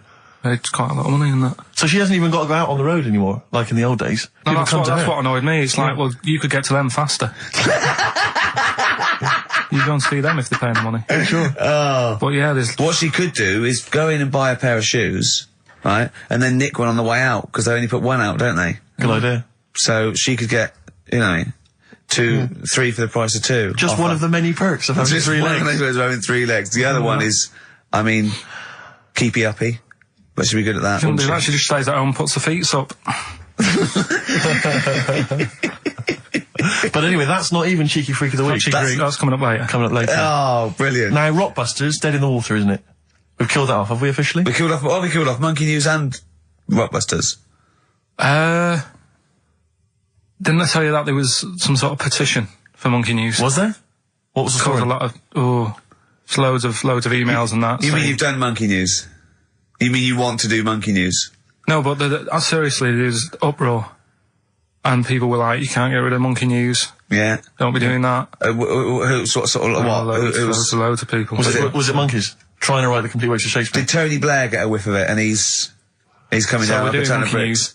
And Rockbusters, Steve, if you've got a better competition, then we'll do yours. That's fine. Do you know what I mean? If that's what you want to do, we'll do. What did you want to do? No, I was just wondering whether we should perhaps not do a quiz at all rather than do that piece of rubbish. Might be better to have nothing. Might be better just to have silence during that part of the show than have Rockbusters. I don't know. If I give you the clues and that, and if you think they sound rubbish, we're not doing it. Well, I know that. I guarantee they're going to sound rubbish. All right, let's make it the last Rockbusters then. This is the last Rockbusters. Well, it depends. This is if it's good, you get a reprieve. It's all about this. Okay. Okay. Go on then. Let's do Rockbusters then. Oh, we're doing it now. Should we play a record and do it after that? Do it after. Well, I'll tell you what. I'll tell you the prizes and then we'll come back with the clues. Because I've dug up that REM track. Excellent. So it's an interactive show. Okay, we've got the best summer holiday album ever. What we got on there? It's got Elvis versus Junkie XL. That's brilliant. Holly Valance is on there. Yeah. Laz Ketchup. It's all the stuff that the XFM listener is craving. Tribute to the Ramones album. We got Red Hot Chili Peppers are on there. Metallica. Street Legal from Bob Dylan. That's nice. Brilliant. Did you just buy that in the 4 for £20 from HMV deal? Fair enough. Once That's again, a good album. The Talons of Weng Chiang, a Doctor Who classic. Yeah. And there's something for the XFM listener, 8 Mile on DVD. I thought that was nice, that film. That was the last bit was funny. It's a good film. Some good rap-offs in that as well. Yeah. So let's play a tune and then we'll come back with the Rockbusters clues. REM, go on. Give it to him. REM, Electrolyte on XFM 104.9. Ricky Gervais, Steve Merchant, Karl Pilkington. I walk down Oxford Street every day to go to the office, and it is like running the gauntlet in Gladiator. It's not only is it just like, you have to dodge people and they're dawdling or rushing or, keeping into the road to get past some people but avoiding taxis, but it's like hands everywhere, like leaflets. I don't know, there must be 1 million leaflets given out. It's all mobile phones, sandwich shops. Teach yourself English. Teach other people English. I know, and those charity people, something for Alzheimer's, and I've been caught about 6 times where I couldn't say no. I've got about 8 standing orders now because I just couldn't say no when they confront you. Yeah. Which is, it's amazing how often I'm on the way to a meeting. I'm always on the way to a meeting, and then I always feel guilty if I walk past them again 2 minutes later with a HMV bag. Full. Yeah, exactly, crammed with bargains. I know, yeah. No, but, it's actually weird. They're like zombies. It's like you're just fighting them off. You need a flaming torch to get past them. Or if it's not them, it's tourists. Just constantly, excuse me, can you take my photo outside HMV? Or outside Topshop? That doesn't happen to me. Always seem to have tourists. Just in the way, just kind of dawdling, looking up at the buildings. I walk so fast, I walk so hard, I put my head down and I just try and walk so fast everywhere now, because it's, But Oxford Street is just, it's unbelievable now, and I think it's age that I've started noticing it. Even if the window's open and I hear just like cars and they're on the mobile phone, it's the loudest place in the world. Yeah. I don't know what we can do. Well, isn't it one of the busiest streets in, is it either the world the universe? It is mental. I think if we carpeted it, that would and help, put some curtains up, it would just deaden. It's like pubs with those polished floors and metal tables, and everyone's having to talk like that to be heard. The jukebox is quite loud, and I want to go just turn everything down. Yeah. Let's put some carpet down, just talk quietly like this. Yeah. Put the music down a little bit. We'll have a good time. I've never quite understood that impulse. I don't again if it's age where you go in a club or a pub, as you say, and the music's just slightly too loud, so it just makes everything slightly tricky. It's slightly tricky to have a conversation. But what annoys me is when it's for the amusement of the barman or barmaid. Yeah. They're bored, they're in a pub, they've got the music up, their music up, right, techno blaring, right, they've got a telly on watching a soap opera, and I want to go, choose one or the other. Yeah. I mean, what are you watching? I got a minicab last night. I imagine you don't travel in minicabs, but the guy driving, one of those guys, I know he's driving a cab on a Friday night. Okay, no one wants to be doing that. And he had one of those phone, the little earpieces that you put in, so it looks like they're talking to themselves. And he's there, and he goes, where are you going? I went, crouching. He went, well, and he's chatting on his mobile phone the whole time. His voice was so loud, he had the radio on as well, and he wasn't concentrating on the road. I just thought, look, I'm paying you £10 here to take me somewhere. Please, just stop chatting or arranging your social life for 2 minutes. Yeah. Get me to my destination safely, and then you can resume your conversation. My favourite one is I'm going to so-and-so terrace, please. Where's that? I want to go, right, you're not taking me then. Yeah. I mean, I don't know. I don't know. Exactly. I don't drive, I'm paying you. That's why I'm paying you. That's got to be part of the service. But, I mean, I know people who've been in many cabs, didn't know where I was, and didn't have an A to Z. No, I was in East London once, I said to him, I'm going to North London. He went, where specifically? I went, Swiss Cottage. He went, sure. I said, do you know the way? He went, yeah. Set off. Along the way, he went, do you know the way? I said, well, I thought you knew. I said, have you not got anything? He said, he went, no. He was one of those guys who'd just taken his car out middle of the night. That was all he had. All he had, all his credentials were he had a car. No map, no torch. The two other things I bring with me. And he said, so we're driving along. He went, I could probably get you to Camden. I was like, okay. He went, it's a start. I mean, that is the start. Exactly. He went, do you know the way to Camden? I thought, pull over. It's not worth it. I'd rather hitchhike. I'd rather walk. Ludicrous. Those people who just go out. Yeah, they just take a car out to earn a I fiver. bought a car. Oh, have you ever done that? No, well, I'm sick of living here. And you say about people hassling you. When you say here, you mean the world, don't you? No, just in London is doing me head in now. The other week, actually, walking home from here, and like you say, there's always someone hassling you, saying, do you want to buy this? Do you want one of these? Going down Carnaby Street, right? There's your first mistake. He said, you into meditation? So I was like, and I had a bit of time to kill, so I thought I'll have a chat, right? Have you got time? Oh, we've never got time, we're too busy. Yeah, I thought you were too busy before. Well, I said, what's all that then? What do you do? And he said, we teach you how to breathe. I was like, well, I'm 30. I think I've done alright. And he sort of said, oh, forget it. Forget it. I'm 30. And in Selfridges, they do, like Evian or whatever, that water company are there. And they've got like little glasses of water. And you walk past and go, have you ever tried this? It's water. Yeah. Oh, here you go, we'll try it. You go, Jesus Christ, is that what water is? What have I been drinking then? You've been drinking piss and mud. Have I? I'll have a bottle. Anyway, listen, Blockbusters. Oh, come on then. Let's get it done. Really? Yeah. Come on then. Right, so cryptic clues and initials, you work it out, it's a band and stuff. Yeah. Right, Brilliant. First one. Bob Holness. The first clue, the doctor said part of the foot and the leg was no good, so he took him off and he threw him away. That's the clue, the initials TB. TB, right? The doctor said part of the foot and the leg was no good, so he took them off and threw them away. Second one, the Scottish Monster has got a bit of a tan. Right, the Scottish Monster has got a bit of a tan. Okay. That's TD, right? And the last one, well, the 60s singer had a heart attack whilst he was having it away. We won't be seeing him again. Right, and that's FNM. FNM. Well, the 60s singer's had a heart attack. He was having it away. We won't be seeing him again. Email in. Ricky.Gervais.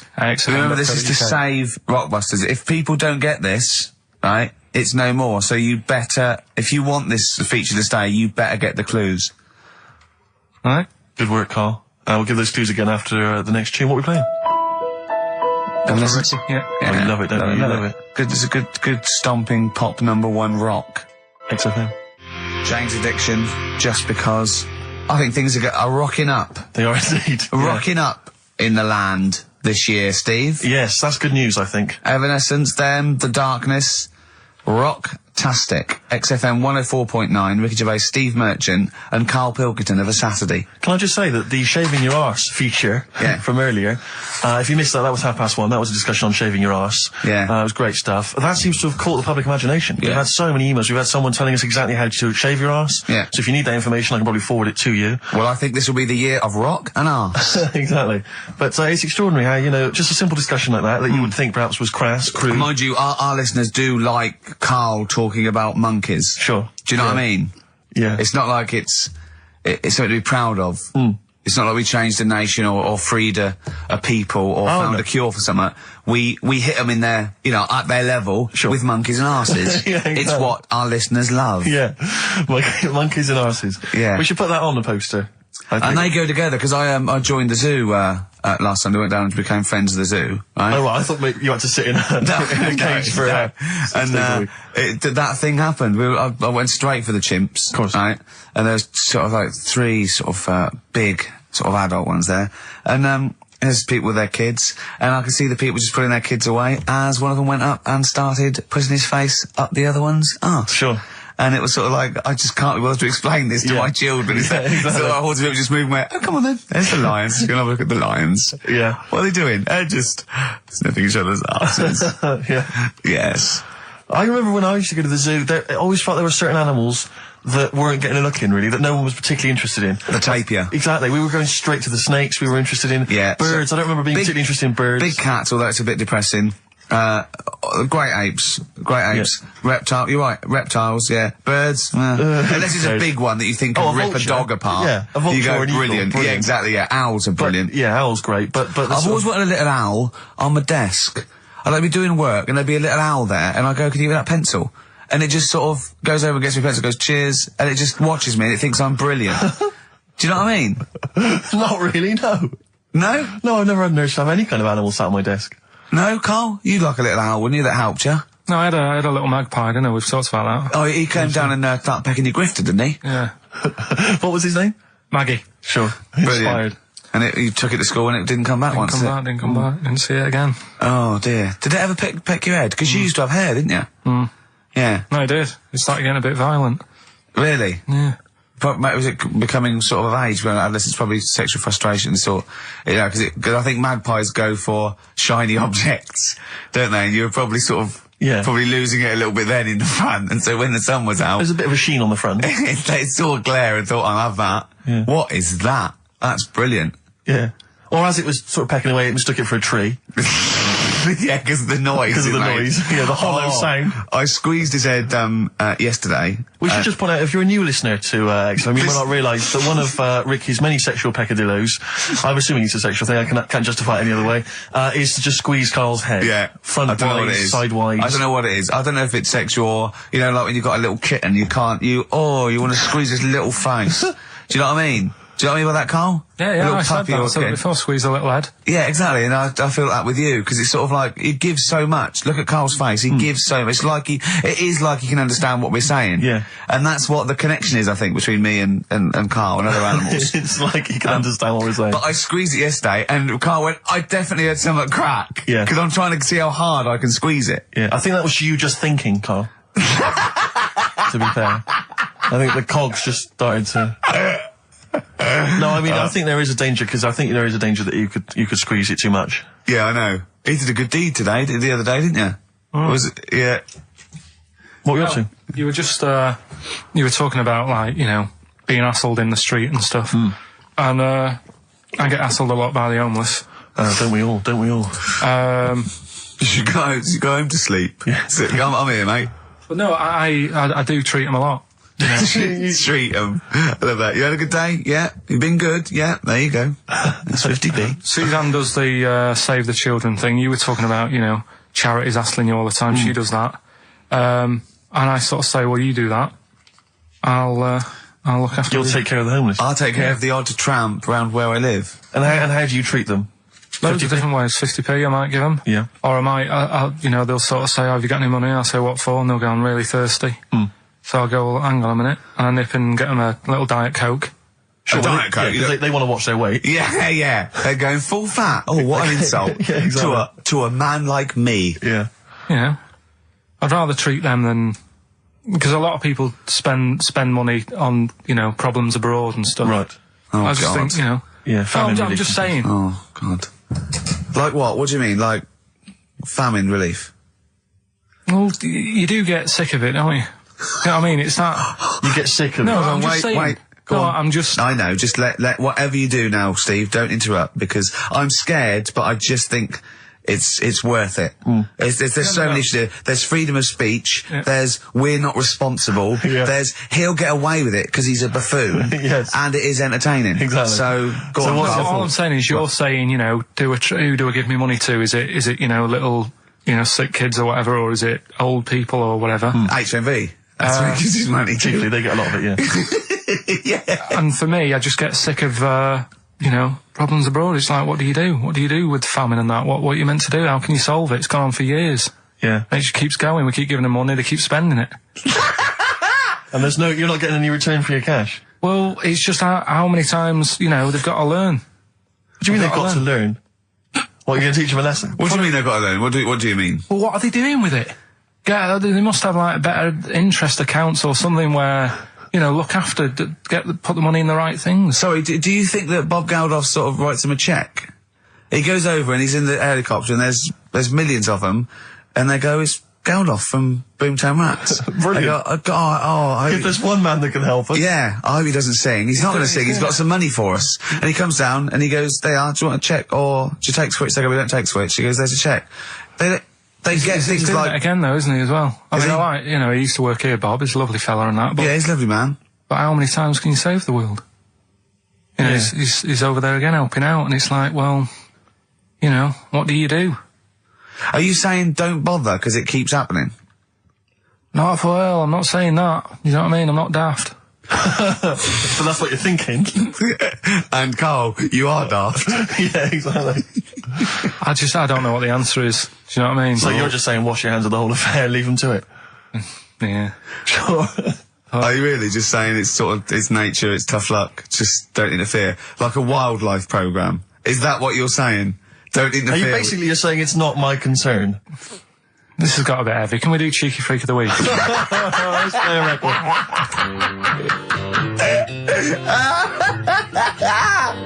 Oh, God. My Hey Hey out of the blue from the album Rust Never Sleeps by Neil Young. Such a brilliant song. Oh, he's a great musician. He's amazing. Yeah. He's incredible.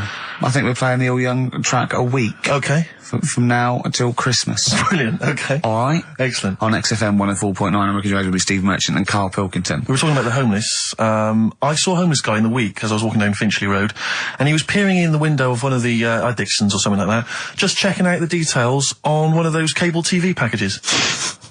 And I thought, one step at a time. I mean, firstly, I don't know, start eating your dinner off a plate. Yeah. And then work your way up to, you know, a house, a home, a widescreen TV, a roof, digital television. But it's odd. Well, that might answer one of the questions, because I keep getting recognised by homeless people, and I never know what to say. I go, oh, is your... I think, well, either they're not really homeless, and they've got sort of digs or something, and they watch television, or the scariest one is that they've become homeless in the last few months since the office. I think, oh God, that's really scary. Or they are watching it in Dixon's. They're going, the office is on tonight. Yeah. What are you doing? Yeah. Going down to Dixon's. Or they think you're one of them. Or that, well, I have. Because I mean, the way you dress. Well, no, some that are probably not quite, got their faculties, so maybe a little bit worse for wear, think they recognise me. And they whole scenarios where they're going, remember we were chatting, I was going, yeah, how are you? And it's just they recognise someone. Right, yeah. But that's a bit weird. But I mean, I think that's the worst thing. On a serious note, it is outside health. We're talking about charity, and I don't know, I sort of, got this standard as where I've been sort of like caught in the street. But the ones that I'd choose, I'd always think, charity is what touches you. You can't change the world, but you can change your bit. So cancer, obviously, because I'm mum, so I give to cancer. And I think outside health, the next one must be being homeless, because there's nothing you can do. It's got everything. You're scared, bewildered, you're cold. It's just everything. Even if you're healthy and homeless, eventually you're not going to be. Well, I do feel bad because, you know, I've always felt that I want to give to the health charities, like cancer, for instance, because there's that fear that I might get it. Well, yeah, it's not just that. It's just like, if you're not healthy, that's the first thing, isn't it? If your life's being threatened, there's nothing else you can really worry about. Yeah. But I don't know if that makes it wrong though. That it's like I'm investing in a possible future. Yeah. Well, not really, because it's the same for everyone, isn't it? But you know. Yeah. I saw a homeless guy as well, looking through the bins, but he wasn't pulling out food and scraps, he was pulling out newspapers. Just having a read. Yeah. I always found that odd. I see that a lot, homeless guys. I don't know if they're just checking out the TV listings.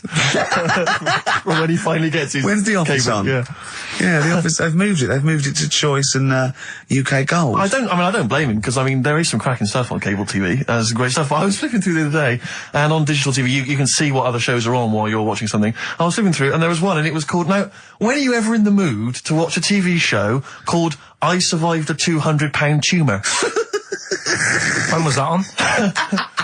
Because it seems to me that if you've got a £200 tumour, you probably want to watch something else that'll take your mind off it, Big Brother or whatever. I'm not £200.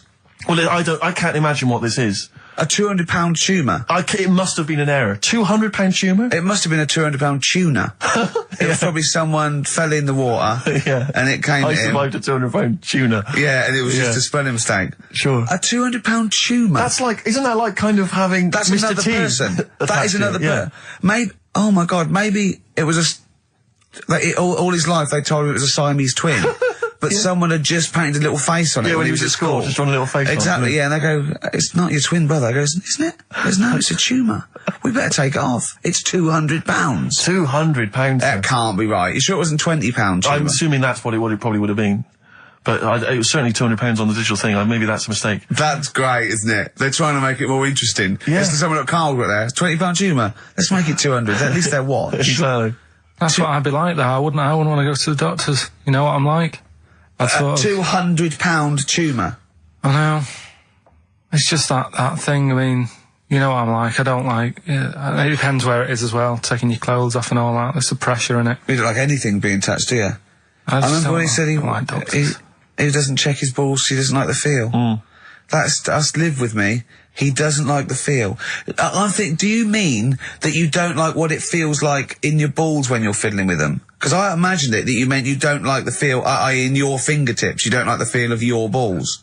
It's the thing of you start thinking about what you're actually touching, and there's something in there, and you might break them and all that. I don't like. Break them? They are delicate. I am scared with the little knobbly bits. Yeah. What knobbly bits? But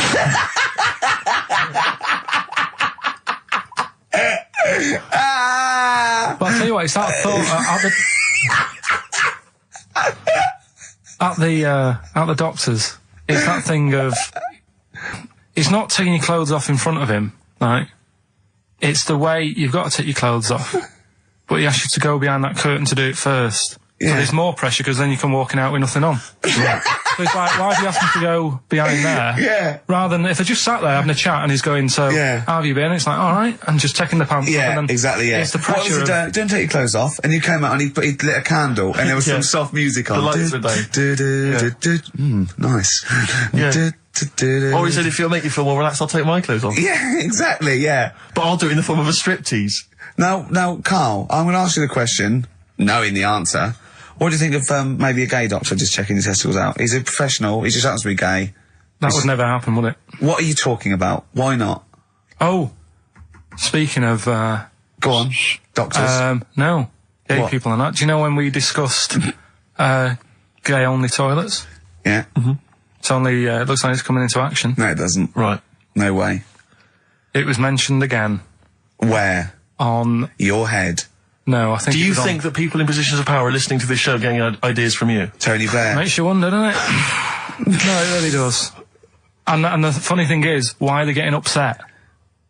Why are gay people getting upset that they might have to have their own toilets? Carl, you don't know what you're talking about anymore. You're having a sly look. You don't know what you're talking about. Okay, can we have Cheeky Freak after this? Thank you.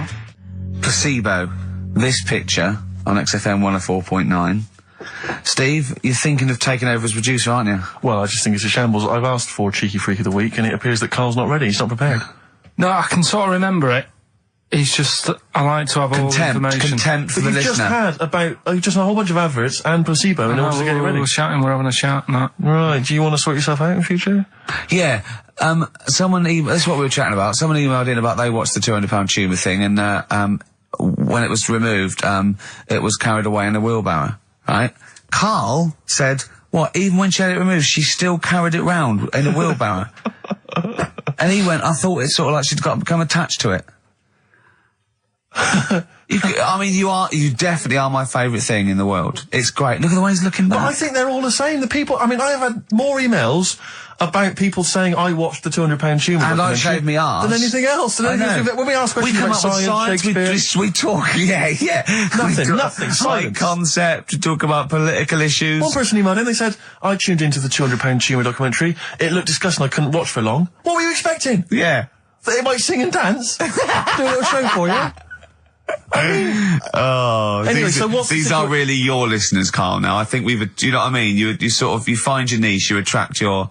I think me and Steve are pretty much just here. I think the people that we had in the early days, Rick, they've long since abandoned us. They jumped ship. They've got jobs. Yeah, they've got jobs. They're out now. They've been released. Exactly. Yeah, they're getting their life back together. Carl, what's the situation with Cheeky Freak? I've got like a couple of bits. Like I say, I haven't got the in-depth stuff that I know. Oh no, because usually it's it's pretty scientific. Exactly. Yeah. Do the jingle. We've come up with a new one, haven't we? The Freak, say chic. Cheeky Freak of the Week. Right. Well, couple of bits. I don't know which one to use as the main feature for this week. It's not good, is it? Well, there's been another one born. What? Little kid. Who on? 4 eyes. Insult? Just a guy who wears glasses. Come on. 4 eyes, 2 noses, 2 mouths. That's weird, isn't it? This bloke, did he also have 2 heads, 2 bodies? Sort of born sort of slightly separately? He wasn't stood next to a mirror? No. It's weird, that, isn't it? That's all you've got. I love that. That's weird. That. How much of the doctor said that? Well, Mrs. Parks, kid's got 4 eyes and 2 noses. Weird, isn't it? Any clues? Yeah. Any clues? So that's it. That's all the one. information. Well, I'll tell you what, that shouldn't be the main one. Okay, I've answered your question. But like I say, what's the idea of this feature? What do I say all the time? Dunno. I always say, think about it. Think about what that would be like. Okay. What? Giving birth to him? No. Being, I think it's a girl. Being like her. 2 mouths. 4 eyes. What would that be like?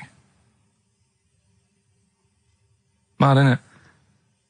I don't know what this feature is. I don't know why. Is there another one? Is that, you said that? I mean, I hope everyone took the opportunity there during that silence to just think about what it would be like. I know I was. What? Could she talk with a mouthful? What? Is that allowed? Because she's got 2 mouths. Yeah.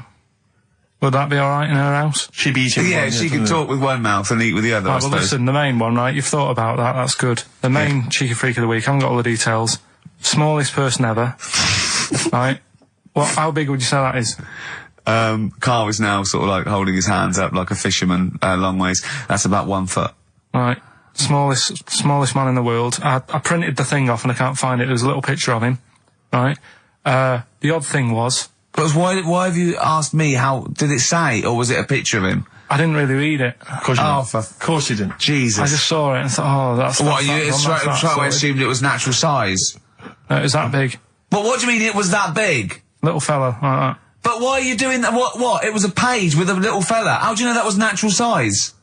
No, it was, because he said it's world's smallest man. And the funny thing is, I've read the first line, I always read the first line, it said world's smallest man. Well done. The weird thing is, he got an head like a light bulb. The shape of it, apparently. I don't know if that's got anything to do with his shape and size. God. That big. His name's Mr. Watts. And the annoying thing is, what got me is, if you're that big, right, don't have your picture taken next to a fruit bowl. Why was he having his photo taken next to a fruit bowl? Don't know. Whoever the photographer was, obviously having a bit of a laugh. Yeah. At his expense. Because you would just stand in the middle of nowhere, you'd look normal and that, but he was stood there, just leaning on an apple. Leaning on an apple? What is this? In what world do you inhabit? No, this was on the internet. Leaning on an apple? Was it Tom Thumb? What is this? Are you sure it wasn't some sort of sci-fi show they're advertising? No, it was leaning on it. Can you just lean on the apple? Just lean on the apple there. Do me a favour, you stand next to my chihuahua. You're not taking the piss, are you? No, not at all, no. Would you mind leaning on this matchbox? Yeah. Leaning on an apple. And that's what, so you just said he's the world's smallest man leaning on an apple? Smallest man, said about his head being like a light bulb, I don't know what that meant. And I just thought, right, that'll do, that's that sorted, cheeky rig of the week done. I think that was on like Monday.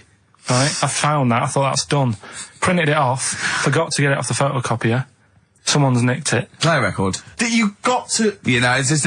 Steve. No, can I just say, no, Carl, please, if I say, let's have Cheeky Freak of the Week, and you haven't done your research, you haven't got the information, just tell us you can't do it. But don't lead us on. Don't say this on radio. Hold your hand up to me and go, how tall is that? It's nothing. That's this is radio. Nothing. It's nothing. I think it was that big because he was leaning on an apple. It's not enough information. But, imagine Trevor McDonald coming on, going, some news, some stuff. How big's that? How big do you think that is? Yeah. Because there was a fella, coming up after Chris Tarrant.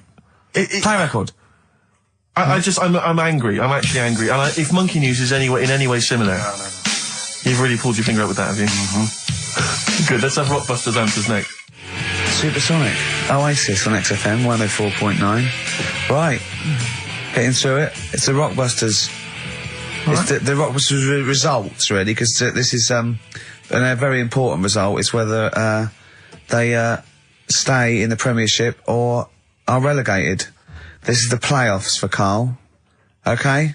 You need 3 points. You need 3 points to stay up, Karl. Go on. Right, we had a lot of right answers in that. Right, okay, that's in your favour, you know. Okay. The first clue was, the doctor said part of the foot and the leg was no good, so he took them off, he threw them away. Yeah. The initials TB. Yeah. Right? Go on. Tony Bennett. Alright, that's Tony Bennett. Tony Bennett. Tony Bennett. Yeah. Okay, that's a warning. That's a yellow card. That is a yellow card, but you can still get the points. Right. Because his name's not Bennett. Tony, brilliant. Tony, perfect. A pun. Knee, his name's Tony. Perfect. Bennett, no, his name's Bennett. See? Well, he's in London this week as well, so I don't know if it's sold out. I won't mind. Are you on drugs? Or did I actually crack your head? Did I actually give you some brain damage? Because you're worse than usual now. It's like, go on. Right, the second one. That Scottish fella. We've got to speed this show up. Hang on a minute, hang on. I've just got to make sure it's right. We don't want to look stupid. Right? That Scottish monster has got a bit of a tan. I don't think we can look stupid with material like this. TD, that Scottish monster's got a bit of a tan. The answer there, the darkness. I'll give you that. Right. Well done. And the last one. Goal. The 60s singer, he had a heart attack the other way whilst having it away. You won't be seeing him again. The initials FNM. That's Faith No More. Adam Faith. Right? No! Doesn't count! Why not? Adam Faith No More. Right? Adam Faith No More? So, sorry, what is the clue? Is the clue Adam Faith, or is it Faith No More? Just Faith, I suppose. Just Faith No More. He's a 60s singer. So we got that. That's that. Safe for next week. Who's the winner? What do you make of it? You've got the deciding vote, Rick. Well, come on. I mean, you know my feelings. I mean, it works, Faith No More, but he's mixed up what cryptic is and that, because the fella, I mean, Adam Faith did actually die having it away, didn't he? Yeah. So it's all about him. It's all right. All the facts are right. Anyway. Okay, I think he's got a reprieve. I think I'll give it to him. I think I've got to give it to him, Steve. I think I have. He actually pulled that out of the bag, that one. There's no Jamaican fellas seeing icebergs or, you know, Whitney Houston. The closest he came to is Bennett, and I'll let him off that. I've got to be a fair ref here. Well, fair enough, and well done to, you know, I'm always a fan of names that for some reason just strike me or tickle me. Yeah. And this week the lucky winner is, Dave Suckling. There's nothing amusing about that. Oh dear. So well done to Dave Suckling. Okay. Suckling wins it. Suckling takes the prize. He takes the prizes, and well done to him. I guess there's more of that next week, and we're fast approaching the end of the show, Rick. I know you are excited about that, as am I. Well, I know, but the best to come, because we've still got Bruce Springsteen coming up now, followed by Monkey News. All right, Monkey News. It's amazing. What an amazing show this is. Shake.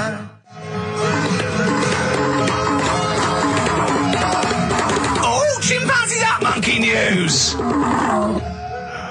Excellent. So Monkey News time on XFM. Karl Pilkington, the man in the hot seat. Karl, what have you got for us? Okay, Monkey News this week. We've covered a lot of stuff. We have indeed. Now, do you know, like, there's places where you can go for, like, weekend rests and stuff, Sure. and you relax, you sit in a little spa, you might have a swim and stuff. Mm. Well, they've got a place done for monkeys. Of course they have. Right? They can go there, they relax, forget about all the stuff they've got going on in their head. They can have a manicure. Right. Got nice meals. It's not called a manicure, though, it's called a chimpacure. Beauty treatments. Yeah. Right? They look good and stuff. Yeah, well, look good, feel good, yeah. Now, you might think, well, that's pretty normal. Well. The bit I haven't told you about is actually run by a couple of chimps.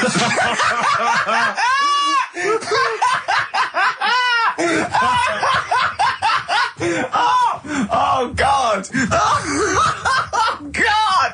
Oh God! You're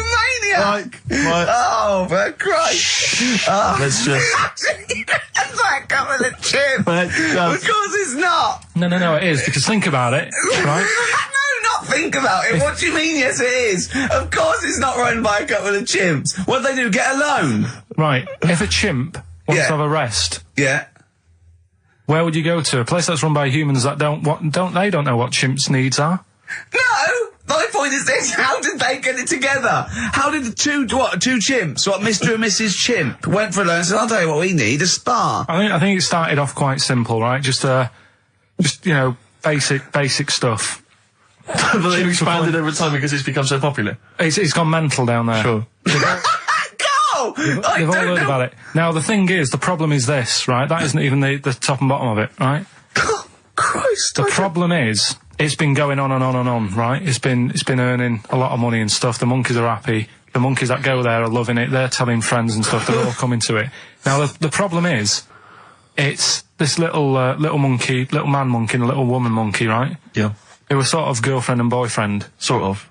It's an open relationship. They can play around if they want. Well, the problem is they're not married, right? Now, trouble brewing. The lad monkey, fella monkey, he's getting quite old. Mm. And the problem is, because it's his name that's down on all the stuff. All the forms. Let him finish. I'm getting scared now. Let him finish. It's his name on the business. And the problem is his missus is kind of like, what's going to happen? Sure. Where are you getting this from? Internet. Oh, I don't know where to start. No. This is the... Can we just hear the end? This is ridiculous. So, the problem is... The female monkey is worried that the male monkey she's worried. What's going to happen with the business? What's going to happen? Of course. Right? Now... What do you mean, the business? The health There isn't a business. It's a joke. Rick, you're not listening. His name's on the form. The male monkey's name, it's in his name.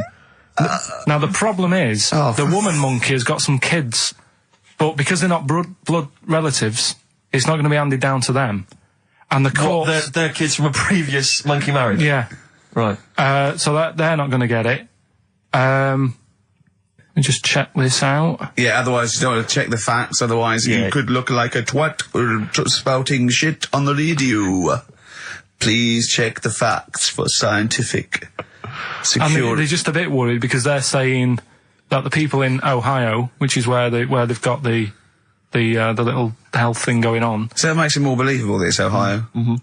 I thought you meant it was Berkshire, in which case it would be rubbish. It looks like the local people are trying to get in there. They've seen the success of it. Sure. And they're trying to go in and take it over and stuff. Yeah.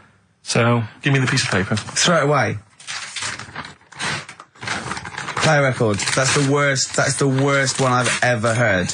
And there's something wrong with you. You're educationally subnormal. Final tune from us. Tim Buckley. Lovely song called Wings. Back next week? Yeah. Yeah. See you, Carl. Well, here we are again, XFM, on a Saturday, just gone 1 o'clock, Steve, if I'm very much mistaken. But we're not here, as such, we're away again, gallivanting around. We've got to do the special sort of best of again. Okay. Which we did a few weeks ago, so this is the best of the last 3 weeks. Which I think it's the best 3 weeks we've ever had. But I'd like it condensed into 2 hours. Yeah. Yeah, some great music as well in there. Yeah, there'll be some great music interspersed with fine chat that you've already heard. Yeah. Except this bit. This bit's new. We've actually, out of the kindness of our heart, we've come in last week. Yeah, yeah. And we've done a few clips just because we felt a bit guilty about shooting off. Yeah. I mean, even now, having heard this link, I'm beginning to wonder if it was worth our time. Yeah. Well, should we play a classic link? Let's play, what, from the last 3 weeks? After this is Feeder. Alright, so, here's the first bit. Yeah. Right, okay, Educating Ricky, part 2. Right. I'm committed to this treatment. Yeah. Is one of them. I've got to go for that one. Yeah? Yeah. Or the other one is the police are causing a bit of a stir. He still says it like it's the best thing he's ever come up with, which in a way is. It could be. Right, go on then. I'm committed to this treatment. Right. Do you know the saying... Is it just sayings now? Are they all sayings? This no, they're not. Okay. No, the other one isn't. Frog in your throat? The saying, there's a frog in your throat? Yeah. I assume it's when you croak a little bit. You sound like a frog. No. Right. Might seem a bit weird, this one, right? But years ago... Oh, yeah. Sorry, well, what is that clue? Committed to this treatment? It's about frogs kermitted.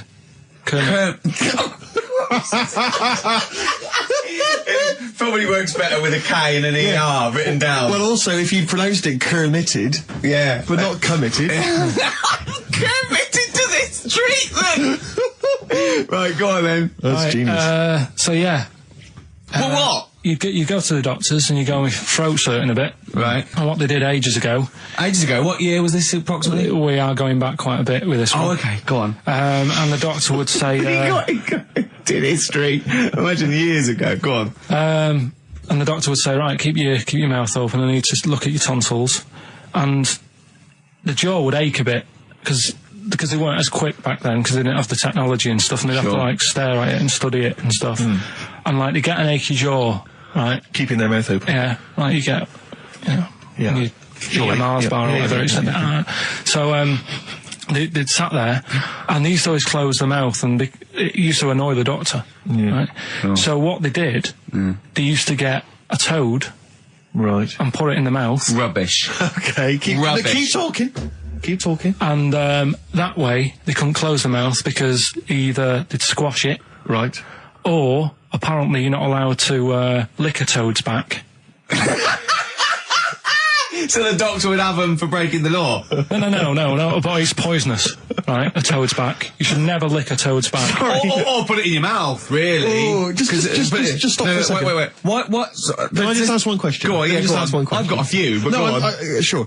My initial thought is, it sounds like a brilliant bit of sort of medical knowledge there. It's a great idea. Yeah. My only thought is, how does the doctor see past the toad? Yeah. Your tonsils? What's he actually looking at with the mouth open? Surely the toad is in the way. Hopping around in the way? It didn't say. Sorry, and my first question is, was this on the internet? Yeah. Yeah, okay. Carl, that is bollocks. That is, I mean... Well, alright then. Let's turn this round. Where does the saying, you got a frog in your throat come from? Probably because you sound a bit croaky. Probably that. Probably because you sound a little bit like a frog when you've got a sore throat. Carl, did you not question it just for a moment when you read it? Just for a second, didn't you think, that seems an odd approach? Firstly, why a frog, of all the different species? Because it's poisonous. A toad. No, a toad, so it's a toad as well. Yeah, well, it worked. I'm committed. Worked. No, my point is, it's frog in the throat. I was going to change it to, have you heard the news Toad Day? But I went with the frog. Oh, God! Right, so that's rubbish. So that's rubbish. Next, can I have, Let's play a tune, let's come up with the last one. Can I just say... No, just play it. Yeah? Yo, Carl. It was my birthday, right? Went home after working with you a couple of Saturdays ago, right? Girlfriend was like, open your card, and I said, no, it's my birthday on Monday, I'll open it. You obey by the rules, certainly on birthdays, birthday rules. Well, there's no point. Well, exactly, chaos leads that way. Yeah, right, so, not an anarchist, never has been. So anyway, she was kept going on, and it was doing me head in, so I said, alright, I'll open it. Yeah. So I opened it, ticket fell out, surprise holiday to one of the Canary Islands. So... And what was your reaction? I mean... First one was, we haven't got enough money. Right. For this, but I didn't want to ruin it, so no. So I didn't go on about that, and I said, oh, it'd be great, so I can't wait. So, did you say it in that tone of voice? Well, it was good timing, because I was tired and everything, and I'm not a big holiday fan, but the timing was right. Yeah. Do you know what I mean? It's the same as last night. I don't always like a curry, but last night... You're in the mood. You get that sort of, oh, yeah. Curry, you had a feeling. Yeah. You thought, and then, lo and behold, later you were eating the curry. Yeah. It's weird, isn't it? Isn't it weird, the paranormal? Isn't it weird? They work in mysterious ways, ghosts. Yeah. So anyway, right, the island, if I was on Wish You Were Here, I'd probably say it's a bit barren. Okay. Not much there, but if you get a hotel, you guarantee good weather. Right. Are you? No, what I mean is, it'll be a good holiday. If you get a hotel, right, the weather's always good, so you'll have a nice time. Yeah, that was a comma, yeah, it was a, go on. And all that, and the food was alright, and everything was going alright. I was just having a nice, relaxing time. And how do you sort of spend your time on a holiday? You just lie around? Is that That sort of holiday, just lying around. I bought a book. You bought a book? Yeah. Okay, ghosts? No, it was short stories, right? It About was like ghosts? no, it was about like special days in our time and time before me and stuff. Oh, yeah. And it was like it was telling you about how in I think it was 1814 the Thames frozen up. Yeah. And all these stories are told by eyewitnesses. Yeah. Right. So there's some fella who was around in 1814. And the Thames was frozen, and people used to put market stalls on there, and they'd do the shopping. It was like like an Oxford Street. Was that Mad Liar Charlie? No, because he's famous for that. Well, I'm sure you know. No, I think that was Mad Liar Charlie. Right. Yeah. So I was reading that, and then after a couple of days was a bit like, boring. Yeah, you can only do sort of so much lying around And so much reading. So Suzanne said, let's go on the beach, have a walk. You ain't gone on the beach? Where had you been up to this point then? In your room? No, just like around the pool, just relaxing and having a swim and that. Yeah. So she said, let's go on the beach. I said, all right then, yeah. So wandered down to the beach, and first impressions are, yeah, it's all right, it's clean. Your criteria is so basic, it's brilliant. Hotel, yes. Roof, good. Food, adequate. Beach, clean. Next. So I'm walking along, and everything's good, and, there's a woman feeding fish bread, which I thought that's different.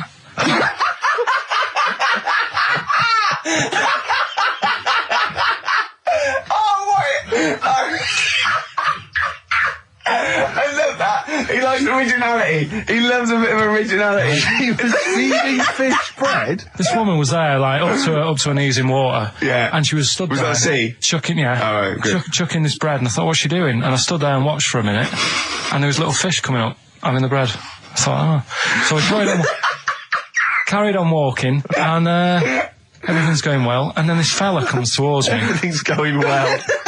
Yeah, that's I haven't fallen over. Clean feeding bread. 2 points for originality. Fella comes walking towards me. Oi, oi. He's only got no pants on. Oh. So I said, Suzanne, what's going on? What did he turn to her? Like she knows more than him. So she said, oh, yeah, it's, she said, yeah, it's a nudity. Is this going to be a long story? Could you pour that coffee? Can you give me that coffee over? Sorry, this is really bad. Yeah, because he's pouring... Thank you. Just amuse yourselves while we sort the coffee. Thank you very much. Steve, do you want I'll have a cup of coffee, Carl. Thanks, yeah, cheers. Cold. Right, good. Okay. So... Great. Thank you. So she said, yeah, it's a nudist beach. So I said, well, why, what?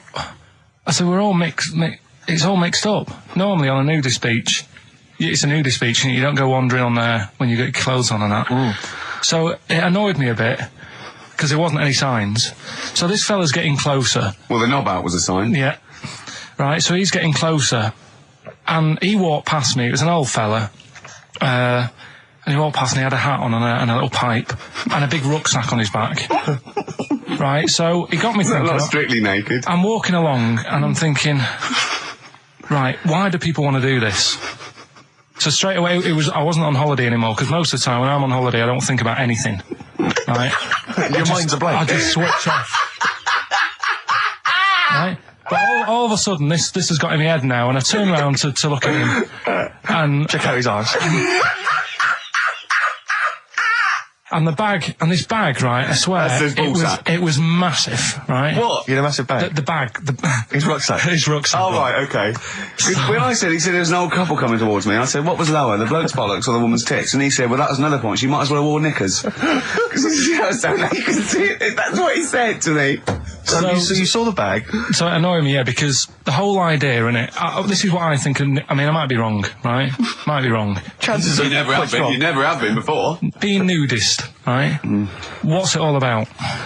I'll tell you, on that point, Carl, let's play a tune, let's come back and we'll discuss... What are we going to play? We'll discuss that very issue. We've got some ideas, we did chat about this last week, Carl, in your absence. Alright, well, we'll play the Coral. Okay. It's a good one, this. Yeah. Coral, Dreaming of You, on XFM 104.9. I'm Ricky Gervais, with me Steve Merchant and Karl Pilkington. If you just joined us, Carl is walking down the beach, and a man has just passed him with his knob out. Yeah, his testicles out and his huge bag, apparently. Right. Now, we'll sum this up, you know, quick, because we did talk about it last week. You know, you did call me and tell me some of these things, and we sort of mentioned it last week, but you just want to say just give us your thoughts on nudity. Well, what I don't understand is, right, nudity, I thought it was all about, you know, sort of being free. Yeah. Natural, letting the breeze, you know, blow around you and that. That's all I can think is of like the bonus of doing it. But you can get that by just having a pair of shorts on, right? Because I'm not one for getting my kit off. It's just something a bit weird about it, isn't it? Normally, if I go for a walk on the beach, I'll put a shirt on. Sure. But leave it unbuttoned. Yeah. Oh, right, yeah, tease the ladies, sure. Do you know what I mean? Yeah. But it just feels a bit weird. So it's best to cover your back anyway, because the sun... Yeah. And all good that. advice, yeah. But when I saw him, and I thought, well, right, is he doing it to sort of be free and be comfy and all that? And then I thought, but he's carrying a big bag, right? I've got a pair of shorts on, and I'm not looking at him thinking, I bet he's really comfy. Do you know what I mean? I wasn't going, I can't wait to get home and get my shorts off. They're really annoying me, these. So, and that's just it. I don't get what it's all about. Yeah. Sure. Yeah. Sure. Well, okay. Well, my advice to you is don't go to nudist beaches again. Well, I didn't go again. That was Jane's Addiction. This is the Best Of Show on XFM 104.9. I'm Ricky Gervais, with me Stephen Merchant. Yes. This was a clip show. We recorded this a couple of weeks ago. I hope you had a Merry Christmas. It's not over yet, because tonight at 9:50 is the second part of The Office Christmas specials. It's brilliant. Watch it, and we'll be back next week live. I'm Ricky Gervais, with me Stephen Merchant. Bye. Have a great new year. Can I just tell you a story that Karl told me a couple of weeks ago? Is this another ghost story? Another spooky story? Yeah. I called him out. I was, what are you doing? He said, I've just been reading ghost stories again. He said, you don't believe in them, but how do you explain this? So I went, go on. He said, I'll tell you as he told me it. He went, bloke, right, just sitting at home, doing, you know, watching telly with his cat. And, the phone rings, and it's a bloke going, is that fire in your oven okay now? 'Cause your wife called. And Karl went, well, 1, there was no fire in the oven. 2, he wasn't married. I went, right. Go on. He went, well, then, right, there was a knock at the door, and there was 2 sort of people in sort of white coats, and they came and said, we've come about that fire. Your wife called us. He went, 1, there isn't a fire in my oven, and 2, I'm not even married. Right? And he said, they saw the cat, and they looked at the cat. It looks a bit weird at the cat came out, nothing. And he said, and then he went back, sat down, phone rings, and they said, did they sort out the fire in the oven that your wife told us about? He went, 1, there is no fire in my oven. 2, I haven't got a wife. And Karl went, what do you think of that? I went, that's not it. He went, yeah. I went, that's the end of the story. What? He went, well, how'd you explain that? I went, explain what? I thought he was going to say, a year later we got married, but she died in an oven fire. Right? I thought it was going to be that. And I went, that's what? People winding him up. Yeah, or someone did report a fire oven, and their name was Johnson, and they looked up Johnson, they got the wrong thing, it was the gas board, and they sent it round to the wrong person, right? You know, he went, yeah. I said, I explained it to him, he went, yeah. Why did they look at the cat funny? Oh, man alive, Karl. This is really weird, right? I was in my house once, right, and the doorbell rang. Yeah. Right, I opened the door, and there was no one there. Yeah. Right? And then I looked across the street, right, and there were some kids running away. Yeah. Now, how do you explain that? Yeah. There was another time, right, where, like, I opened the door, and there was a bloke goes, you've ordered pizza. I went, I haven't ordered pizza. And I heard my mate upstairs giggling and putting the phone down. Yeah. How do you explain that? Karl, seriously, why did you tell me that story? What did you think that was weird about that? The fact that it was 3 different people. Is this all the information? Is that the entire story? It was 3 different people. Did you fall asleep and not read the end? A fire that didn't happen, about a wife that didn't exist, and a cat that didn't look happy.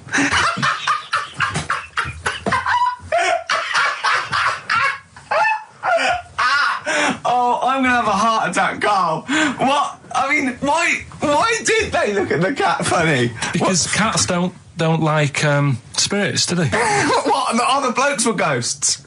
Yeah.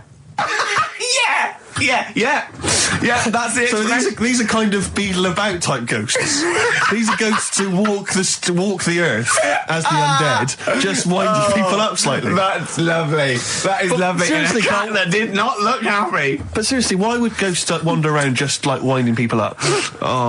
Maybe something did happen there years ago. Some fire, some woman might have died in a house of a fire or something. Yeah. And it's sort of all happened again. Yeah, it's certainly a mystery. If you don't It's a mystery. I mean, I can't. What's this book you were reading? You were reading a book, which is interesting enough. It was the For Tea and Times. Oh, Carl. Yeah. Well, I don't know what to say. But we're talking about MTV, right? And I was feeling a bit nervous, wasn't I? About like, you know, the way I look. Right. And what have you. And then I watched a bit of Celebrity Big Brother and all the fuss that Mark Owen's getting, and he's not that good looking, is he?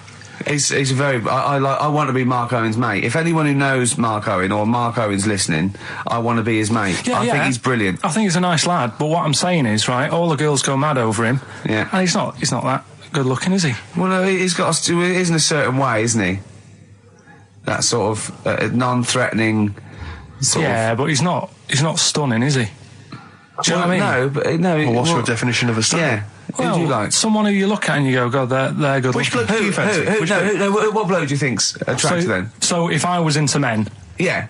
In fact, you can still say a bloke's a good looker without fancying him. Who do you think is attractive? Probably. I mean, it depends what you're looking for. No, just look. Just look. You think it's different looks as well. Of course, yeah. No, who would you say was attractive? Who would you say was like stunning in your definition? A good-looking lad. Yeah. Good-looking lad. Oh, look at him over there. He's.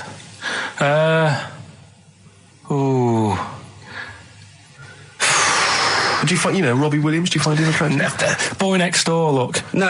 Who do you? Carl, hurry up, because it's we've only got 2 hours. Probably. Do you know? I can't think of one offhand. Mark Owen is pretty good looking then, really. What? There's not. Just name one bloke that you think's an attractive guy. There must be one bloke that you've either met or that you've seen in a pub Who do you think on a is poster. attractive? Tell you what. Go on. Tell you what. Works here. Young Alex Zane. Well, we know Alex, maybe we can fix you up. Oh, I love you, Alex. You got I just like the way, the things that interest me, I remember. Things like snakes not having ears and stuff. Yes. I didn't have to read about that. No, you just learned that, yeah. You saw it on the telly, didn't you? You saw it on that Ian Wright programme. Yeah. Yeah. And this is what Carl said to me. He said, it's actually, I called Carl up in the week, and Reese was with him. Reese used to be on XFM, and he took the phone, and he went, Carl's worried, I've seen that programme. He said, snakes don't have ears, right? He said, so you can creep up on them and pick them up. And he said, Carl's worried. He said, how'd you ever put them down again?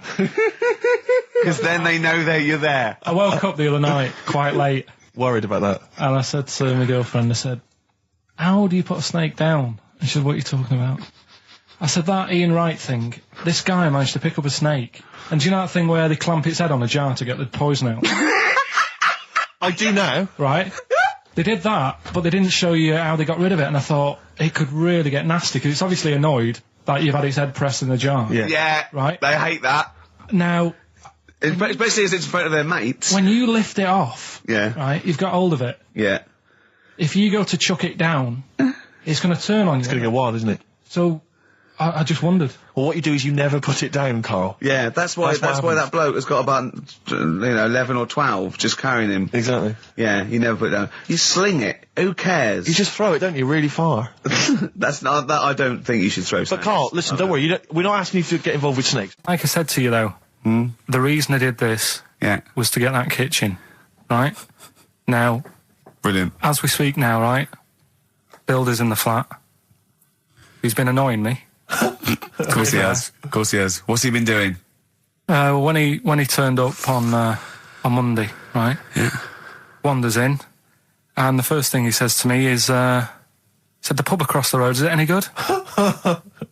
I said, well, it doesn't matter, does it? You're working on the kitchen. Think of saying that to a builder. Probably making conversation. Probably meant, do they do a toasted sandwich? Because I've got a half-hour lunch break. Not an hour, like Karl Pilkington. So I'll probably there and get a nice, you know, cheese and tomato sandwich. Is that genuinely what you said to me? Yeah. The first thing you said to me? Suzanne had a go at me saying, why have you said that? He hasn't even started on it yet. I cannot believe that. You're unbelievable, Karl. And you say it's us that are rude, crass, I wasn't being thoughtless. rude. I just was letting him know. Do you know what I mean? I know what He they're up knows to. what he was there for. He had it down on his little docket. Do the kitchen this week. He didn't come there and go, what did I come out for?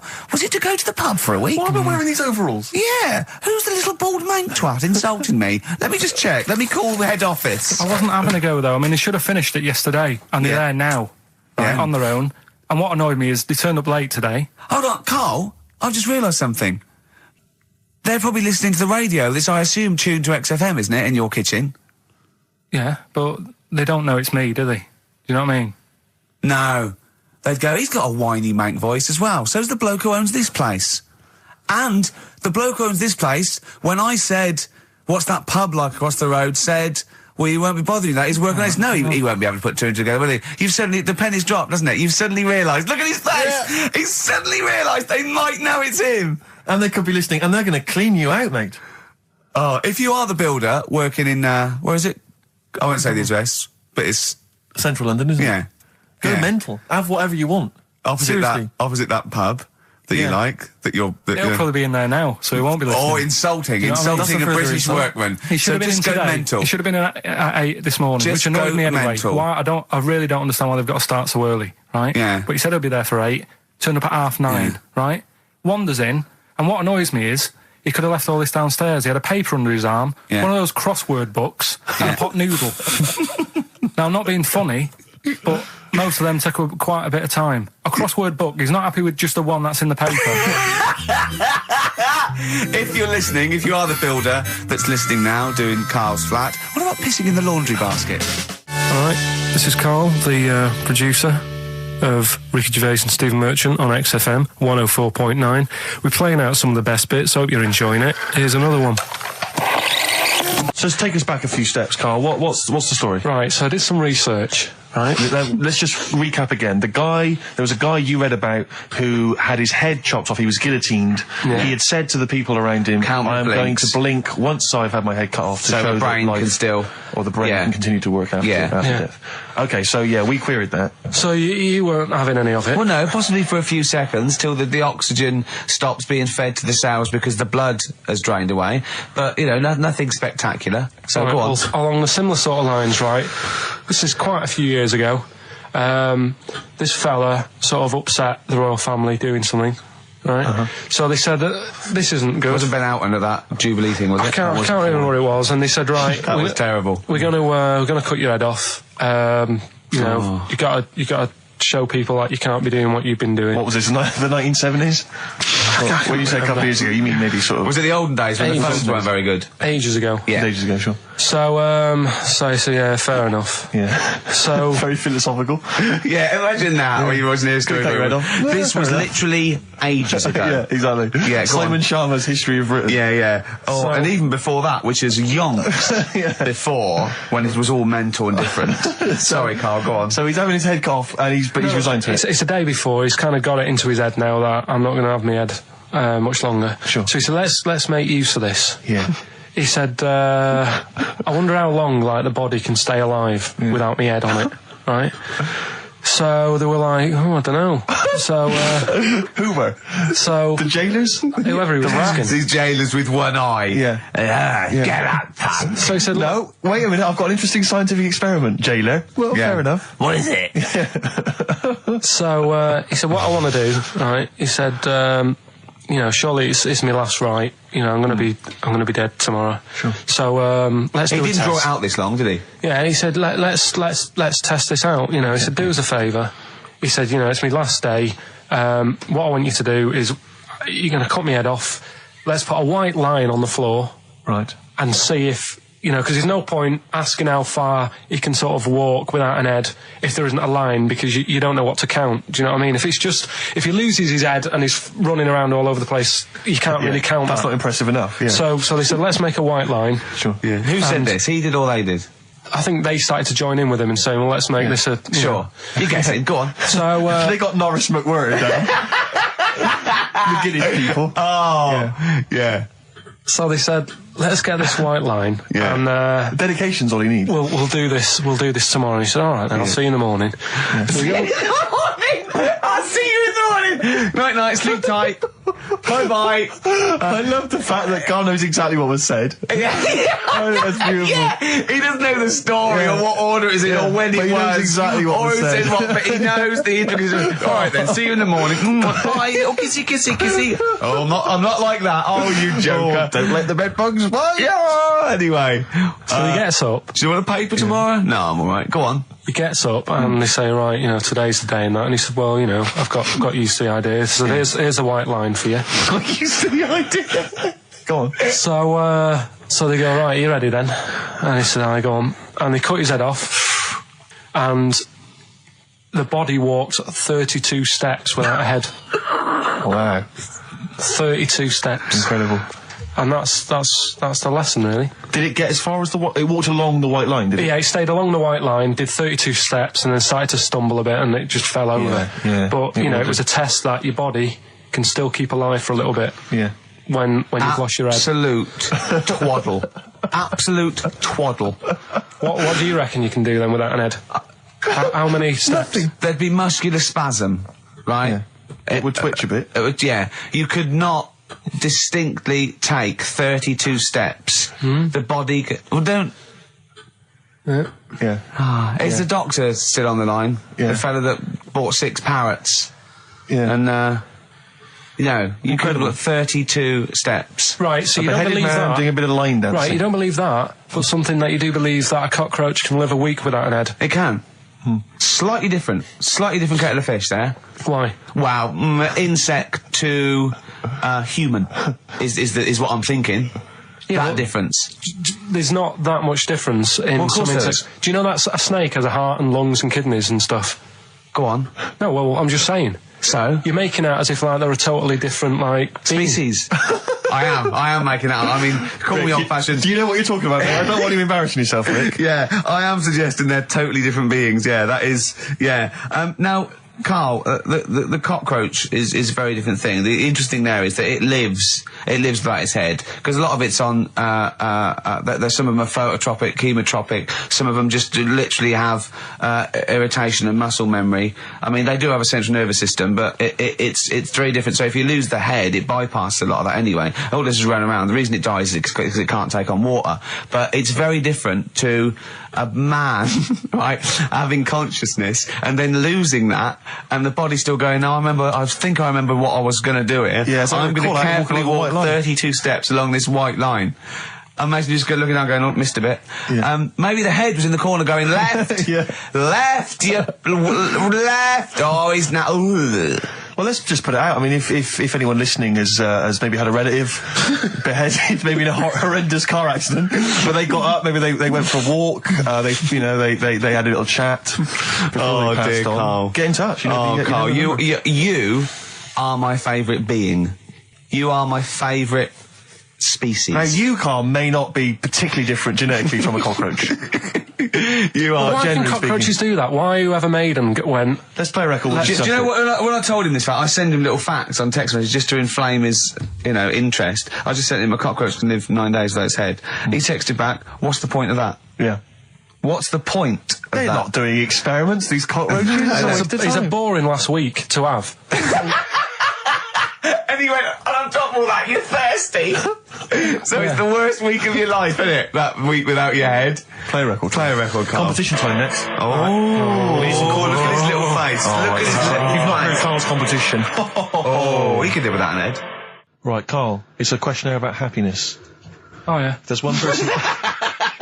Well, that should answer it right where. The first question, Carl, on a happy scale of 1 to 10, where are you on the happy scale? Is it at this moment or in general? Well, I would say generally. Okay. Yeah, but you don't always have to I think I'm happy in that, but I don't always show it. You never show it? No, but it doesn't mean I'm not happy in that. Like, I'm alright at the moment. I'd say I'm probably on about an 8. I was probably on about a 9 when I woke up, right? And then, Sort of fell out with Suzanne over her haircut. Yeah. Right? She went for a haircut and came back with something that I didn't like. Sorry, what did you say? So when your girlfriend walked to the door, she had her hair done, you said, I don't like it, alright? Well, she could tell by the look on my face. But don't you say, no, I'm happy with it, I just can't tell. I'm loving it. Because then she won't have it done again. Oh, Carl, I just cannot get over you. I really can't. No, but you haven't seen it. Right? Oh, so then I was fed up, but then I thought... Sorry, what authority have you got to talk about haircuts? Yeah, you had the, officially from a barber in Manchester above a railway station in a shack, it was £2 a cut, told you had the hair of a Chinaman. Well, you wish you had the hair of a Chinaman now, you got no hair. You're a little bald mank with your mouth open, so don't... Is she listening to this, Suzanne? Sitting at home with a woolly hat on? I don't know. But she knows now, doesn't she? What did you say? What words did you do about it, I just said you look like someone out of Slade. Interestingly, that's what I look for in a girlfriend. Oh, God! Which one is Slade? That one with the funny... Not Dave Hill. Yeah. The one with the crooked fringe and the goofy... She had her teeth done as well, did she? She had 2 front teeth put in. Dumper. So anyway, So prior to that, you're on a 9. Then you saw the haircut, you're on an 8. Yeah. Yeah. And now then, what you're on? I'm probably on about a 6 at the moment. Why? What's happened? Well, while Star Sailor was on, bit more head squeezing going on. So, yeah, about a 5 or 6. So generally speaking, what would you say you are? About 4. You're on a 4. Alright. What would you give someone who wasn't very happy? What would you give them? What are you thinking, Carl? Depends why they're not happy. They're low, okay, so what would you give them? I mean, yeah, depends, innit? If it's someone who's just lost their arms and legs in an accident, you don't give them a lollipop. Sure, or some mittens. Yeah. You give them a hat. Yeah. Yeah. And dare I say it, a smile. A skateboard. Yeah. Yeah. I don't know. You don't know. You got to answer the question. Alright, so hang on, let's assume that you've upset your girlfriend because you slagged off her haircut. What are you right? going to do now feel to go and guilty. make her happy? How are you going to cheer her up? And not buy her a baseball cap. I don't know yet. I haven't thought about it because I've got this to sort out, haven't I? So when I get home, get her some gel or something. Oh, God! Oh, Christ. Oh, that's a wonderful, wonderful clip, and a great record that preceded or followed it, I'm not sure. But, could I make some dedications? Yeah. Because I, last week, just before we had to come in to record this, I popped out trying to get onto the tube, and I had a nightmare, because there were millions of protesters, so-called protesters. Now, a lot of them obviously doing good work. There was one fella, I think you'd have appreciated it, because I know you are very politically active, and I think this guy has really studied hard, and he's realised the best way to make his voice heard on the international political stage is to ride around on a tricycle wearing a jester's hat. He was really shaking up the bloody government. I wouldn't want to be George W. Bush about now. Not indeed. Once he sees that. Once he sees that guy. Imagine his aides rushing in and going, George W., look at this guy. Where's that? That's in London, England. Okay, call off the forces. Is that a large tricycle? Yeah. Is he wearing a nappy? Get me Colin Powell. Why'd you call him Colin, not Colin? It's the way he likes it. Don't about. Just call off the troops. There's a in a jester's hat. Call the troops off. Just bleep some of those bits. Well, we've run out of time. We've got to get on with the show. It's near the end.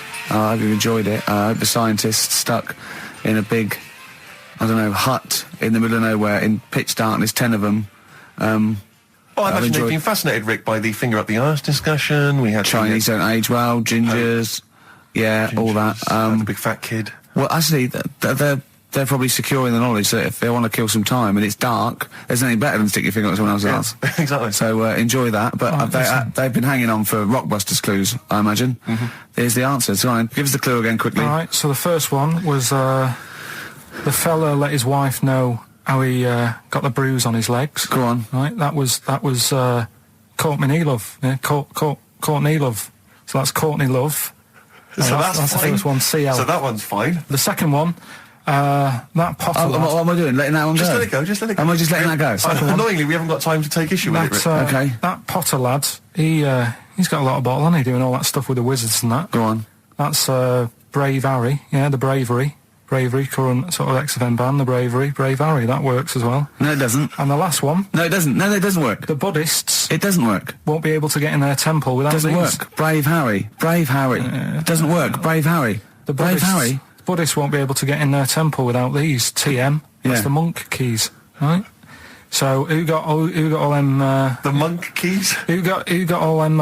Which band are called the Monk Keys? The Monkeys. Oh, the Monkeys. Yeah, the Monkeys. From their classic first album, Velvet Underground and Nico, which apparently peaked at a disappointing 171 in the US charts. Think of that. And that's obviously Louis de Velvet Underground and Waiting for the Man. Yeah, great track. So we were talking, we were doing White Van Man, and we got onto genetically modified babies, but and somehow then Carl started telling a story about someone with a horse, and then he got onto, he was trying to make money selling flowers. Just do the flowers briefly. Well, hang on, I just want to recap slightly. So there was a family, and who had the horse in the family? It was... Because you lived on an estate in Manchester. So the mother was a right pig, apparently. Well, I don't know if that's you relevant. don't need to go that far. But what I'm trying to do is like make a picture for you so you understand. What does she look like? Who did she look like? Bit of a, and no disrespect to her, bit like Pauline Quirk. Quirky, yeah. Right? Okay, I knew you were going to say that. Yeah. I knew it was going to be Pauline. Did she have any tats? I've never got that close to it. Okay, all right. So who had the horse? Was this her son or her husband? No, her daughter. Her daughter had stolen a horse. Yeah, from I don't know where. There was I think there was some stables down the road or something. And they kept the horse in the house with them. They kept it in the house. Did they didn't get have caught? it for long. No. Sorry, and you said you were in the house one day and you saw the horse. No, in there. what happened was I was. They did this thing at school about raising money for charity, right? For some local charity. And they said you can do anything to raise money, and they came out with all these ideas, and I thought that's good. What was the charity? Well, I don't know. I thought forget the charity. Yeah, that's just a good way of making over. So you're a charity. So, so I asked my mum for some because she used to have a lot of flowers around the house. Sure. I said, can I just take some snippings off them, and I'll go and buy some plastic cups, and got some soil out of the garden, planted the bits of plants in them. Yeah. Got a tray. Yeah. Had about 25 plants on it, selling them for 25 pence each. Excellent. Did you sell any? Yeah, sold loads. Did you just cut? You didn't just cut them and stick them in the soil? Yeah, they wouldn't have survived. Oh. But I think people sort of thought, good on him for trying. But anyway, so I went round to theirs because I thought their house could do with a bit of colour and stuff. Yeah. So it's a bit rough. So as I went... The horse went, thank God for that breakfast. They've been feeding me kitty cat. So I got up to the door and they opened the door and it was one of them houses where no carpet. Yeah, a horse in the living room. You know. We've all been there. And the horse was walking around the living room. Oh. I looked quite happy and everything because I always say that about animals. Black Beauty was on. Yeah. Well, think about it, right? If you were a horse, where would you rather be? In a little wooden hut with a load of hay, or in like a house with a central heating, 3-piece suite, and a telly and that? Telly and that. No, but I was saying this the other day. And an Atari, right? I was walking through London. Commodore 64, rubbish. Exactly. Walking through London with Suzanne, right? Yeah. And you know, like homeless people always have dogs. And she said, I hope she looks after it. I said, that dog is happier than most dogs. Right. Because people always walk past and give it a pat on the head. Yeah. It's with its owner all the time. Yeah. It's out in the open. It's not locked up in a house. Yeah. It doesn't eat, but other than that... No, it does eat, though. They're always all right. So that's what I was saying. I think this horse was doing all right for itself. Do you know what I mean? Well, not many horses have got their own house. Exactly. For a start, yeah. Well, anyway, that's by the by. Yeah, so anyway, this family... Who's a bit... What were we talking about? It was about cloning... Genetically modified kids and all that stuff, yeah. Right. Now, what I'm saying is you could say, right, Steve, you could have a baby, right? Mm-hmm. And Ricky could see it and say, God, I want one that looks like that. Yeah. Right? It could happen, Rick. So... Come on, work with him. So you take it to the doctors, and I don't know what they do. They inject it with something or whatever. Yep, that's how it's done. Yeah. And get a little baby, and there it is. It looks the same. Now, the thing is, you separate. You both go off and do your own things. Yep. Right? Now, you look at Stephen, you look after your baby. Yeah. You treat it well. You give it good food and I'm a good dad. all the vitamins and stuff. Yeah. Ricky just gives it cheese. Right? So then it changes its looks. It goes a bit fat. It gets tired easily and that sort of thing. Now, when this family... Why am I just feeding a baby cheese? Right, this family who had a horse in their house. Yeah. They had a little baby, and my mum went round and said, "You're not going to believe this, but it's a beautiful looking baby," right? Yeah. And I was like, well, And the weird thing is, it was a good-looking kid, but as time went on, they didn't really look after it. And I'm not saying, like, abusing it, but he used to run around, he used to play out till, like, 10 at night. Yeah. He used to chase cars. Right. It was a bit... Did it have hooves? No. Chase cars. Right. What sort of kid chases cars? Oh God! No. Was it called Rover? The weird Did it catch sticks? It's Liam, it was called, right? Right. Now, the weird thing is, it was a good-looking kid, but as time went on, and all that, like, not eating properly, and its hair was all patchy. It's not Liam Gallagher, is it? And chasing cars and that, and it became an ugly kid. It's definitely Liam Gallagher. And that's what I'm saying, right? You can clone all you like, but at the end of the day, it's how you brought up. Brilliant. Wow. Live. Wow. That was a hell of a point. Oh God. But am I right? Oh, you're always right, Carl. XFM 104.9. Lovely, that one. Now, again, I broke the rules in the week. I met up with Carl. I had lunch with him. And we were chatting and having a cup of tea.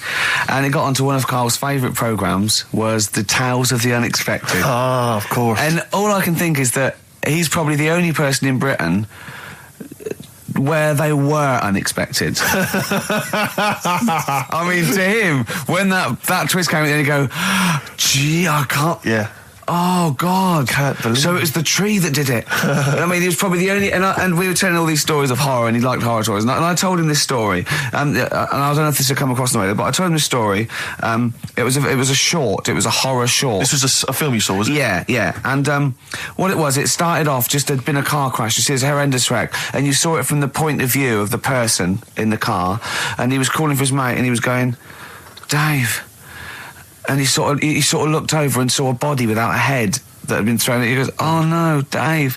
And then into the field of view came Dave, his mate, and looked at him with a look of horror. And then it sort of went black, and you realised that he was just a head, and it had been his body. Oh wow! Right. Yeah. And I said, then it came up at the end, at the executions and the French Revolution, people experience consciousness for, and he went, oh. No, he said, it wouldn't be for that long. And then he went, if it was a chicken, it would work. Imagine remaking that film, but it's two chickens in a horrendous car crash. Their own fault for driving. It would work. No, he wasn't having that. Yeah. No, it was too long. I think he said, how long was this film? I went, 5 minutes. He went, no. It would work if it was a chicken. I like the way that Carly is something like, when you relate an incident like that, he's appalled and offended and annoyed by the people that made it, even though he's never seen it. Oh, he's annoyed, yeah. Do you have a favourite Tales of the Unexpected, one that you remember particularly that shook you up? Yeah, we were talking about the one on where there's some woman in prison. Have you seen that one? No, I can't remember them all. Right. This woman's in prison. Yeah. And she gets a bit friendly with the guy who takes the dead bodies out. Right. And he said, I can get you out of here. He said, what you've got to do, right? You've got to, I don't know, at midnight... When you hear the bell toll, that means there's been a dead body. Yeah, there's been a dead body. So what you've got to do is go into, like, the place where all the dead bodies are, get in the first coffin on the right, and then I'll come along and carry you out, and you can run away and escape, right? So she goes, yeah, all right, then. So she hears the bell go. I'll bury you, right? And then I'll come back later and dig you up. Right. Yeah, but that's the point. It doesn't matter. It does matter. Trust me, Carl, it really matters. Okay. Listen, I don't know if I'm going to ruin this for people at home. Yeah. Can I just skip to the end? I would imagine that she gets buried and he doesn't come back, and she has to get buried alive. Better than that. So she gets in the coffin, and she's lying there for ages. She's buried. She can feel a bit of movement going on, so she's obviously, being carried somewhere, so she's thinking, this is it, I'm getting out. And she's lying there for ages and thinking, why isn't someone coming and lifting the lid off this? Do you know what I mean? Letting me get out. So she's really bored. She gets a lighter out, right? Lights it to have a look at who she's lying on. It's only the fella who said he'd help escape. Oh. How bad is that? That is... How bad is that? So it is quite important that she's buried alive then, isn't it? In retrospect, you realise that the jeopardy is that she's buried alive and can't get out. Yeah. It makes it so much worse, doesn't it, than just like lying in the morgue and going, actually, I'm getting out of here. Yeah. This isn't going to work. Look at Carl's face. Having told that, he's so pleased. His face is lit up. He's beaming like a child. Have you seen any? Is that your favourite horror thing ever? This is XFM 104.9. I'm Ricky Gervais with me, Stephen Merchant. You're listening to the best of, basically, Karl Pilkington.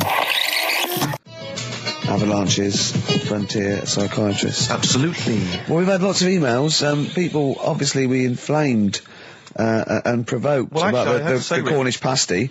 I've got a couple of amendments to that. The crusty bit, you know, is actually as a handle, because obviously the miners had dirty hands, and they'd eat all the stuff in the pasty, and they'd be left with this sort of crust, and they could throw that away. Also, someone told us that at one end was an apple, so you have a little sweet as well. Little dessert. So, there you go. You noticed how, like, over the years we've been doing this, you know, way back when we started XFM, no one ever contributes when we ask about the music, when we ask about hip-hop, or their, you know, opinions on that, anything important. But start talking about pasties, we've had about 5 phone calls. Yeah. And someone phoned up to confirm. They used to work for Upper Crust, and basically, Karl got all excited. So it is true. Well, I don't know if it's true. I've read the same sign you did, Karl. Interestingly, there's an email here that says, which basically offers a history of the baguette, and talks about after the revolution, the government decreed that all of France must eat the same bread, and it was up to the bakers to bake this bread of equality. And then Napoleon kind of made sure it was a particular, he kind of set in. Obviously on the bread you can eat anything you find in the garden, frogs, snails, bits of horse, But squid. the interesting thing is, Rick, that there's no mention of sticking it down your trousers whilst going to war. The French have tried to keep that secret for over 100 years, It was only Steve. the upper crust people. Nearly 200 years, that is a top secret. Somehow Euston Station Upper Crust got hold of a document, left behind in an old sea chest, possibly Napoleon's, could have been Josephine's. Unfortunately, jotted it down. He's kicking himself now. Oh, Secretary, I cannot believe I left a note. If he talked like that. He did. He did that, yeah, he talked English, but in a very funny French accent. Do you remember, there was one thing that, talking about funny French accents, you remember Allo Allo? Yeah. Remember, it was on about 5 o'clock in the afternoon, but they still made, because it was a funny Frenchman, it was that English guy who was posing as a French police officer. It's very complicated. He would often walk by, and I remember there was one where he said, I was pissing by the door when I heard a shit. Oh yeah. Now that's passing by the door. I'm allowed to say passing that. by the door when I heard a shot. That's what he's saying. I'm allowed to say that at 2 o'clock because I'm just saying I'm talking in a French accent. Yeah. I was pissing by the door when I heard a shit. Yeah. That's fine. Yeah. Because I'm speaking French, Karl. Do you know what I mean? That's the rule. Right, okay, educating Ricky. What have we got? Airy Chinese kid, go on. Right, yeah. This is the, I didn't want to do this. Really? You want to do it? Well, I wanted to give you 3, and I gave you one. It was like the alien man gets a beard or whatever. Yeah, which was total rubbish, so this one should be better, maybe. Hairy Chinese kid. Right, well, we've talked about hairy people in the past. True enough. Haven't we? Yeah. You know, the little kids who grew up in woods and hung around with wolves and that. Yeah, again, you're confusing it. Yeah, they're not, there were some people that were born very hirsute. They were not the people who were brought up with wolves. You just put that together in your Homer Simpson type mind. Right, well, this is like a sort of close to that sort of story. But the weird thing is, right, Chinese people aren't that hairy as a nation. No, seriously, that's a well-known fact. They don't have that much body hair and stuff. Okay. So this little kid who was born over there, he was like covered in stuff. Was he? And it was only his nose that wasn't hairy. The rest of his body was caked in hair, right? And his hair sort of What grew. sort of hair was it? Was thick hair. No, what I mean is, was it sort of like a pony's mane, so he just looked like an Ewok? You know what I mean? Just like hanging down sort of straight, dark hair. In the picture, it looked like it grows from his eyebrow. It grows from his eyebrows quite thick, and then it just goes all the way over his head. You don't think it was just really long eyebrows that he'd done a comb over? No, it was all over his body. It had a picture of like his back and that. Yeah. And Had he styled it? Had he styled it at all? Did he have it in a quiff or? No, it was just hanging all over him. Yeah. And they were like, you know, this is a bit weird happening in China, where we're not normally that hairy. That was the scientist speaking there. And the local press and that were getting him down, calling him Monkey Boy and all this. Oh. And thinking Chinese press. But the doctor, Yeah. Oh, they're cruel, aren't they? The It's like those game shows. That's Japanese, isn't it? Yeah. That's what, yeah. And the doctor said, I was talking through all that time while we were just like talking to each other then. Because I turned around and I still saw he was talking. So anyway, the local press came in to see the hairy boy, the monkey boy. and they were like being tight, taking the mickey out of him, and the doctor said, showing him nuts. Said he's only hairy. Said he's a healthy young kid. The only faults he's got is he's got a little bit of eczema and a boil. And he said everybody should just treat him the same, and I think he grew up a healthy kid. Yeah, so that's the that's the end of the story. That's not a story. Why? But I've got nothing. I don't know what to say to that. So someone in China was born slightly hairier than the rest, and he was normal apart from eczema and a boil. That to me isn't a story. But if it is, I've got a million. I mean, it's sort of like bloke from Manchester went a bit bolder than the rest, got a job on radio. He was normal. I mean, that's not a story, is it? So, would you like to start on your to Steve, because I've heard all these. We won't do them all. Well, we'll start off with the Mr. Freeze. Tell Steve the story of Mr. Freeze. This is the first time he nearly died. This is the most serious of the lot, really. So, what it was, do you know, like, don't know if your mum and dad did the same thing, but like they do the weekly shopping on like a Friday. Yeah. So when you got to Thursday, there wouldn't be much stuff left in the cupboard. It'd just be like, you know, your Jacob's crackers and stuff like that. So when they'd been to the supermarket and they came back, I was like, you know, what's that saying? Like a pig in. You know, I loved it. It was like loads of food coming in, loads of biscuits. What is that saying? He nearly said pig in shit. Right. Is that the saying? Yeah. Right. So yeah, all this food comes in. Thank God he didn't. Otherwise he'd have been in trouble. That's true enough. Because he's culpable for our actions because he's the producer. So technically, that twat's in charge. Go on. Right, so anyway, there's loads of food, and I'm like, oh yeah, look at this, and chocolate biscuits, and, you know, penguins and stuff. Bacon. And bacon. Just in case, you never know. So anyway, my mum and dad's putting the food away. Me and our kid are like, he's already grabbed something, gone back upstairs. It's like feral children. it's like a quest for fire. And then they run upstairs. What did he do? Sit under the bed, gnawing at some sort of pig's trotter. So I saw. Do you remember Mr. Freeze Pops? I do. Yeah. So they're kind of like popsicles, icicles. Yeah, but really long, like a foot long, right? Yeah. So I thought I'll have one of them. So I grabbed it. Went for the nutritious stuff first. Absolutely. And like my mum and dad are putting this stuff away and what have you. And I rip it open and knock it back. Right, straight away, just right back like Swallow that. Swallow it straight away, yeah. But it went down the wrong way, right? So I was down your shirt? So I was like, oh God, I can't breathe. And my mum and dad didn't even know what I'd ate. Do you know what I mean? I ate it so quick. Yeah. And I'm sort of tapping my mum on the back, going, and she's going, oh God, you know, he's choking again, because I was always choking. If it was one thing, I don't know if I've got like a small throat, but I mean, even Ricky knows I can't drink that much, can I? Yeah. Do you know, or eat pebbles. I'm not a quick drinker. I'd always, I think I'm scared of like swallowing stuff. Yeah. And it was like bottle tops and mint imperials and stuff. I was always choking on stuff. Oh, jeez. So anyway, she's going, oh God, what's he picked up on it now? Drop it. So, and hit his nose with a stick. So I was going, I'm choking. At this point, my dad had I think he'd put his share away, you know, his food away, and he'd gone. His share, I love it. He'd gone to watch like Winner Takes All or whatever in a lounge, and I was in the kitchen, and I was starting to I didn't care anymore. Do you know what I mean? I just got to that point where I wasn't struggling anymore. You just thought, I'm done. I just was like falling to the ground. And my mum's going, you know, get in here, I think it's serious. And my dad comes in and sort of starts shouting at me, saying that's what you get for being greedy. He didn't even know what I'd eaten. Well, it was the moment to teach you a lesson, certainly. So he's there like that, and my mum's going, oh, look at him, and my lips were going purple, and my eyes were rolling into the back of my head. You look like Marilyn Manson. And so anyway, she grabbed me from behind and did that fireman thing. The Heimlich manoeuvre. Yeah. And, you know, winded me. And it came up, and I was all right. What, the whole popsicle came flying back out? You see, that's what I don't understand, because there was nothing there. No, just a little bit. No, it swells up, doesn't it? Because it irritated it, so it went down your sort of like your epiglottis. It went down the wrong way, like it went into your air canal instead of your throat, and it sort of it sort of spasms, and that's the fear. You just got to calm it down and relax. So in time, I would have been all right. Yeah, anyway. you don't. Well, no, you might have. So that's so that's hang on. one. No, but the weird thing is, like, for like 3 days after that, I felt like a sort of special person. I went to school. I'm saying nothing. I did full days. A special needs person.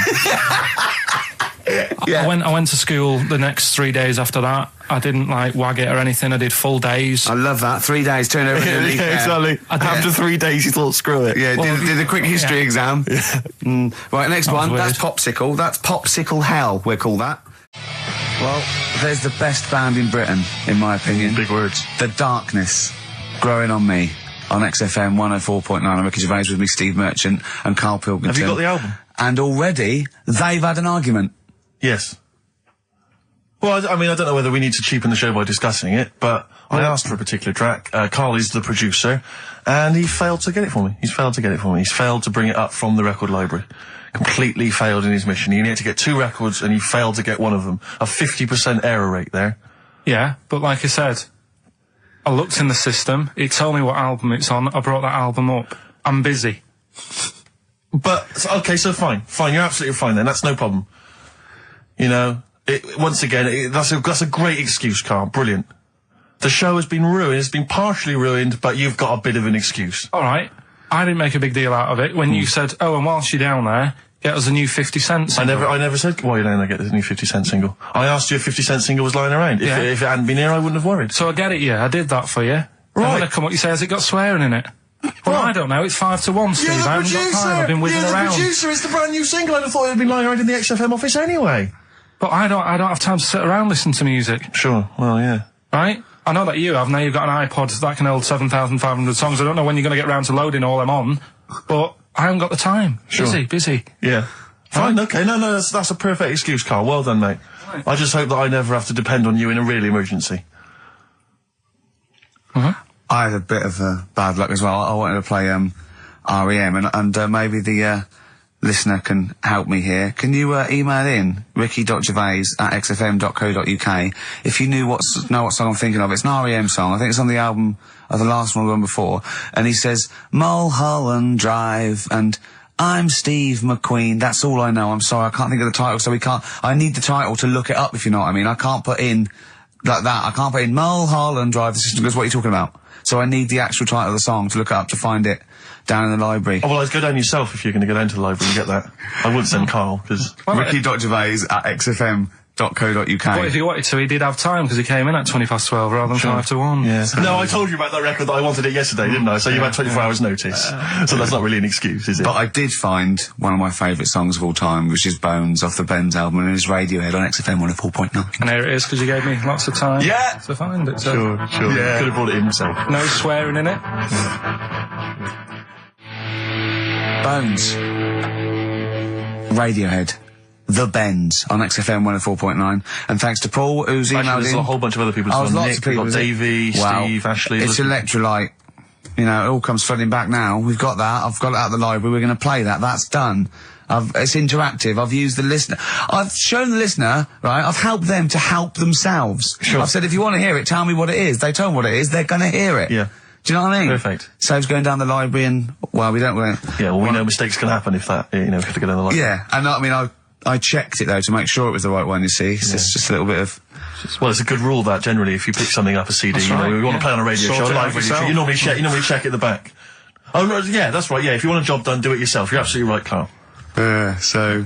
But anyway, look, let's all make friends, let's kiss and make up. Yeah, touch and make up. Yeah. Let's just... Well, I'm up on Karl at the moment, because it was my birthday in the week, and... Not only has he bought me a little vibrating thing to put on the chair, because I've got about that, so that vibrates. That. Actually, we can hear it. Yeah, I'm going to do it between records now. Right, what's that doing to you as you It's just, it sort of like sends a little pulse into your sort of muscles, relaxes, doesn't it? I've got to relax on air. If I'm relaxed, the listeners relax, we're all happy. Sure. He's also got me this little electronic bongos, and I thought we could do like... Oh! Chimpanzee that, monkey news, so it's like a jungle sort of thing. Sure, yeah. Brilliant. Well, that's always been one of the great jingles that even has so I've got the vibrating... Oh! Oh, chimpanzee that! Monkey news! Dr. Fox, if you're listening, I think you'll know that's a clear improvement in this show. So thank you for those. It's alright. Yeah. What did you get him? What did I get him? I couldn't get him anything. I was too busy buying myself an iPod.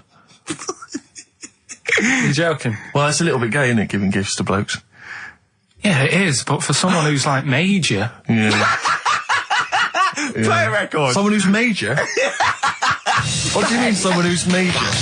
Well, because he's a major celebrity? No, made you. Oh, made you? Yeah. Right. Yeah. Crazy Beat. Blur. Alright? On XFM 104.9. Brilliant. Yeah, so I also got, Jane got me a few nice presents, including my favourite of all of them, a real bow and arrow. A real bow and arrow? Yeah. Right. And what, you know, you're gonna rob from the rich, I give to the poor? Yeah! I just got to make the little outfit. You and your merry men. She's got me like 2 yards of green felt. Sure, yeah. And I've just got to find and a tree house. Yeah, someone who can make me a lovely little natty outfit. Yeah. Why has she bought you a bow and arrow? You live in central London, so where are you going to be using We've got this? a garden, I did it yesterday. I've got my finger though, because I'm meant to put protector, so it's just, it goes so fast, isn't it? I didn't understand that sentence. I'm here in the studio. I saw you point to your finger, so I'm guessing from that maybe you injured your finger. Yeah. For the listener, again, what exactly were you talking about then? No, because when you pull it back, it's... Okay. So... And do you have a target? What do you use as a target? I've got a big cardboard box flat on it, down a tree. Right. I go, oh, it's brilliant. Sure. I'm getting a bit excited thinking about it. Yeah, no, indeed. Because when I make that outfit, I'm going to be running round. Yeah. Yeah. So, and do you have a picture, like a face maybe on the target, like Osama bin Laden, something like that? Yeah. Sure. No, it just says this way up, fragile. Right, okay. I forget what came in it. But, you know, it's good fun, isn't it, Carl? Bow and arrow, isn't it? Brilliant. Yeah? Would you like a little bow and arrow? Yeah, it's alright. Yeah. Well, I forced out a rifle as a kid. Did you? Yeah, that's... A real one? Yeah, just shooting cans and stuff. Yeah. It's alright.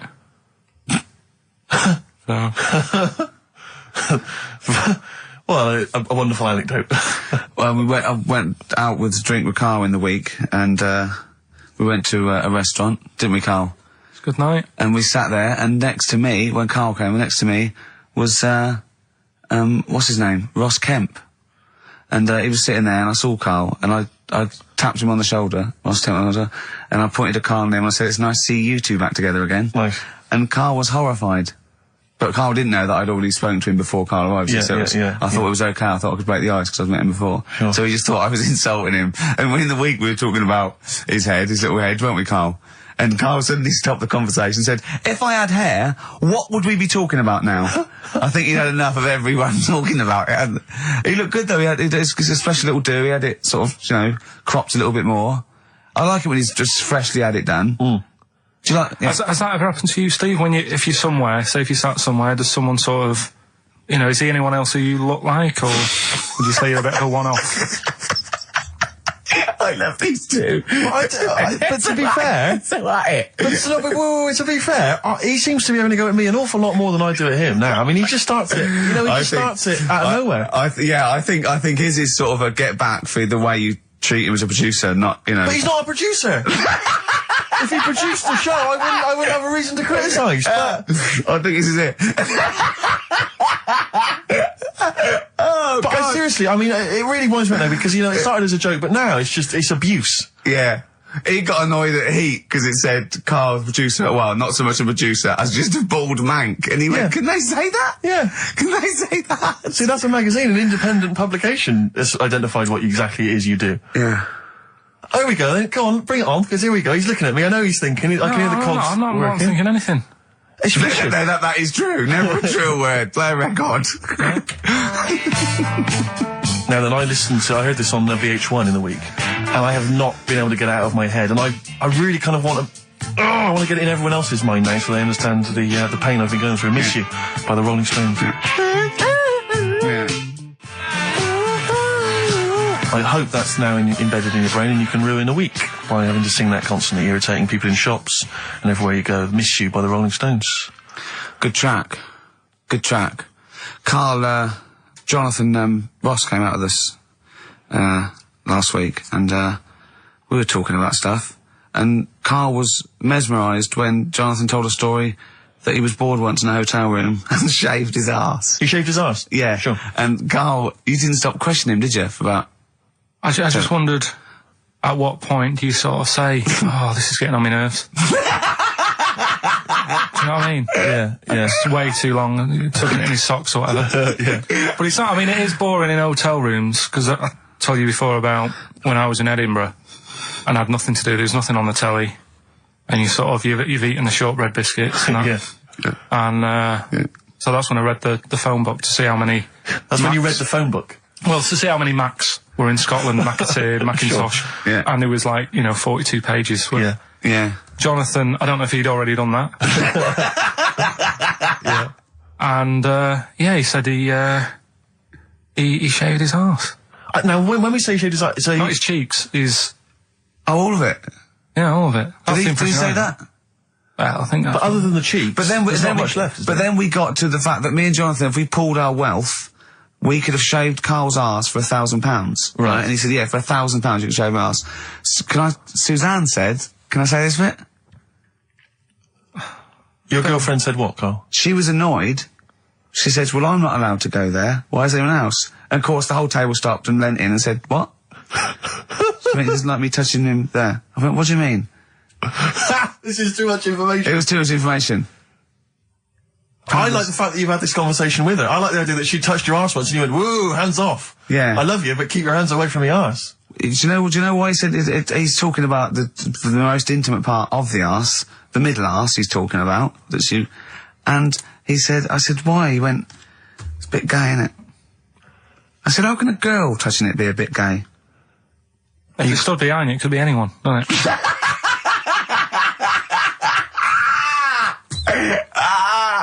Oh, God. And it seemed, I mean, you can imagine the conversations we were having, right? And it's that thing that the waitress heard something every time she came over. She heard the word, cock on. Jonathan Ross saying I shaved my arse. Yeah. And, oh, dear. But it was, it was a good night, wasn't it? So, it's £1,000 now, isn't it? But presumably you give Suzanne half anyway, so everyone will be happy. You've used the arse to best effect. She's got half out of it, so she's made as much out of your arse as you have, in a sense. Me and Jonathan are happy. Yeah, but to be fair, it's his arse on the line. So... I know, but I mean, it's not like she's getting a bum deal. Well, she's getting 500, quid. No, I understand that. But, do you reckon? Just thinking of some more...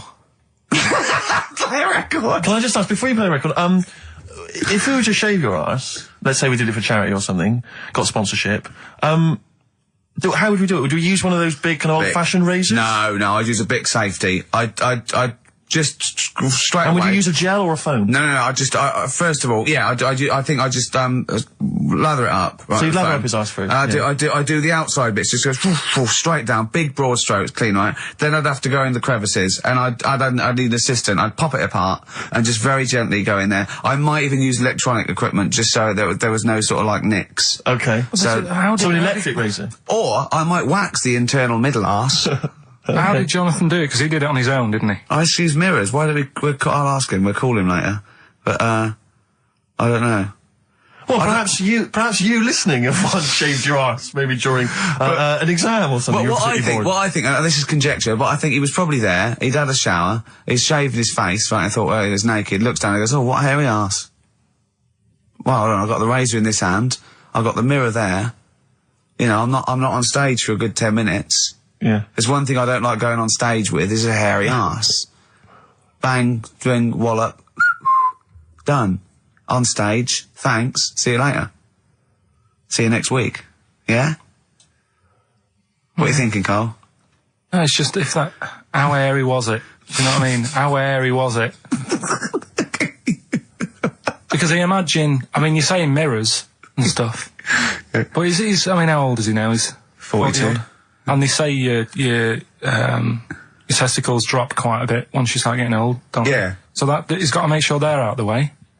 Yeah, but I don't think I can speak for myself, as a similar age to Jonathan, that, there's millimetres in it. It's not like we tuck them in our socks in the morning. They're still in the same place. You really wouldn't know the difference. It wouldn't, if we filmed it in, time-lapse camera, it wouldn't be like a bungee jump. Do you know what I mean? They wouldn't be moving a lot. Yeah. Alright? Do you think I told him he's a good-looking fella, Steve. Would you agree with that? I told Jonathan that he said that he just went for it as well. Yeah. So you spent a lot of time picturing Jonathan's naked arse. You'd let him give you money for arse touchery. Yeah, whereas your girlfriend's got no chance, and you're saying he's a good-looking man. Do you want to play a record and think about what you've done? Interesting. 50 Cent, 21 Questions, new single from him. Well, me and Carl got a joint favourite lyric now. I love you like a fat kid loves cake. Yeah. That's great, isn't it? I mean, I like it because it's funny and humorous and cheeky. You like it because it means something, don't you? You think that's the absolute truth. If someone was to say that to you, that would be the most romantic thing they could say, innit? Because it's... No, I'm just thinking you know what it means. It's like the Elephant Man, right? The Elephant Man, that's what he's called. Again, you know what you're going to get. The fat kid loves cake. You've said it all, you don't have to say any more. I can't believe it. I'll tell you what made his day the other day. I love it. Jonathan Ross said The Elephant Man is one of the best films ever made. Yeah. Endorsed by a celebrity. I know. Well, by a film buff, really. It is good though, isn't it? It is a very good film, yeah. We have got Cheeky Freak of the Week coming up. Right. There's been a lot of stuff going on this week. In the freak world? Yeah. Is it really? Yeah, there's loads. I mean, stuff that we can... The one that hasn't made it. God, this is what it hasn't made it, so we'll judge it on that. Go on. There's a woman, right? Do you know how, I mean, in a way, I thought Elephant Man, it was a bit tight because, they sort of took him on a freak show, did a bit of a road show with him and stuff. Yeah. There's some woman, I think she's in India, like now, who, makes a lot of money because she's got 3 legs and 7 toes stuff. And she was saying, people pay quite a lot of money. Not Squiddy Patel. It's not that much money, compared to here, but over there, it's loads of money. Sure. And all you do is, you go around to her house, and you pay this lot of money, and people just go, oh, look at that. Extra leg. Extra leg. Right. It's quite a lot of money in that. So she hasn't even got to go out on the road anymore, like in the old days? No, that's what annoyed me. It's well, you could get to them faster. You go and see them if they're paying the money. Sure. But yeah, what she could do is go in and buy a pair of shoes, right, and then nick one on the way out, because they only put one out, don't they? Good idea. So she could get, 3 for the price of 2. Just one of the many perks of having 3 legs. Just one of having 3 legs. The other one is, keepy uppy. But she'd be good at that. Shouldn't do that. She just stays at home and puts the feet up. But anyway, that's not even Cheeky Freak of the Week. That's coming up later. Coming up later. Oh, brilliant. Now, Rockbusters, Dead in the Water, isn't it? We've killed that off, have we officially? We killed off Monkey News and Rockbusters. Didn't I tell you that there was some sort of petition for Monkey News? Was there? What was the story? A lot of, it's loads of emails and that. You mean you've done Monkey News? You mean you want to do Monkey News? No, but seriously, there's uproar. And people were like, you can't get rid of Monkey News. Yeah. Don't be doing that. Loads of people. Was it monkeys? Trying to write the complete works of Shakespeare? Did Tony Blair get a whiff of it, and he's coming down with a ton of bricks? And Rockbusters, Steve, if you've got a better competition, then we'll do yours. That's fine. Do you know what I mean? If that's what you want to do, we'll do. What did you want to do? No, I was just wondering whether we should perhaps not do a quiz at all, rather than do that piece of rubbish. Might be better to have nothing. Might be better just to have silence during that part of the show than have Rockbusters. I don't know. If I give you the clues and that, and if you think they sound rubbish, we're not doing it. Well, I know that. I guarantee they're going to sound rubbish. All right, let's make it the last Rockbusters then. This is the last Rockbusters. Well, it depends. This is okay. This is if it's good, you get a reprieve. It's all about this. Okay. Okay. Go on then. Let's do Rockbusters then. Oh, we're doing it now. Should we play a record and do it after that? Do it after. Well, I'll tell you what. I'll tell you the prizes and then we'll come back with the clues. Because I've dug out that REM track. Excellent. So it's an interactive show.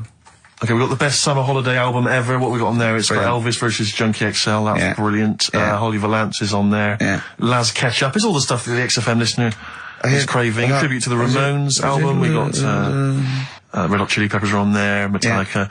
Street Legal from Bob Dylan. That's nice. Brilliant. Did you just buy that in the 4 for £20 from HMV deal? Mm. Fair enough. Once That's again, a good album. The Talons of Weng Chiang, a Doctor Who classic. Yeah. And there's something for the XFM listener, 8 Mile on DVD. I thought that was nice, that film. That was the last bit was funny. It's a good film. Some good rap-offs in that as well. Yeah. So let's play a tune and then we'll come back with the Rockbusters clues. R.E.M., go on. Give it to him. R.E.M., Electrolyte, on XFM 104.9. Ricky Gervais, Steve Merchant, Karl Pilkington.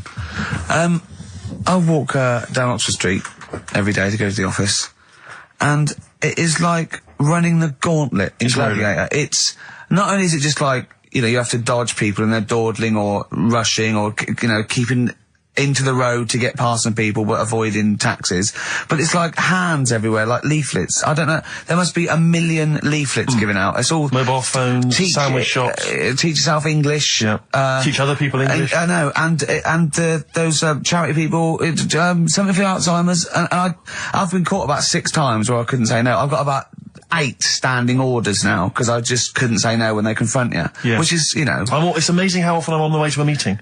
I'm always on the way to a meeting, and then I always feel guilty if I walk past them again 2 minutes later with a HMV bag. Yeah, full. Yeah, exactly, crammed with bargains. I know, yeah. No, but, it's absolutely weird. They're like zombies. It's like you're just fighting them off. You need a flaming torch to get past them. Or if it's not them, it's tourists. Just constantly, you know, excuse me, can you take my photo outside HMV? Or outside Topshop? That doesn't happen to me. Always seem to have tourists. Just in the way, just kind of dawdling, you know, looking up at the buildings. I walk so fast. I put my head down and I just try and walk so fast everywhere now, because it's, But Oxford Street is just, it's unbelievable now. And I think it's age that I've started noticing it. Even if the window's open and I hear just like cars and they're on the mobile phone, it's the loudest place in the world. Yeah. I don't know what we can do. Well, isn't it one of the busiest streets in, is it either the world? The universe? It is mental. I think if we carpeted it, and put some curtains up, it would just deaden. It's like pubs with those polished floors and metal tables, and everyone's having to talk like that to be heard. The jukebox is quite loud, and I want to go, just turn everything down. Yeah. Let's put some carpet down, just talk quietly like this. Yeah. Put the music down a little bit.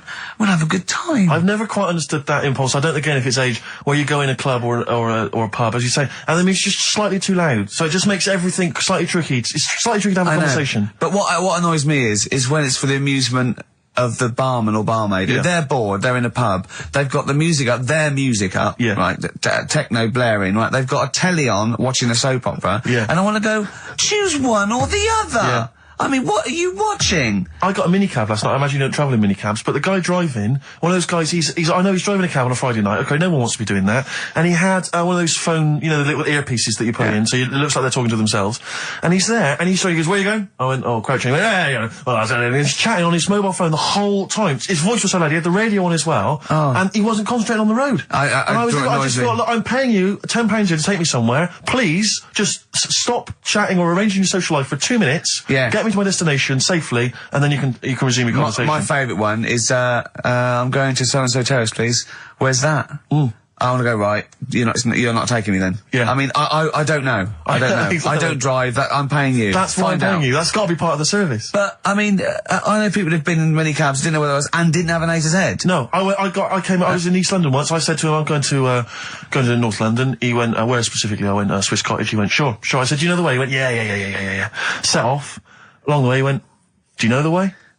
I said, I thought you knew. I said, have you not got an A to Z? He went, no. He was one of those guys who'd just taken his car out middle of the night. That was all he had. All he had, all his credentials were he had a car. No map, no torch. The 2 other things I bring with me. And he said, so we're driving along. He went, I could probably get you to Camden. I was like, okay. He went, it's a start. I mean, that is the start. Exactly. He went, do you know the way to Camden? I thought, pull over. It's not worth it. I'd rather hitchhike. I'd rather walk. Ludicrous. Those people who just go out. Yeah, they just take a car out to earn a fiver. A car. Oh, have you ever done that? No, well, I'm sick of living here. And you say about people hassling you. When you say here, you mean the world, don't you? No, just in London is doing me head in now. The other week, actually, walking home from here, and like you say, there's always someone hassling you, saying, do you want to buy this? Do you want one of these? Going down Carnaby Street, right? There's your first mistake. He said, you into meditation? So I was like, and I had a bit of time to kill, so I thought I'll have a chat, right? Have you got time? Oh, we've never got time, we're too busy. Yeah, I thought you were too busy before. Well, I said, what's all that then? What do you do? And he said, we teach you how to breathe. I was like, well, I'm 30. I think I've done all right. And he sort of said, "Oh, forget it." Oh, forget it.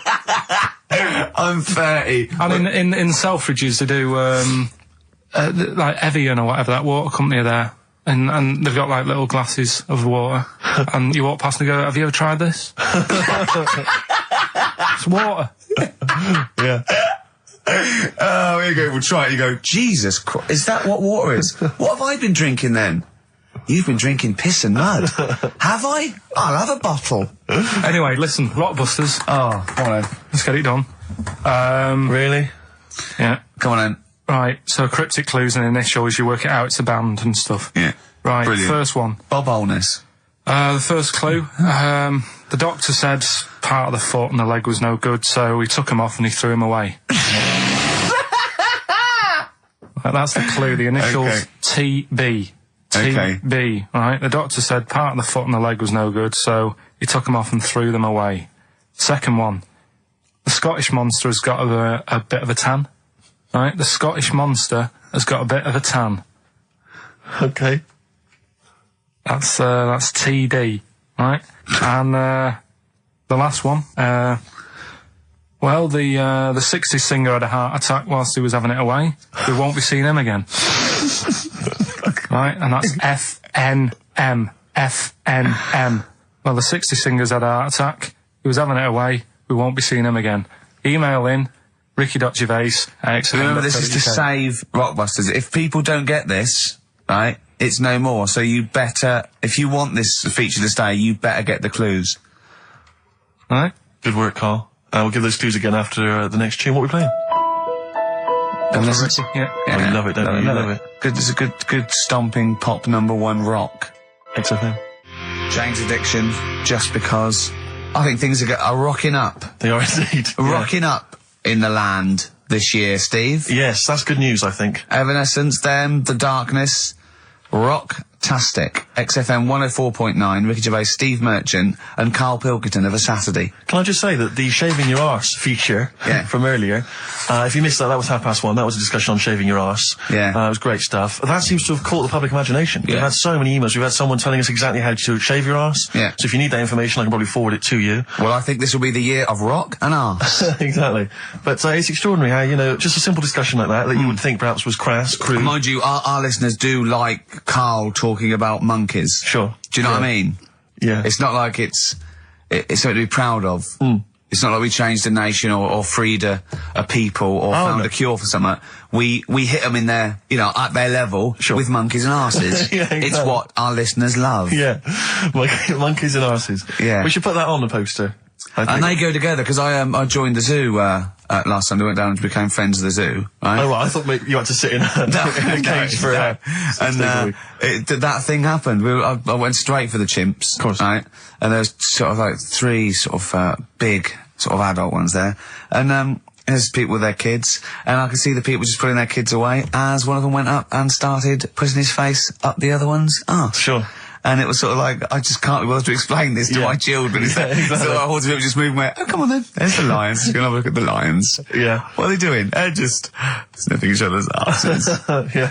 Yes. I remember when I used to go to the zoo, I always felt there were certain animals that weren't getting a look in, really, that no one was particularly interested in. The tapir. Exactly. We were going straight to the snakes we were interested in. Yeah. Birds. I don't remember being particularly interested in birds. Big cats, although it's a bit depressing. Great apes. Reptile, you're right, reptiles, yeah. Birds, unless it's a big one that you think can rip a dog apart. Yeah, a vulture you go, or an eagle, brilliant. Yeah, exactly, yeah. Owls are brilliant. Yeah, owls great, but I've always wanted a little owl on my desk.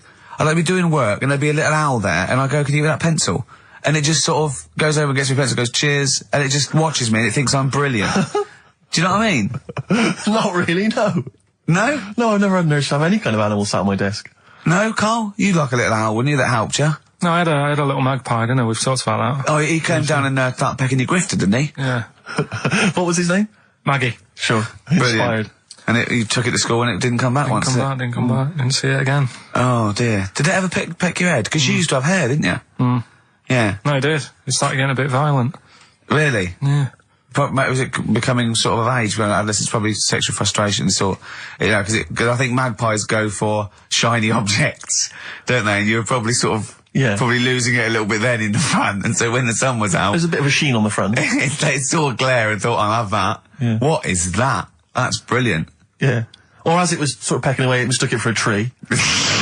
Yeah, because of the noise. Because of the noise. Yeah, the hollow sound. I squeezed his head yesterday. We should just point out, if you're a new listener to XFM, you might not realise that one of Ricky's many sexual peccadillos, I'm assuming it's a sexual thing, I can't justify it any other way, is to just squeeze Carl's head. Yeah. Front-wise, sidewise. I don't know what it is. I don't know if it's sexual or, you know, like when you've got a little kitten, you want to squeeze his little face. Do you know what I mean? Do you know what I mean by that, Carl? Yeah, I said that before, squeeze a little head. Yeah, exactly, and I feel that with you, because it's sort of like, he gives so much. Look at Carl's face, he gives so much. It is like he can understand what we're saying. Yeah. And that's what the connection is, I think, between me and Carl and other animals. It's like he can understand what we're saying. But I squeezed it yesterday, and Carl went, I definitely had something crack. Yeah. Because I'm trying to see how hard I can squeeze it. Yeah, I think that was you just thinking, Carl. To be fair. I think the cogs just started to... No, I mean, I think there is a danger, because I think there is a danger that you could squeeze it too much. Yeah, I know. He did a good deed today, the other day, didn't you? Was it? Yeah. What were you up to? You were just, you were talking about, like, you know, being hassled in the street and stuff. And, I get hassled a lot by the homeless. Don't we all? You should go home to sleep. Yeah. So, I'm here, mate. But no, I do treat them a lot. You know? You treat them. I love that. You had a good day? Yeah. You've been good? Yeah. There you go. That's 50p. Suzanne does the Save the Children thing. You were talking about, you know, charities hassling you all the time. She does that. And I sort of say, well, you do that. I'll look after you. You'll take care of the homeless. I'll take care of the odd tramp around where I live. And how do you treat them? Loads of different ways. 50p I might give them. Yeah. Or I might, you know, they'll sort of say, oh, have you got any money? I'll say, what for? And they'll go, I'm really thirsty. So I'll go, well, hang on a minute, and I nip and get them a little Diet Coke. Sure, Diet Coke? Yeah, they want to watch their weight. Yeah, yeah. They're going full fat. Oh, what an insult. Yeah, exactly. To a man like me. Yeah. You know, I'd rather treat them than... Because a lot of people spend money on, you know, problems abroad and stuff. Right. Oh, I just God. think, you know... Yeah, famine I'm relief. just saying. Oh, God. Like what? What do you mean? Like famine relief? Well, you do get sick of it, don't you? You know what I mean? It's that... You get sick of No, it. I'm just saying. Wait. Go on. I'm just... I know, just let whatever you do now, Steve, don't interrupt, because I'm scared, but I just think it's worth it. There's so many issues. There's freedom of speech, there's we're not responsible, there's he'll get away with it because he's a buffoon, Yes. and it is entertaining. Exactly. So, go on. All I'm saying is you're saying, you know, who do I give me money to? Is it, you know, little, you know, sick kids or whatever, or is it old people or whatever? HMV. That's where he gives his money to. Chiefly, they get a lot of it, yeah. Yeah. And for me, I just get sick of, you know, problems abroad. It's like, what do you do? What do you do with famine and that? What are you meant to do? How can you solve it? It's gone on for years. Yeah. And it just keeps going. We keep giving them money, they keep spending it. And you're not getting any return for your cash. Well, it's just how many times, you know, they've got to learn. What do you mean they've got to learn? What, you're going to teach them a lesson? What do you mean they've got to learn? What do you mean? Well, what are they doing with it? Yeah, they must have, like, better interest accounts or something where, you know, look after, put the money in the right things. Sorry, do you think that Bob Geldof sort of writes them a cheque? He goes over and he's in the helicopter and there's millions of them, and they go, it's Geldof from Boomtown Rats. Brilliant. They go, if there's one man that can help us. Yeah, I hope he doesn't sing. He's not going to sing. He's got some money for us. And he comes down and he goes, do you want a cheque or do you take Switch? They go, we don't take Switch. He goes, there's a cheque. They get things doing like... it again, though, isn't he, as well? I mean, like, you know, he used to work here, Bob. He's a lovely fella and that. But, yeah, he's a lovely man. But how many times can you save the world? You know, he's over there again helping out, and it's like, well, you know, what do you do? Are you saying don't bother because it keeps happening? Not well, I'm not saying that. You know what I mean? I'm not daft. So that's what you're thinking. And Carl, you are daft. Yeah, exactly. I don't know what the answer is. Do you know what I mean? So you're just saying wash your hands of the whole affair, leave them to it? Yeah. Sure. Are you really just saying it's nature, it's tough luck, just don't interfere? Like a wildlife programme. Is that what you're saying? Don't interfere. Are you saying it's not my concern? This has got a bit heavy. Can we do Cheeky Freak of the Week? Let's play a record.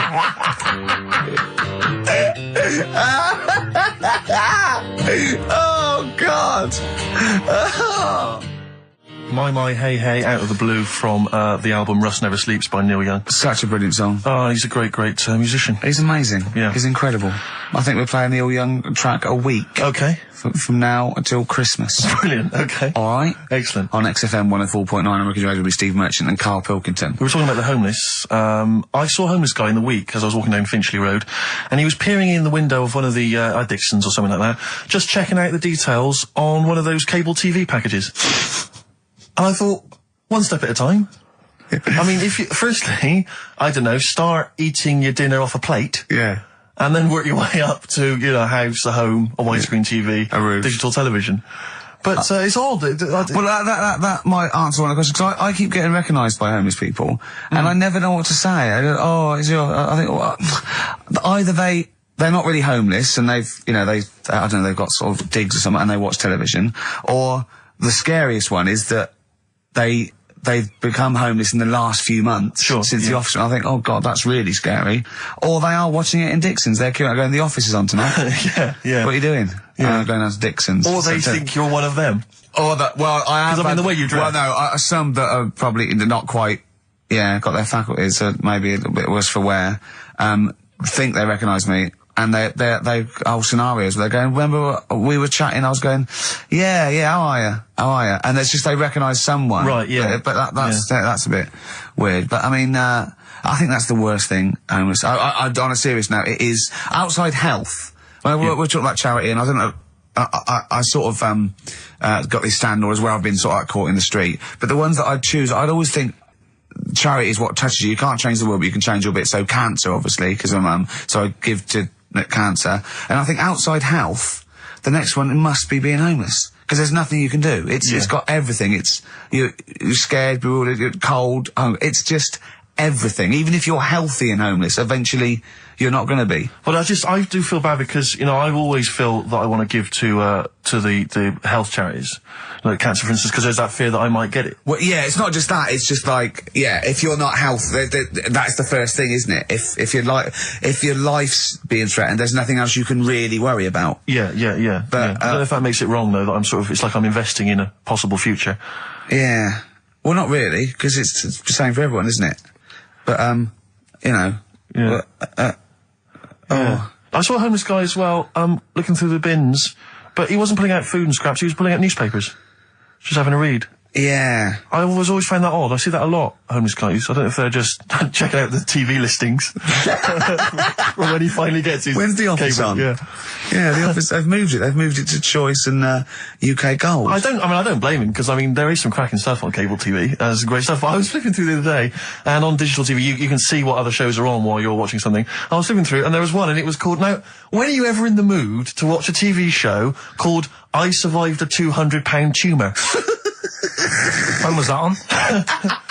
Because it seems to me that if you've got a £200 tumour, you probably want to watch something else that'll take your mind off it, Big Brother or whatever. I'm not £200.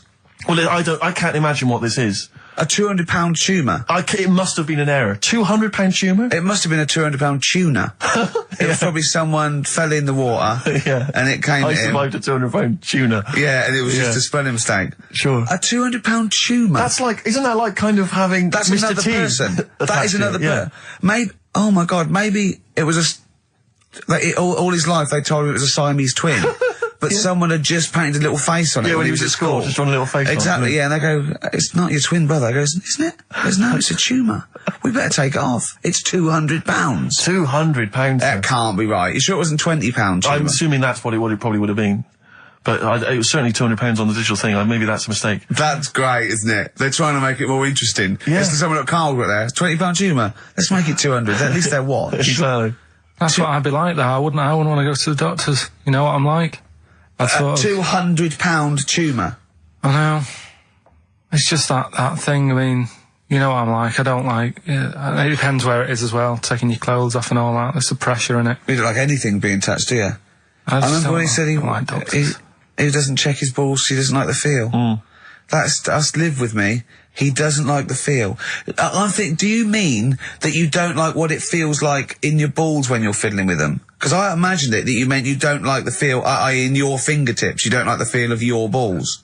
It's the thing of, you start thinking about what you're actually touching, and there's something in there, and you might break them and all that. I don't like. Oh, they are delicate. I am scared with the little knobbly bits. Yeah. What knobbly bits? But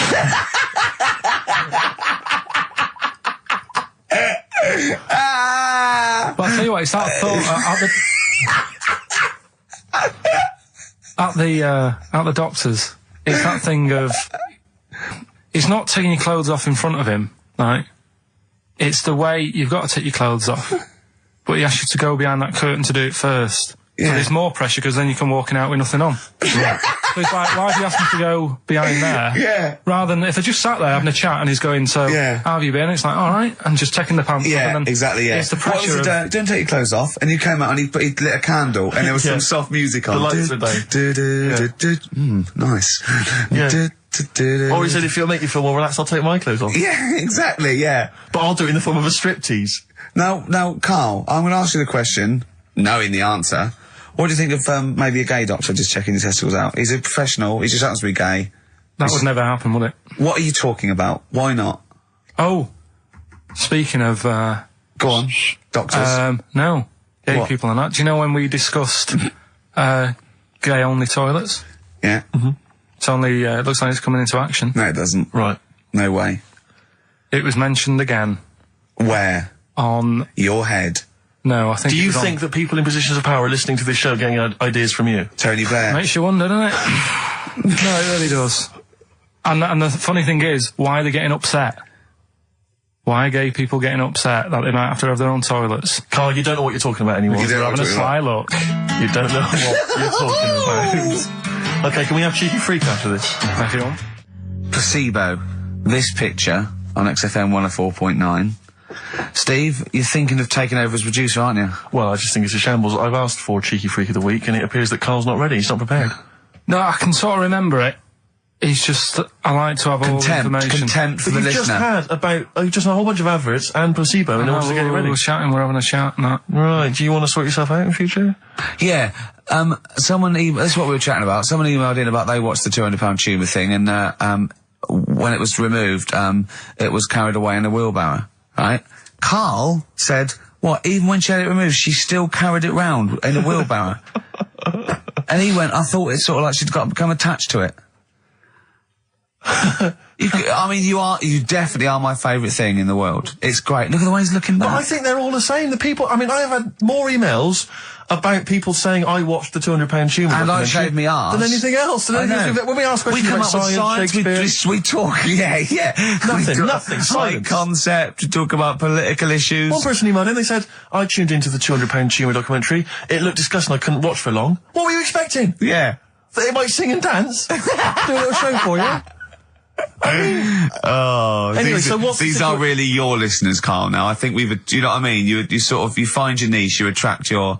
I think me and Steve are pretty much just here. I think the people that we had in the early days, Rick, they've long since abandoned us. They jumped ship. They've got jobs. Yeah. They've got jobs. They're out now. They've been released. Exactly. Yeah, they're getting their life back together. Carl, what's the situation with Cheeky Freak? I've got like a couple of bits. Like I say, I haven't got the in-depth stuff that I know. Oh no, because usually it's it's pretty scientific. Exactly. Yeah.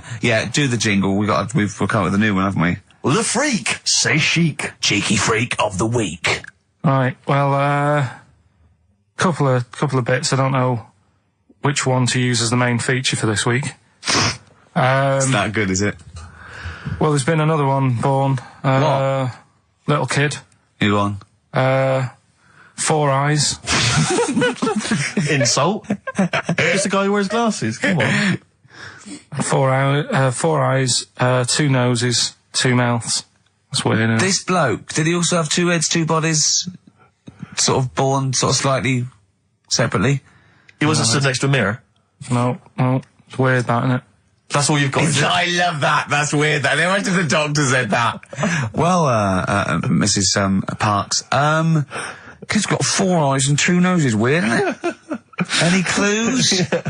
Any clues? So that's it. That's all the information. Well, I'll tell you what, that shouldn't be the main one. Okay, I've answered it. But like I say, what's the idea of this feature? What do I say all the time? Dunno. I always say, think about it. Think about what that would be like. Okay. What? Giving birth to him? No. Being, I think it's a girl. Being like her. 2 mouths. 4 eyes.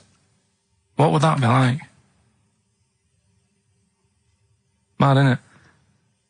I don't know what this feature is. I don't know why. Is there another one? Is that, you said I mean, I hope everyone took the opportunity there during that silence to just think about what it would be like. I know I was. What? Could she talk with a mouthful? What? Is that allowed? Because she's got 2 mouths. Yeah. Would that be alright in her house? She'd be eating Yeah, one, she can talk with one mouth and eat with the other, I Right, well, suppose. listen, the main one, right? You've thought about that. That's good. The main cheeky freak of the week. I haven't got all the details. Smallest person ever. Right? How big would you say that is? Carl is now sort of like holding his hands up like a fisherman, long ways. That's about 1 foot. Right. Smallest man in the world. I printed the thing off and I can't find it. There's a little picture of him. Right? The odd thing was... But why have you asked me how... Did it say, or was it a picture of him? I didn't really read it. Of course you didn't. Jesus. I just saw it and thought, oh, that's... What, that's you that straight away sorted. assumed it was natural size? No, it was that big.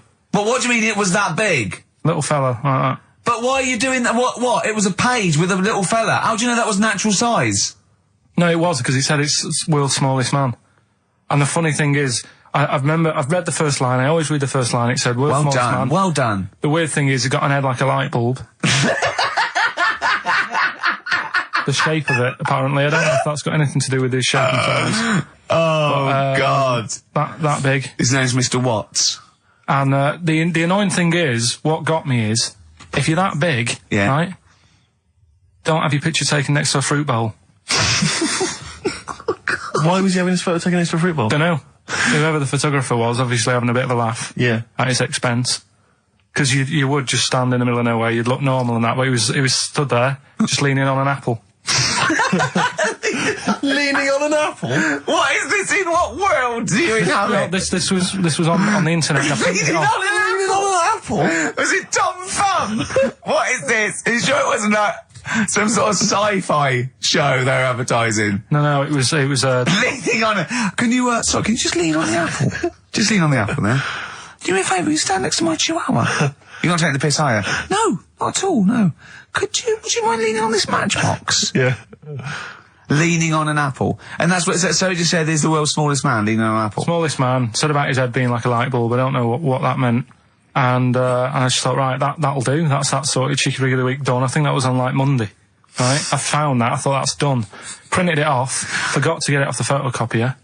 Someone's nicked it. Play a record. You got to... You know, it's just, Steve. No, can I just say, no, Carl, please, no if point. I say, let's have Cheeky Freak of the Week, and you haven't done your research, you haven't got the information, just tell us you can't do it. But don't lead us on. Don't say this in on this charade. radio. Hold your hand up to me and go, how tall is that? It's nothing. That's this is radio. Nothing. It's nothing. I think it was that big because he was leaning on an apple. It's not enough information. But, imagine Trevor McDonald coming on, going, some news, some stuff. How big's that? How big do you think that is? Yeah. Because there was a fella, coming up after Chris Tarrant. Play a record.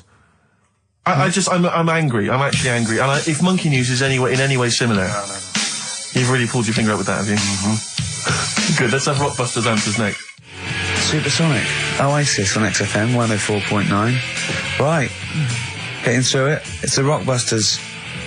It's the Rockbusters results, really, because this is a very important result. It's whether they stay in the Premiership or are relegated.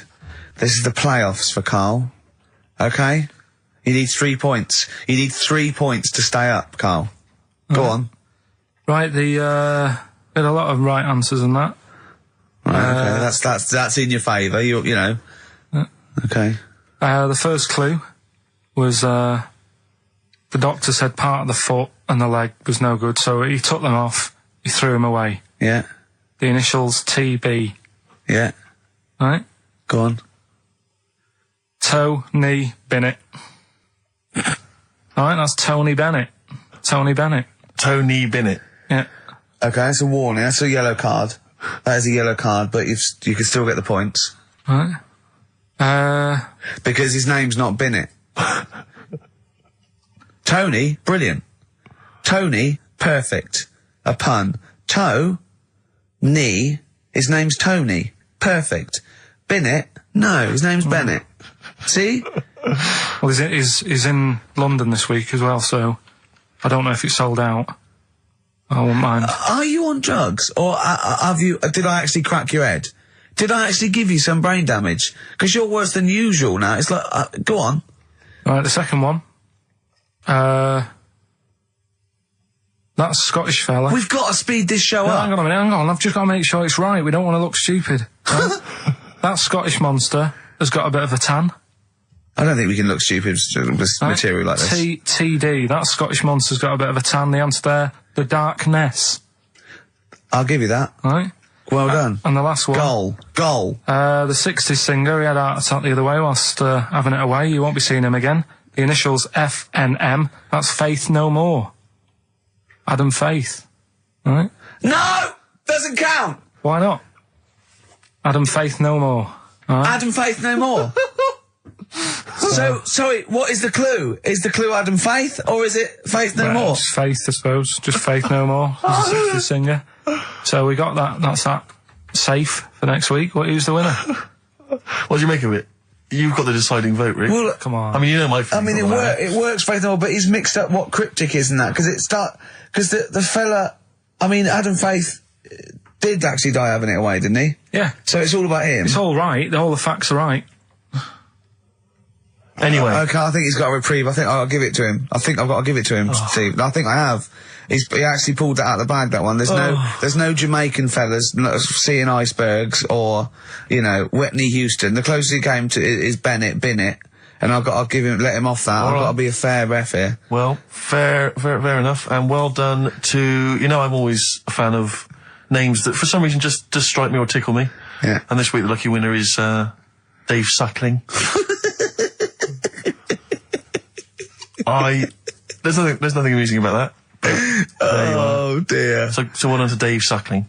Okay. Suckling wins it. Suckling takes the prize. He takes the prizes, and well done to him. I guess there's more of that next week, and we're fast approaching the end of the show, Rick. I know you are excited about that, as am I. Well, I know, but the best to come, because we've still got Bruce Springsteen coming up now, followed by Monkey News. All right, Monkey News. It's amazing. What an amazing show this is. Shake.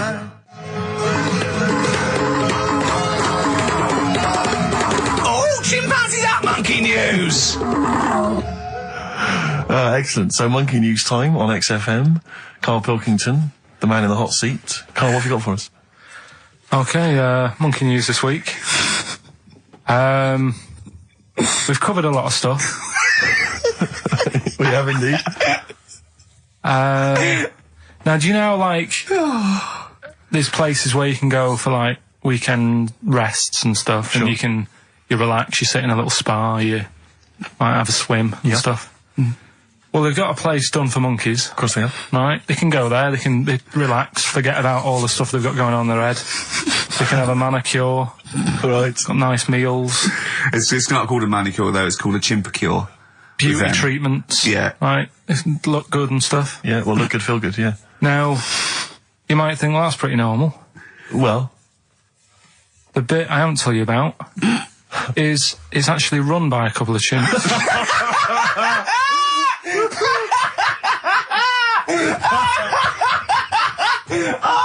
Oh God! Oh God! Oh God! You're a maniac! Right. Oh, for Christ! Oh. Let's just.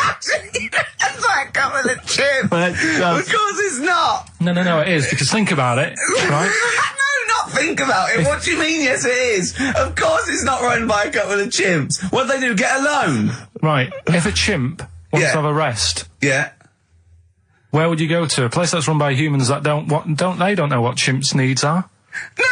My point is this, how did they get it together? How did the two chimps, Mr. and Mrs. Chimp, went for a loan and said, I'll tell you what we need, a spa. I think it started off quite simple, right? Just you know, basic stuff. But they've expanded over time because it's become so popular. It's gone mental down there. Sure. They've all heard about it. Now, the thing is, the problem is this, right? That isn't even the top and bottom of it, right? God, Christ. The problem is, it's been going on and on and on, right? It's been earning a lot of money and stuff. The monkeys are happy. The monkeys that go there are loving it. They're telling friends and stuff. They're all coming to it. Now, the problem is, It's this little monkey, little man monkey and a little woman monkey, right? Yeah. It was sort of girlfriend and boyfriend. Sort of. It's an open relationship, they can play around if they want. Well, the problem is they're not married, right? Now, trouble brewing. The lad monkey, fella monkey, he's getting quite old. Mm.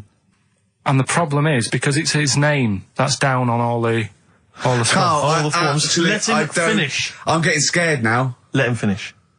It's his name on the business, and the problem is his missus is kind of like, what's going to happen? Sure. Where are you getting this from? Internet. Carl, I don't know where to start. No. This is the... Can we just hear the end? This is ridiculous. So, the problem is... The female monkey is worried that the male monkey is going to die. What's going to happen with the business? What's going to happen? Of course. Right? Now... What do you mean, the business? The health There isn't a business. It's a joke. Rick, you're not listening. His name's on the form. The male monkey's name, it's in his name. Now, the problem is, the woman monkey has got some kids, but because they're not blood relatives, it's not going to be handed down to them. And the court... They're kids from a previous monkey marriage? Yeah. Right. So they're not going to get it. Let me just check this out. Yeah, otherwise you don't want to check the facts, otherwise you could look like a twat spouting shit on the radio. Please check the facts for scientific security. And they're just a bit worried because they're saying that the people in Ohio, which is where they've got the little health thing going on. So that makes it more believable that it's Ohio. Mm-hmm. I thought you meant it was Berkshire, in which case it would be rubbish. It looks like the local people are trying to get in there. They've seen the success of it. Sure. And they're trying to go in and take it over and stuff. Yeah. So... Give me the piece of paper. Throw it away. Play a record. That's the worst one I've ever heard. And there's something wrong with you. You're educationally subnormal. Final tune from us, Tim Buckley. Lovely song called Wings. Back next week? Yep. Yeah. See you, Carl.